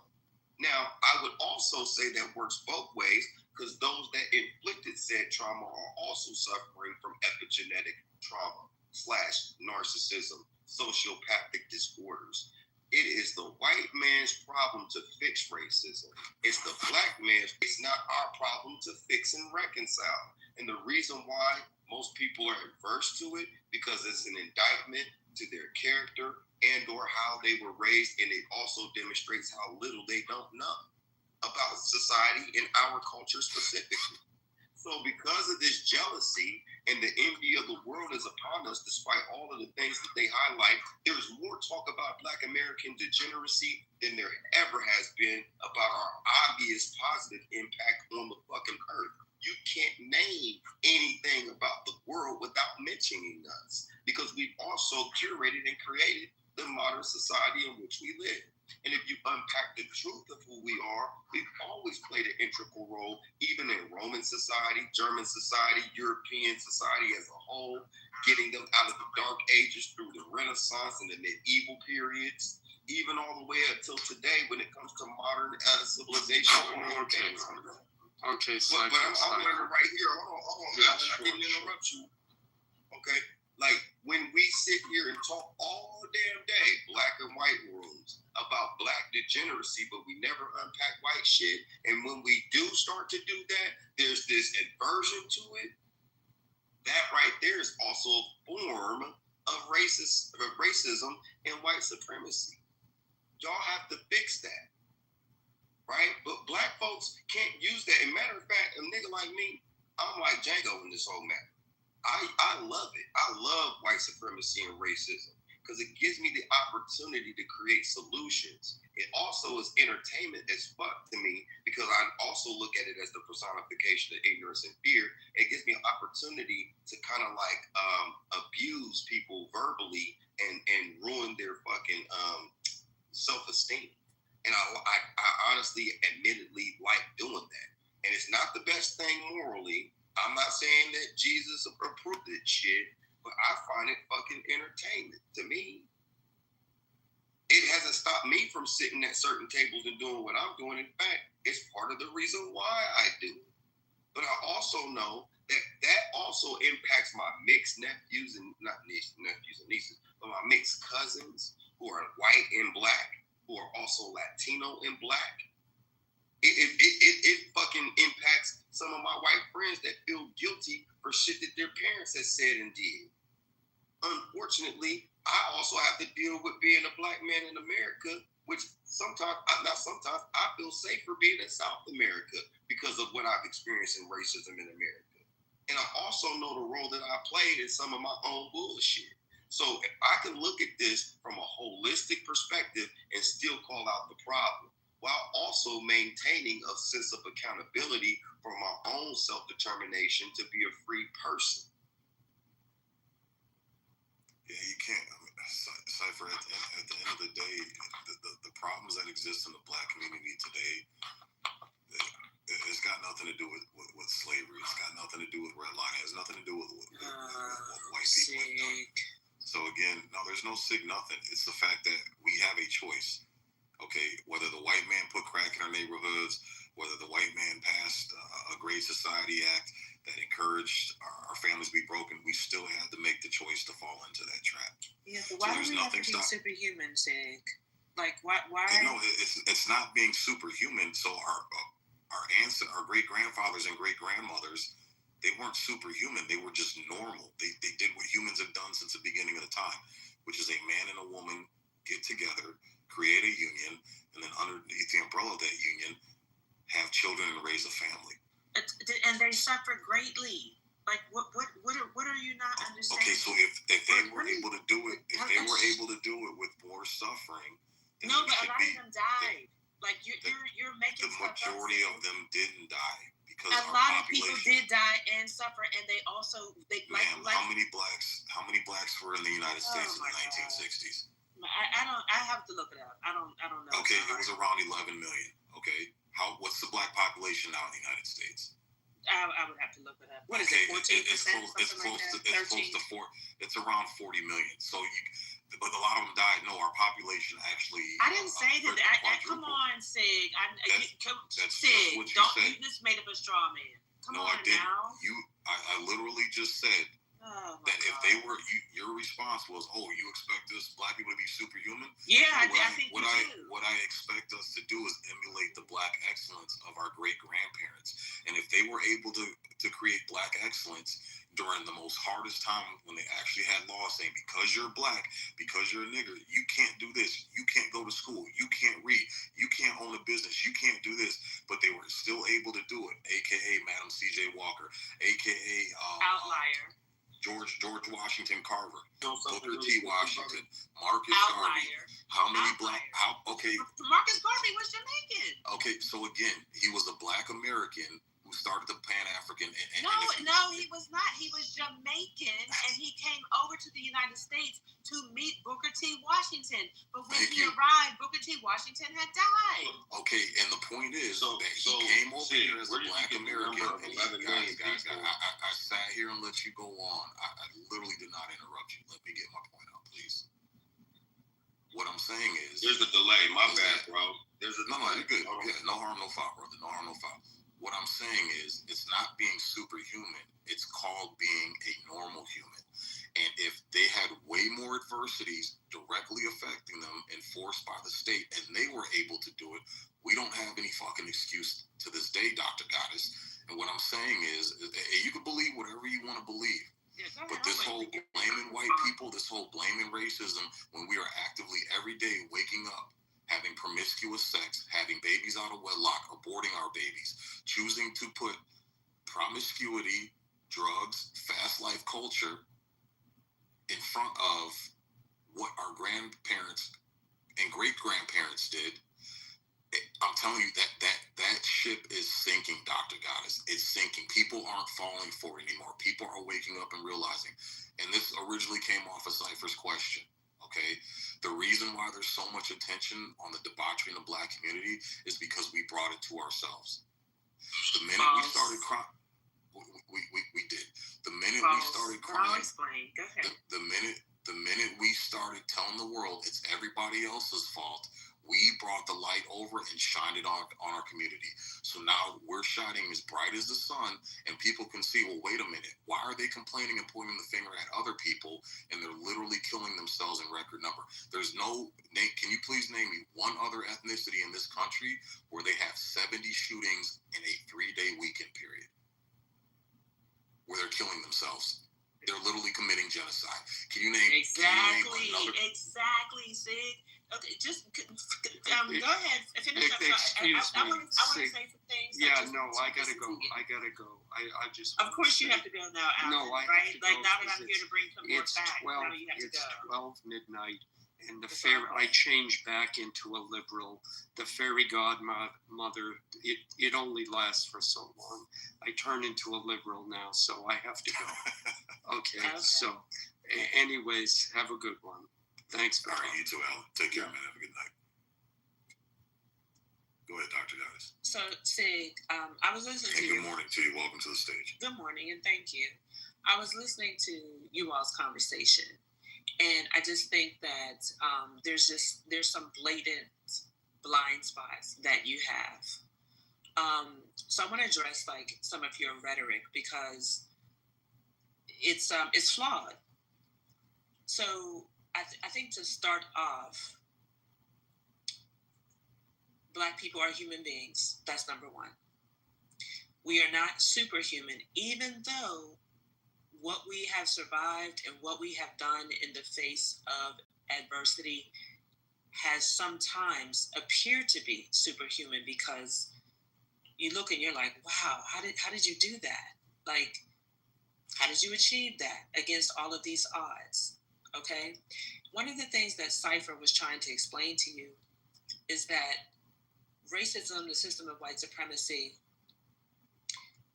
it hasn't gone away. It has transformed, but it keeps the same ideals. And so our grandparents, for example, a lot of them didn't even have television, right? So they weren't programmed psychologically to hate themselves. That's number one. Number two, they were making some of their own films, race films, because white people felt more comfortable, quote unquote, allowing Black people to be in their sort of own worlds. And that ended. In fact, I mean, I could go down the list in terms of race films. I could go down the list in terms of the Negro baseball leagues and the different things that we did on our own. And every single time, white people, aka the people who practice the system of white supremacy, infiltrated and destroyed our independent productions. Okay? So what's happening now, and I agree with you to a certain extent, Sig, No, we can't just make excuses, but your conclusion is what is flawed. You, for some reason, think that this is a conservative versus liberal, Republican versus Democrat issue. It's not. You also think that it is your job. I don't know why, Sig, and I don't know you. I'm just telling you what I've observed. You seem to think that it's your job to align yourself with white American men. And I think it's because you just don't really understand what's going on. What gives you that impression that I don't understand? Yeah, everything that you said, your conversation with Cypher, some things that I've heard in the past. But let me just continue, because it's not a personal attack. I'm just, I am making an observation. I'm just trying to figure out what gave you the impression that I don't understand. So, everything that you said, like your denial. Okay, so I'll go down the list. Literally, your denial about you don't understand racism. You think that it has to be something that's super, super blatant, and that it has to be on the laws. You don't understand the transformation from the blatant legalities of racism that just reinforced the social order, like during slavery and Jim Crow, to what Cypher was trying to explain to you in terms of the privatization of it all. And that's the whole point of it, is that once the law started to be enforced, an entire subsystem of privatization occurred, and that was still racism. It was still meant to exclude. It was still meant to reinforce the system of white supremacy. And you just seem to completely ignore that. So one of the things you were asking about, there's no bearing on my life right now. Well, it may not have. Okay, so Sig, maybe you're an exception. You might be an outlier. That's not true. Okay, but it has an effect on the majority of us in a number of different ways. Well, let me explain. Hold on. So Cypher explained to you. He said the HOA, which actually is not incorrect.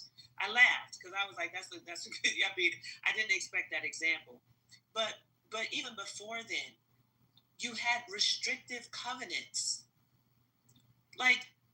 The result of redlining, even when redlining was shot down, you had restrictive covenants. Some of them are still in place today. You were asking, is there anything on the laws? In the laws? Is there anything on the books? Yes, Sig, there are restrictive covenants today. And even the ones that might appear that this is in writing, we don't practice that. First of all, they're still there, and second of all, you can still practice a restrictive covenant without actually having it in writing. So your presentation to Cypher that everything is fine. Can I move into a white community if I want to? And he said yes, but it's maybe. That's the answer. Maybe. It depends on which white community you want to move to, because you cannot move to any white community that you want to. Name one white community that a black family can't move into. The ones that still have restrictive covenants. Name one. I mean, I would have to look it up, Sig, but I mean, do you see how fucked up that is, Dr. It's fucked up to still have restrictive covenants in 2025. But here's the thing, though. You said that it still exists. I said, okay, give me a neighborhood or a city where this exists. If it's that fucking prevalent, you should be able to just run them right off. But you're saying you have to look it up. Well, okay, so no. So it's kind of hard. Let me be clear. Hold on. Let me be clear, Sig. It's in every city. Sig. It's in every city. Then give me one. Just all I'm asking is for one. Then. There's a lot of cities in the United States. You should be able to give me at least one. Atlanta, Georgia. Even as black as it is. The Black Mecca. Yes, that's probably one of the most affluent black cities in the country. Yes, and even at so I go to Alpharetta. That's my point. That's why I'm bringing it up. Listen to what you're saying. The most affluent black city. The most affluent black city. You're saying Marietta. This is why I said hold on. I said Atlanta because it is considered the Black Mecca, and my point is that even in the Black Mecca, with all of these high-achieving black people, there are restrictive covenants in that city. But yet it didn't restrict that area from becoming the black Mecca. But it still restricts black people from moving in Marietta certain and Alpharetta areas. is different from Atlanta. Marietta and Alpharetta is different from Atlanta. So what's the white population makeup of those two cities? But you see how you want to get into. But see how you moving the goalposts though? I gave you what is the white population? What is the white population makeup? Sig, we have to look it up, but let's look it up. So then what I'm going to suggest, because here's the thing, if you ask me for evidence, I'm not going to give you, I got to look it up. No, if I'm going to how am I supposed to know all the stats about a particular city? That's ridiculous. Because if you're going to try to convince me to change my mindset, I would expect you to show some adequate evidence. I don't think she's trying to convince you. She's just having a conversation. But not on this spot, Sig. Is that okay? So here's what we're because you said pick a city, any city, and I'm thinking like, then I was like, you know what? I should pick Atlanta because that's a. Sig, I'm just saying, Sig, come on. Sig, come on. Let's have a conversation, Sig. We're having a conversation, but what I'm saying is the way the rest of the world works is if you make a positive claim, the burden of proof is on you. I know that, but I'm going to hold myself to the same standard. So yes, if you ask me for evidence, I'm going to be able to list that. If I can't list what that evidence is, I'm not going to bring it up, Dr. Okay, but okay. So first of all, you're derailing. That's number one. By asking number two, for hold on, of your Sig, claim? come on. Let me speak, Sig. Jeez. Let me just speak. Dr. Goddess. What I'm saying. If I'm asking you to give me an example, and I'm asking you, and you say, "Well, I got to look it up." That's not derailing. That's you not being able to provide evidence. It is not me not being able to provide. Let me know when I can speak, because you keep talking over me every single time I say something. Why are you doing that? Because you made a claim and I asked for evidence. But that was not my overall claim, Sig. First of all, that was not my overall claim, Sig. Look here, woman. Lower your fucking voice. I'm not your man. I'm not your boyfriend. You ain't gonna raise your fucking voice at me. I don't even let my wife talk. Well, you keep fucking interrupting me, and I'm not your woman. Look here, bitch. Right? Drop down to the audience. I don't even let my wife talk to me like that. Raise your fucking voice. We'll see. Who the fuck you think you are? I guarantee you wouldn't raise your voice to me if I was in your fucking face. Just some goddamn fucking respect, woman. What's up, Cypher? So, Sig, 56.88% of the white population of Alpharetta. 38,000 residents, and they go into all of that stuff. These are things that we could, but I think okay. And then what's the black? What's the makeup for the black population in that city? Okay, let's look it up. You see how easy that was? I just asked him a question and he gave me. Yeah, I get it, but she was trying to get to her point, bro. To be fair, she was trying to get to her these women, bro. So the representing black women, bro. I can't do it with them. But I can't say that. I'll be honest with you too. If I'm being all the way fair, he was being facetious though, bro. I mean, being honest. You know no. Cypher. She said that this redlining thing, this HOA thing, this racism still exists as far as housing with blacks. She really never landed her plane, but you went into one specific thing, and she had a bigger body to lay out. Now, here's the thing. To answer your question, though, in the black population of Alpharetta is 10.9%, which represents 7,410 people. Okay, so then in Alpharetta. What ordinances or what rules or what laws, whatever you want to call them, what she just said about the covenants, about the HOA housing covenants. There's a reason why those population densities are different in those areas. Okay, so here's the thing, and the reason why I ask questions, because I want to understand. Because I live in a city that's 2% black, but there's nothing stopping anybody. So in my situation, I'm looking like, okay, I live in a 2% black city, but there's no rules, there's no nothing stopping anybody, because I was able to move into the neighborhood and there was zero issues, along with the black family that's down the street with me. There's no issues. So what I want to try to understand, there's no... The reason why it's the minority is because of those covenants. Do you have HOA? No, I don't have any HOAs. Okay, that's a different. Then I would say that's a different scenario. Okay, bro, that's why, because where I live at, I don't see it. So when you tell me that it exists everywhere, I'm trying to get a thorough understanding of where you're coming from, and I want to be able to fact check. to see what you're saying is true. Why? Because I have these arguments all the time, and what typically people tend to do is just throw out broad general statements, and it always comes this, when I ask for a little bit more detail just to make sure what they're saying is true, it turns into that. Right. Well, so the only reason why you might get that pushback, bro, is because they'll be in the middle of trying to articulate a bigger point, and then by you going deep dive into one specific point, it distracts their whole mindset from what they were trying to just get out, and the struggle becomes, I'm just trying to land my plane and finish what I was saying, so it becomes frustrating. Then the point is, Cypher, these people aren't ready to have a conversation, because if you're questioning me and you're trying to gain a better understanding of what I'm explaining to you, I want you to ask questions. I want you to deep dive so that way you can fact check for yourself and see for yourself. That's reasonable, bro. And if you're not ready to do that, Cypher, you shouldn't be having the conversation, because people want to understand your point and make sure what you're saying is true.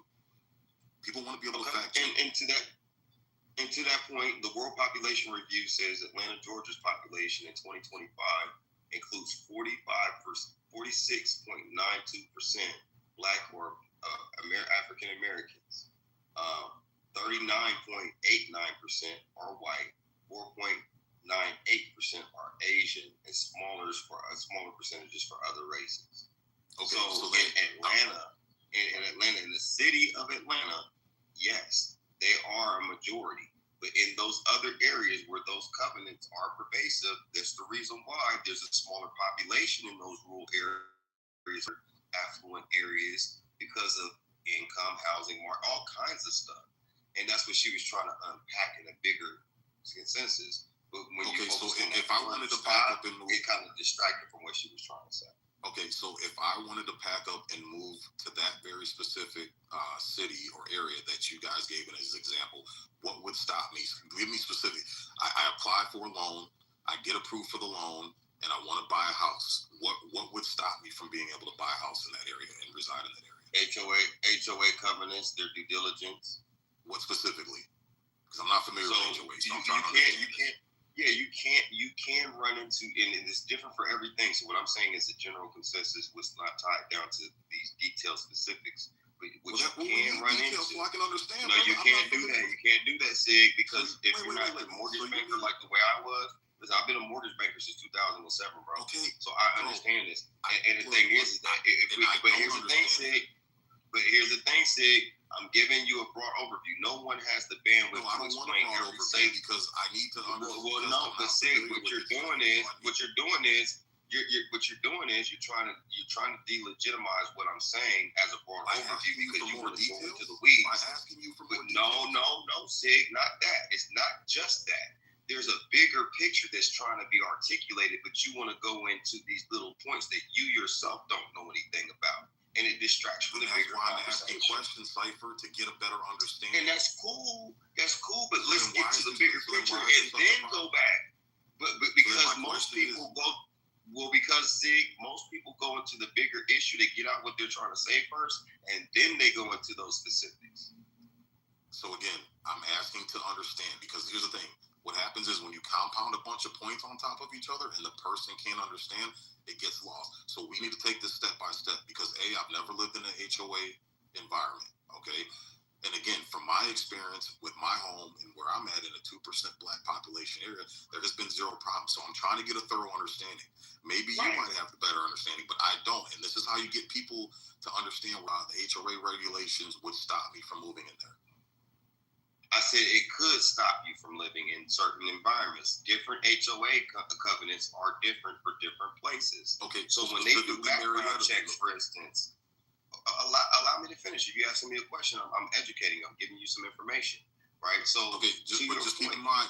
Hold on. Just keep in mind that I'm asking specifically for Marietta, the specific location you guys brought up. What would stop me, a Black man with a Black family, from moving into there? What problems would arise based on the color of my skin from me trying to relocate there? Are you going to allow me to answer? When you answer, just keep that in mind. That's the information I'm trying to gather from you. That's what I was doing. Okay, so what you could run into, because if you don't know Alpharetta or Marietta, these are big-ass places. And they have a lot of different HOA covenants in different zones, different areas, okay? So what you could run into is that you could run into covenants that exclude you, not particularly because of your race per se. It's not that overt. But let's go even deeper. When you're applying for a loan, you know what mortgage bankers look at, what underwriters look at when they're running your background and all that other shit. They're looking at your education, your time on the job, how much savings you have, your DTI, all of these different things. But what they don't tell you is where did you live at, because your Social Security tells you your race, your color, what year you were born, and and if you go even deeper, what is your propensity for crime? What is your propensity based off of where you lived at? If I even go apply for a loan just for a business loan, right? And they're doing their background, they're doing their due diligence, they're looking at your zip code. Your zip code to them will tell you, oh, you live in a crime-ridden area, but you make this money. We won't qualify you for a loan. Oh, you want to appraise your house, okay? If they see some black faces in the house, or if it's known to an appraisal company that this is a black-owned home, you might fuck up. You might, even though the cops would say that the home is worth, let's say, $700,000, but we're going to only value it at $500,000.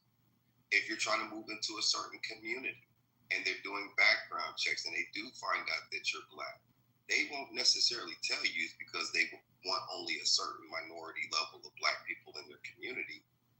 They will make other concessions. So what I'm saying is not, racism, just because it's not as overt, and that's what she was saying earlier, just because, and we were saying earlier, just not because it's not boldly in your face doesn't mean that it doesn't exist or it doesn't have the same impact. And I think that's where your dissonance comes in, is because you have blinders on because you live next to these same people that call you nigger at the dinner table. And you think that you're being accepted because they smile at you and wave at you when you leave your house.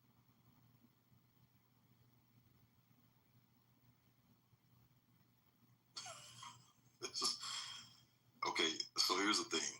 On that last point you made, even if they smile and call me nigger behind my back, it's way better than when I was living in Detroit, around 85% people that look like me, and they were breaking into my home. They were breaking into my car. They were robbing me at gunpoint. They were stealing the wheels off of my car. Okay, they were stealing my catalytic converters. I have the years, over a decade I've lived in 85% plus white neighborhoods, and I've never done that. So I'd rather be called a nigger than go through all that pain than living with people that look like me. Okay, so that's point number one. Secondly is that I've never heard of your Social Security being used against you. Okay, I understand back in the day that, yeah, your Social Security had those certain markers and indicators. But from my understanding of Social Security numbers, they don't hold that anymore. They don't do that anymore. Okay, it hasn't been done like that for a very long time. Bro? When did they tell you that? Because when I had these conversations with people like you who told me that, and I went and looked it up and researched, the research said that used to be the fact, but now it's not. Your Social Security number. What did you source? You see how you're asking me for questions? Oh, it's just out there. I'm doing the exact same thing. I gotta look at it. But when I looked it up, it said that's how it started. But that hasn't been done for a long time. Now, the only thing that your Social Security number is going to reveal is the location that you were born. But again, if we use common sense, where I was born at 42 years ago has no bearing on where I'm at now and where I'm trying to go now. So that kind of doesn't, using just basic logic and common sense, it wouldn't make sense right now. You see what I'm saying? My Social Security number that was assigned to me 42 years ago in the state that I was born has nothing to do with the fact that I live in Hawaii now, or I live in Alaska now, and I'm trying to relocate to North Carolina, or who I am as a person. That's false. Okay, how is it false? Because one, your Social Security number can tie you to criminal elements, public service notices, if you had any kind of bankruptcies, judgments, if you finished high school, college, if you've ever been arrested, if you've ever defaulted on loans, what color you were from, what year you were born, what state you were born from. And if you go a little deeper, which might be esoteric to a lot of people, if you go look at the back of your birth birth certificate, there's a letter in 9 digits. You take that number, you can go to fidelity.com and go to municipal bonds and enter in that number. You'll find a ticker number. That ticker number is something that's being sold in somebody's portfolio. When I looked up mine, it was sold to the Ford Motor Corporation in 2008 due to the bailout, and I had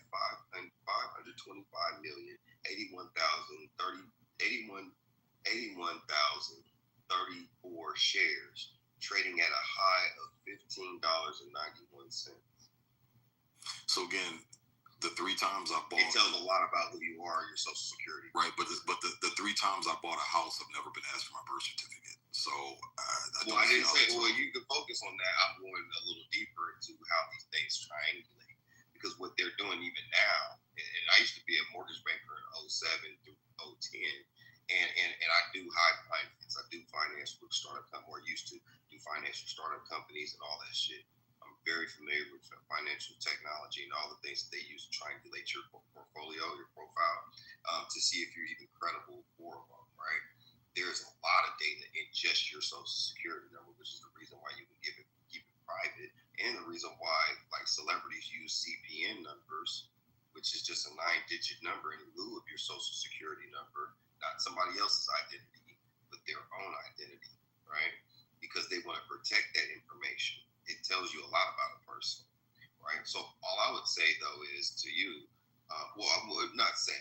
Let me ask you this question, just so I can understand and gauge your knowledge based on certain topics, right? What is your profession or your vocation? So like, you can go to what you were educated as and what you do as a profession today, if you don't mind me asking. So I've got an undergrad degree in aerospace, and I'm in the aviation industry. Oh, we should definitely talk, because I'm doing an aviation deal in South America with EHang. I don't know if you're familiar with them, the Chinese public trading company. So that's a different conversation for another day. I'd be interested in getting your, because I'm doing due diligence right now as we speak. Before I got on the phone with you, I'm doing back research. But so you don't have any specialties in financing or these particular topics? Nah, not at all. I'm just your average blue collar working guy, brother. You know what, brother? I can appreciate that. I wouldn't say that you're an average blue collar working person, because the average blue collar person doesn't have a background in aviation and that technology. So salute to that.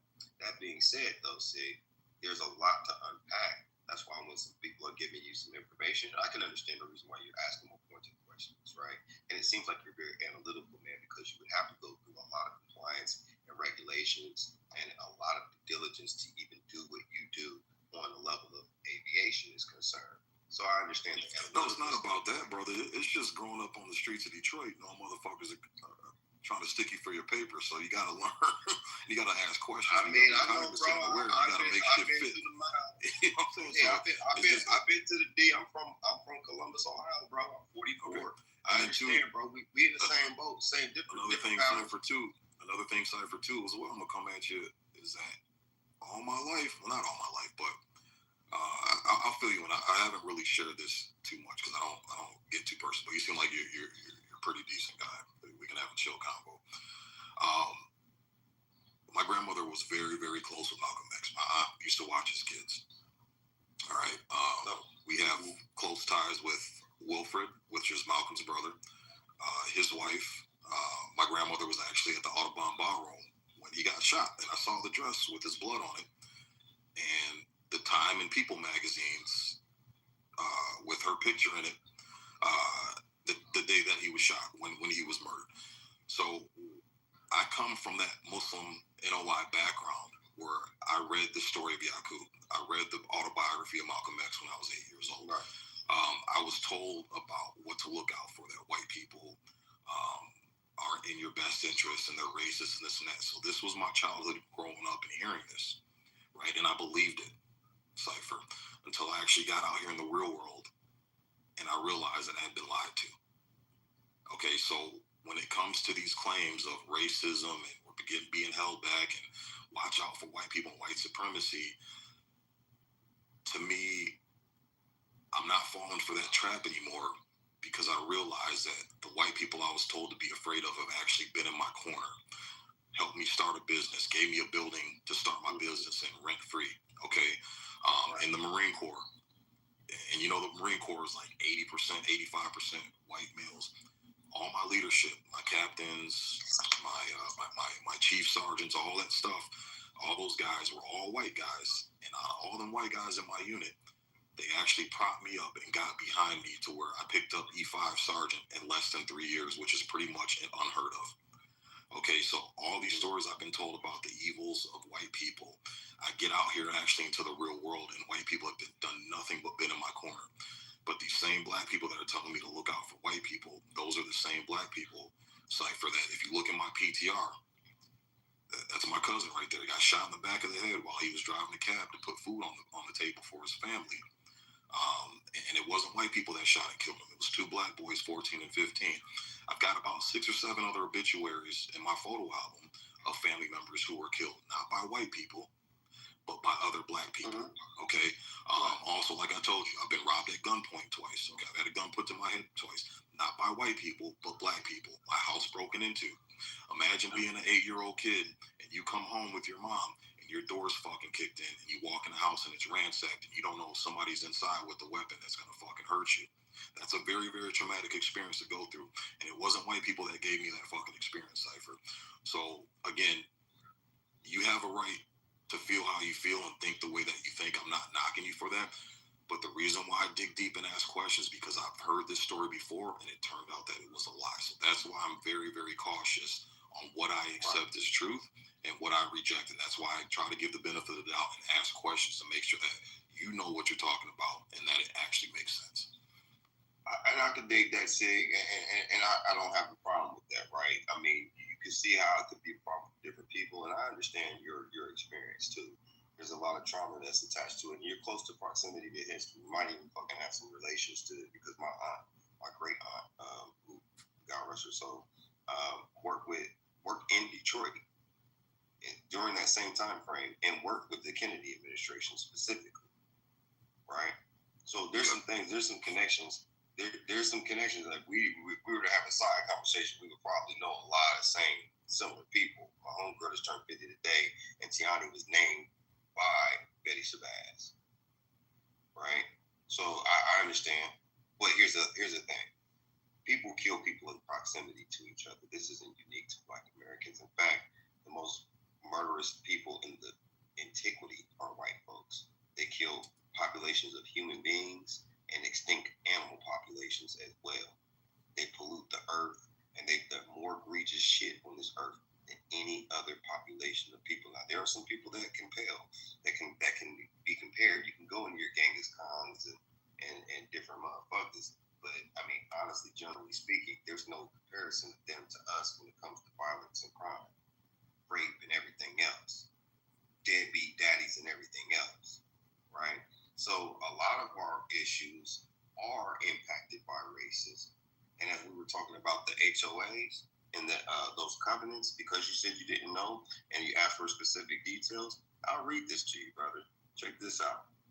And then after I do this back and forth with you, Sig, if I could ask you for a favor, would you mind bringing Dr. Goddess back up if you guys can continue y'all's back and forth?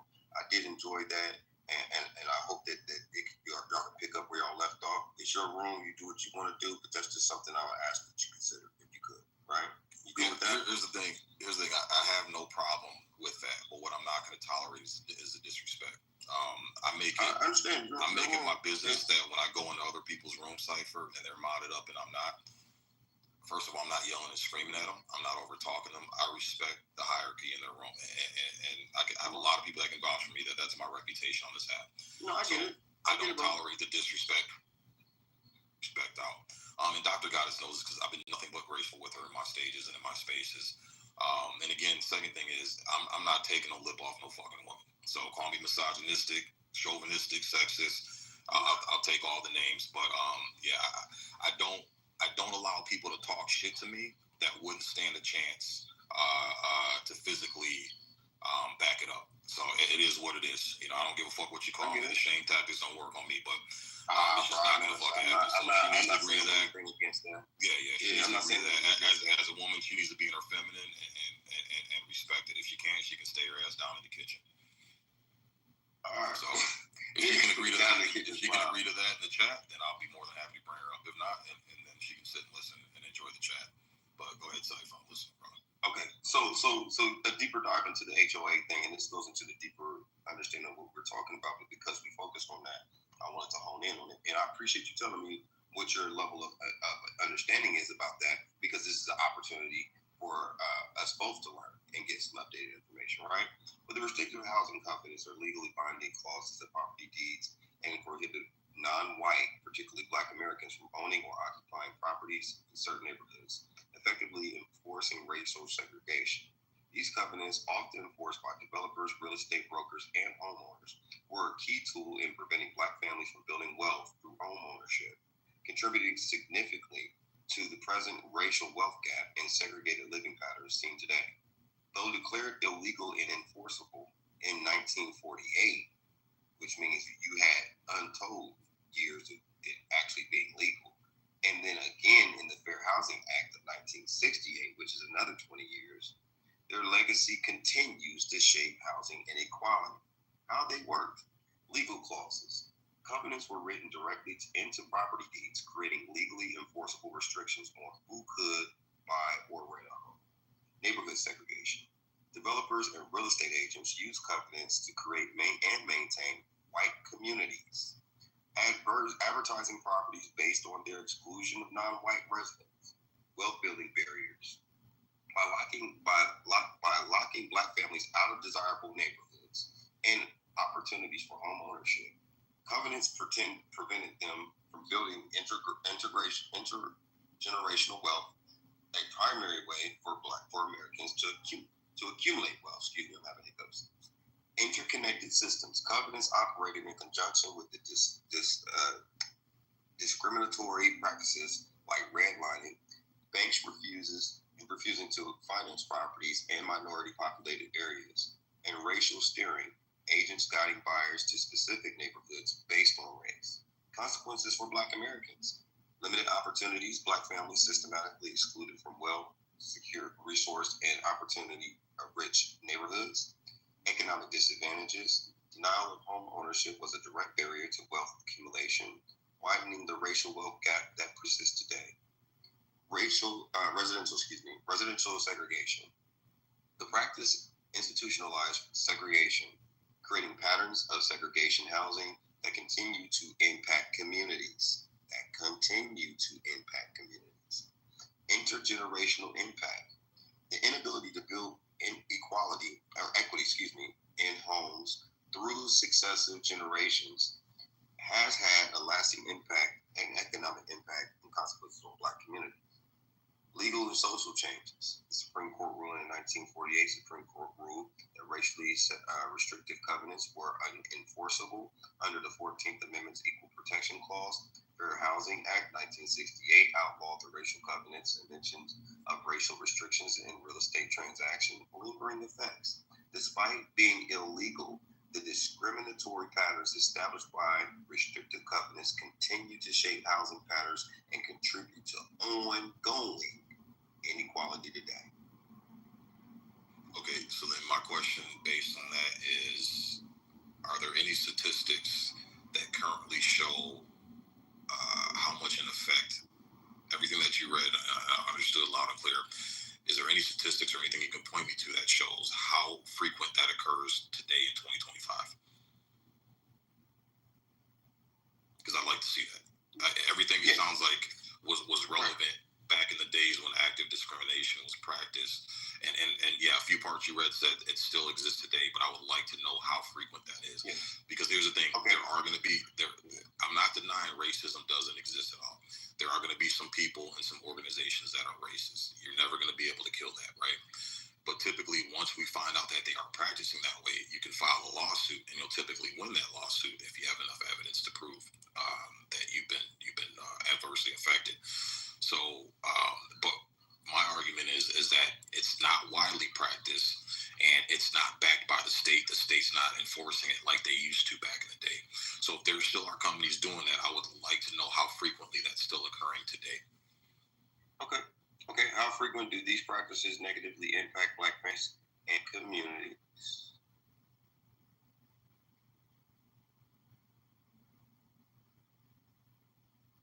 today in 2025.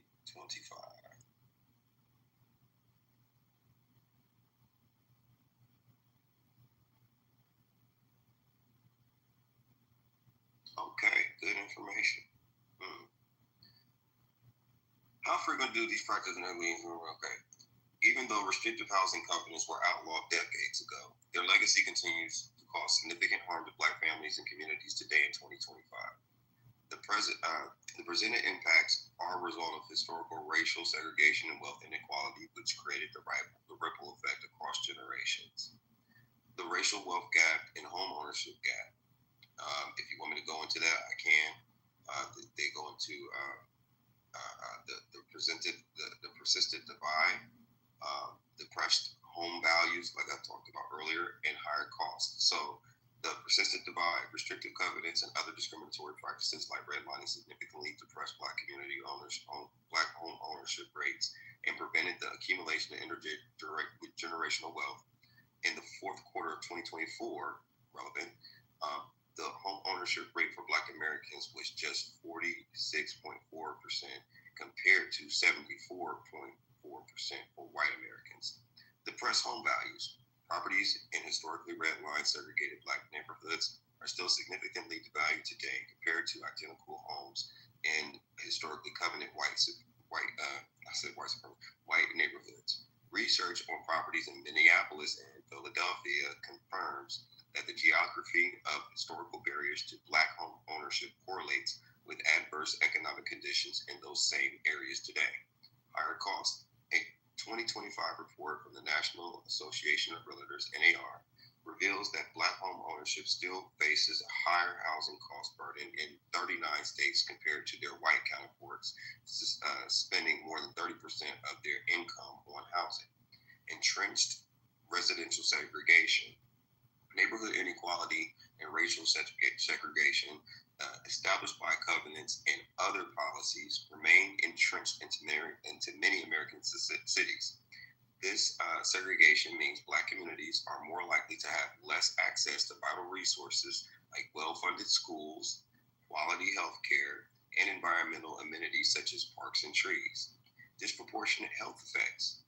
Environmental injustice is another legacy of discriminatory housing policies, and this also goes to recent claims against in Texas, I think it was, with Tesla recently. Historically segregated Black neighborhoods often contain more environmental hazards such as highways, landfills. Studies found that formerly redlined areas tend to be hotter than non-redlined areas, and residents suffer from higher rates of chronic illnesses like asthma and heart disease. Continuing discrimination, modern hurdles. While covenants are no longer legal, Black Americans continue to face other forms of housing discrimination. A 2025 report found that Black Hispanic mortgage applicants face significantly higher mortgage denial rates than white and Asian applicants. Erosion of fair housing. Recent proposals including those in the Conservative Policy Document Project 2025 have been criticized by civil rights advocates for attempting to weaken fair housing protections. Proposed policies include ending reforms designed to address racial bias in home appraisals and gutting the affirmative furthering fair housing rule. Efforts to address the legacy, the policy, and advocacy. Organizations like the Thurgood Marshall Institute and the National Fair Housing Alliance, NFHA, continue to advocate for stronger housing protections and push back against policies that would roll back fair housing gains. Community recognition.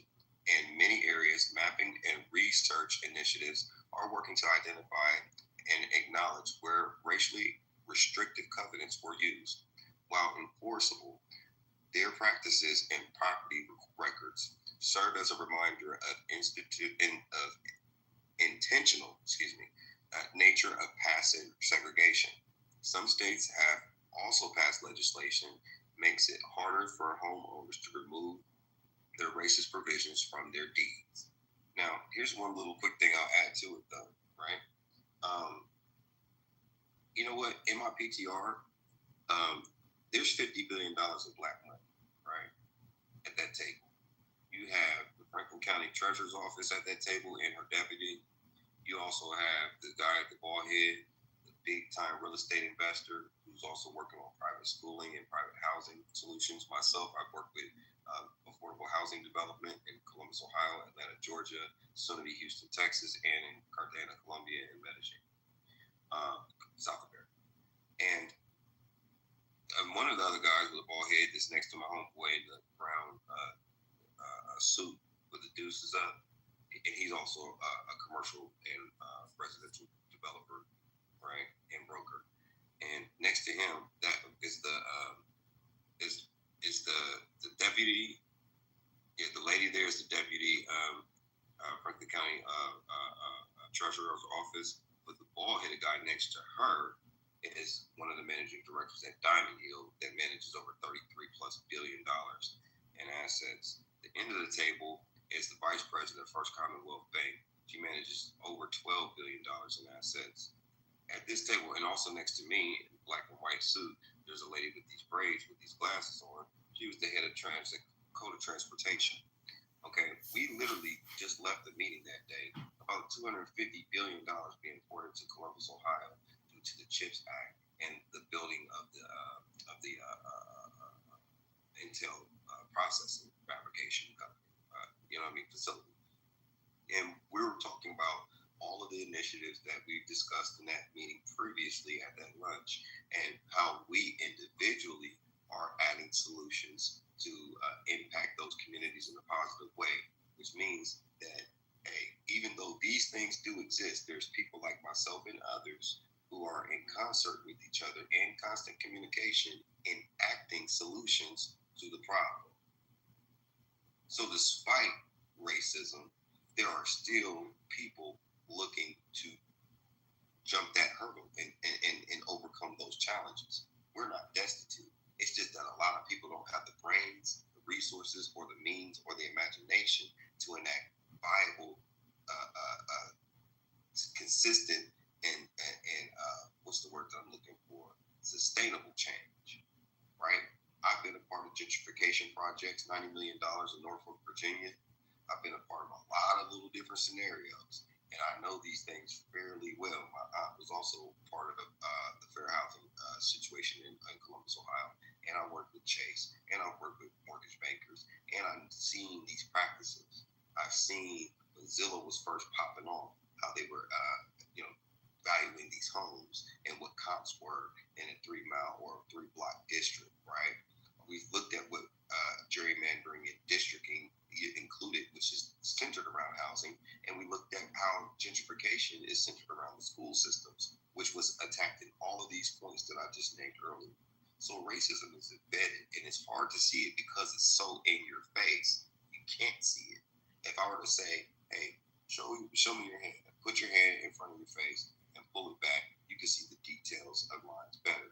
But if I were to tell you to put your hand on your face, you probably couldn't see anything, right? So it's the same way with racism, which is a white invention. This stuff is in existence, and it still has a previous impact that's still rippling out today, but it's still an active practice that's going on in a different form. And that's what the sister was telling you. Now, we're not saying that we should be afraid of this. I think that Black Americans, I don't give a damn. If we need, maybe we need more pressure. Whatever it takes for us to say, you know what, I finally had enough. Doesn't necessarily mean I'm going to go out and get a gun and start shooting innocent white people. That's dumb. But maybe we should be more racist. Maybe we should be more nepotist. Maybe we should include our exchange ourselves. How about we just stop having? How about, because we understand the stats that when you have kids out of wedlock and you have kids before you're financially stable, that's going to cause a lot of detriment later on down the road. And it's going to be a lot harder for you to build yourself. Why does it have to go to the? Why can't we start first? Say, hey, maybe you know what? Let's start getting married before we have kids and actually start raising our kids in a 2-parent household. Because out of all that money you just pointed on your PTR cipher, and you yourself, what stopped? How come it didn't stop you guys and all those wonderful Black people in your PTR? Well, a couple of us are criminals in that PTR. Then that proves my point even more. A couple of us are felons. Myself myself included, are felons. Yeah, so right? You guys, that's an even harder hurdle. Is having a felony attached to your resume. Absolutely, and I have a federal and 2 state ones. So, and I've been home 19 years. Okay, and then you made it. So what? So then. And I'm a retired nigger. Bro. You know what I'm saying? So here's the thing. It's a mind shift, right? It's a mind shift. Now, guess what? I had to go to jail to find some of that. I had to go through shit most motherfuckers couldn't survive to get. Most of my peers could not survive what I went through. And half of my peers are dead and in jail. Half of my peers are married for 20 plus years, very successful, and are good, tax-paying, law-abiding people. Genuinely. But do you see how goofy it looks that you're trying to make all these excuses? Yet, brother, you have one of the I'm not making excuses, though. Overcome. You have a felony attached to you, right? And kudos to you for changing. I'm not making excuses, brother. But I'm literally not making excuses. I'm speaking from an expert experience. The difference between a reason and an excuse is 2 different things, right? Now, if I was just saying, we can't do it because of this, that is an excuse. I would agree. That's what you literally. I'm saying, despite all of this, listening to you read. Well, I went into one of the details. Remember? I'm not complaining about it. But what I'm saying is, me sitting here listening to you, all that was excuses. Was that because this is why we're having a hard time? No, on the contrary, though, bro. Hold on, hear me out. You have having a felony attached to your name, Cypher, is one of the biggest fucking setbacks any American can have, and yet you and those well manicured, excellent, great, handsome, and beautiful looking black people in your PTR. You said a couple of them have been in trouble before, but you guys were able to overcome one of the hardest hurdles to overcome as an American when you've been involved in the incarceration system, Cypher. And you even said it. You had a change of mindset. Same here, bro. I was locked up in juvie for 3 fucking years. And I noticed once I changed my mindset, a lot of this bad shit stopped happening in my life. Once I started saying, hey, you know what? You got to follow the rules, bro. You got to follow the law. Quit breaking the law. Ever since I decided to have that mindset, Cypher, I've never had an interaction with the police after that. But when I decided to make up excuses and blame everybody else and decide, hey, I'm not going to follow the rules everybody else has to follow, that's when I had all these fucking setbacks and hurdles in front of me. It's funny how once I changed my mindset and took accountability, all those hurdles disappeared, brother. So it's really hard for me to digest all that stuff when you and me are kind of in the same fucking boat, brother. Yeah. And it was the mindset, and the next thing you know, once we changed our mindset, everything started falling in place. So why can't we expect our fellow Black Americans to do the same thing before we start blaming race? How about we change our mindset first? Because there's a lot of fucked up shit we have in our community. A couple things we can start doing. Buying life insurance. That's going to set up generational wealth. And you got to be honest, a lot of us don't invest in life insurance. We don't. A lot of us don't know to invest in it. Right. So then we got to educate ourselves. How about that's what I do. I have over 1,000 followers in my Facebook group, and I fed the community for free since 2019. Since January 2019, I've literally spent thousands of dollars on feeding the community. And the caveat was, it's called Such Is Life. Life stands for life and financial education. They would come into the room, they get some food. You don't just get the food and leave. You got to sit down and eat. If you stay to the end, we divvy up the food, and then you can leave. But there's a panel, mainly Black women, that were sitting there telling these people on how to start a business, about life insurance, about all of these different things, right? And I had a 360 camera live streaming it on Facebook. Okay, so then these people that you've re-educated, are they doing better or doing worse since you've given them the Most of them are. Most of them are. Doing better? Yes. Hey, so most of them are. Stay with me on this. Walk with me. So if education and stuff that matters, what you said, and like I said, brother, I got nothing but respect for you turning your life around and then taking what you've learned and helping other people. My hat's off to you. Likewise to you. Same to you, bro. For sure. So then right there, you're showing me proof, Cypher, that it was a change of mindset, and then you took your change of mindset, and you started educating other people, and now they're doing better. Is it reasonable to say, hey, let's try that before we blame the white man? Let's see what results happen from that first, the path you took and the path I took. Let's see if we can make a difference that way. Can we try that first before we start blaming everybody else? You're You're right. And some of these people are programmed to be victims. I'm not taking anything away from that. And there's a difference. I have to reiterate this point because there's a difference because you use the word excuse where there was no excuses being made. Because here's the thing. Excuse is the absence of accountability and responsibility. A reason is to explain while accepting accountability and responsibility as to why or the intention behind the actions, right? Because those people can be reformed. There are some amongst us that can't be reformed because they refuse to be reformed. Right. You can't say exactly. There is a reprobate mindset that exists in every ethnic group. Now, keep in mind, with all this change and shit, I got a nice C300. I'm driving, this was in the last year, 4 times I got pulled over in Ohio and in Kentucky driving because they said my windows were tinted. I don't have rims on my car, so tinted windows are legal.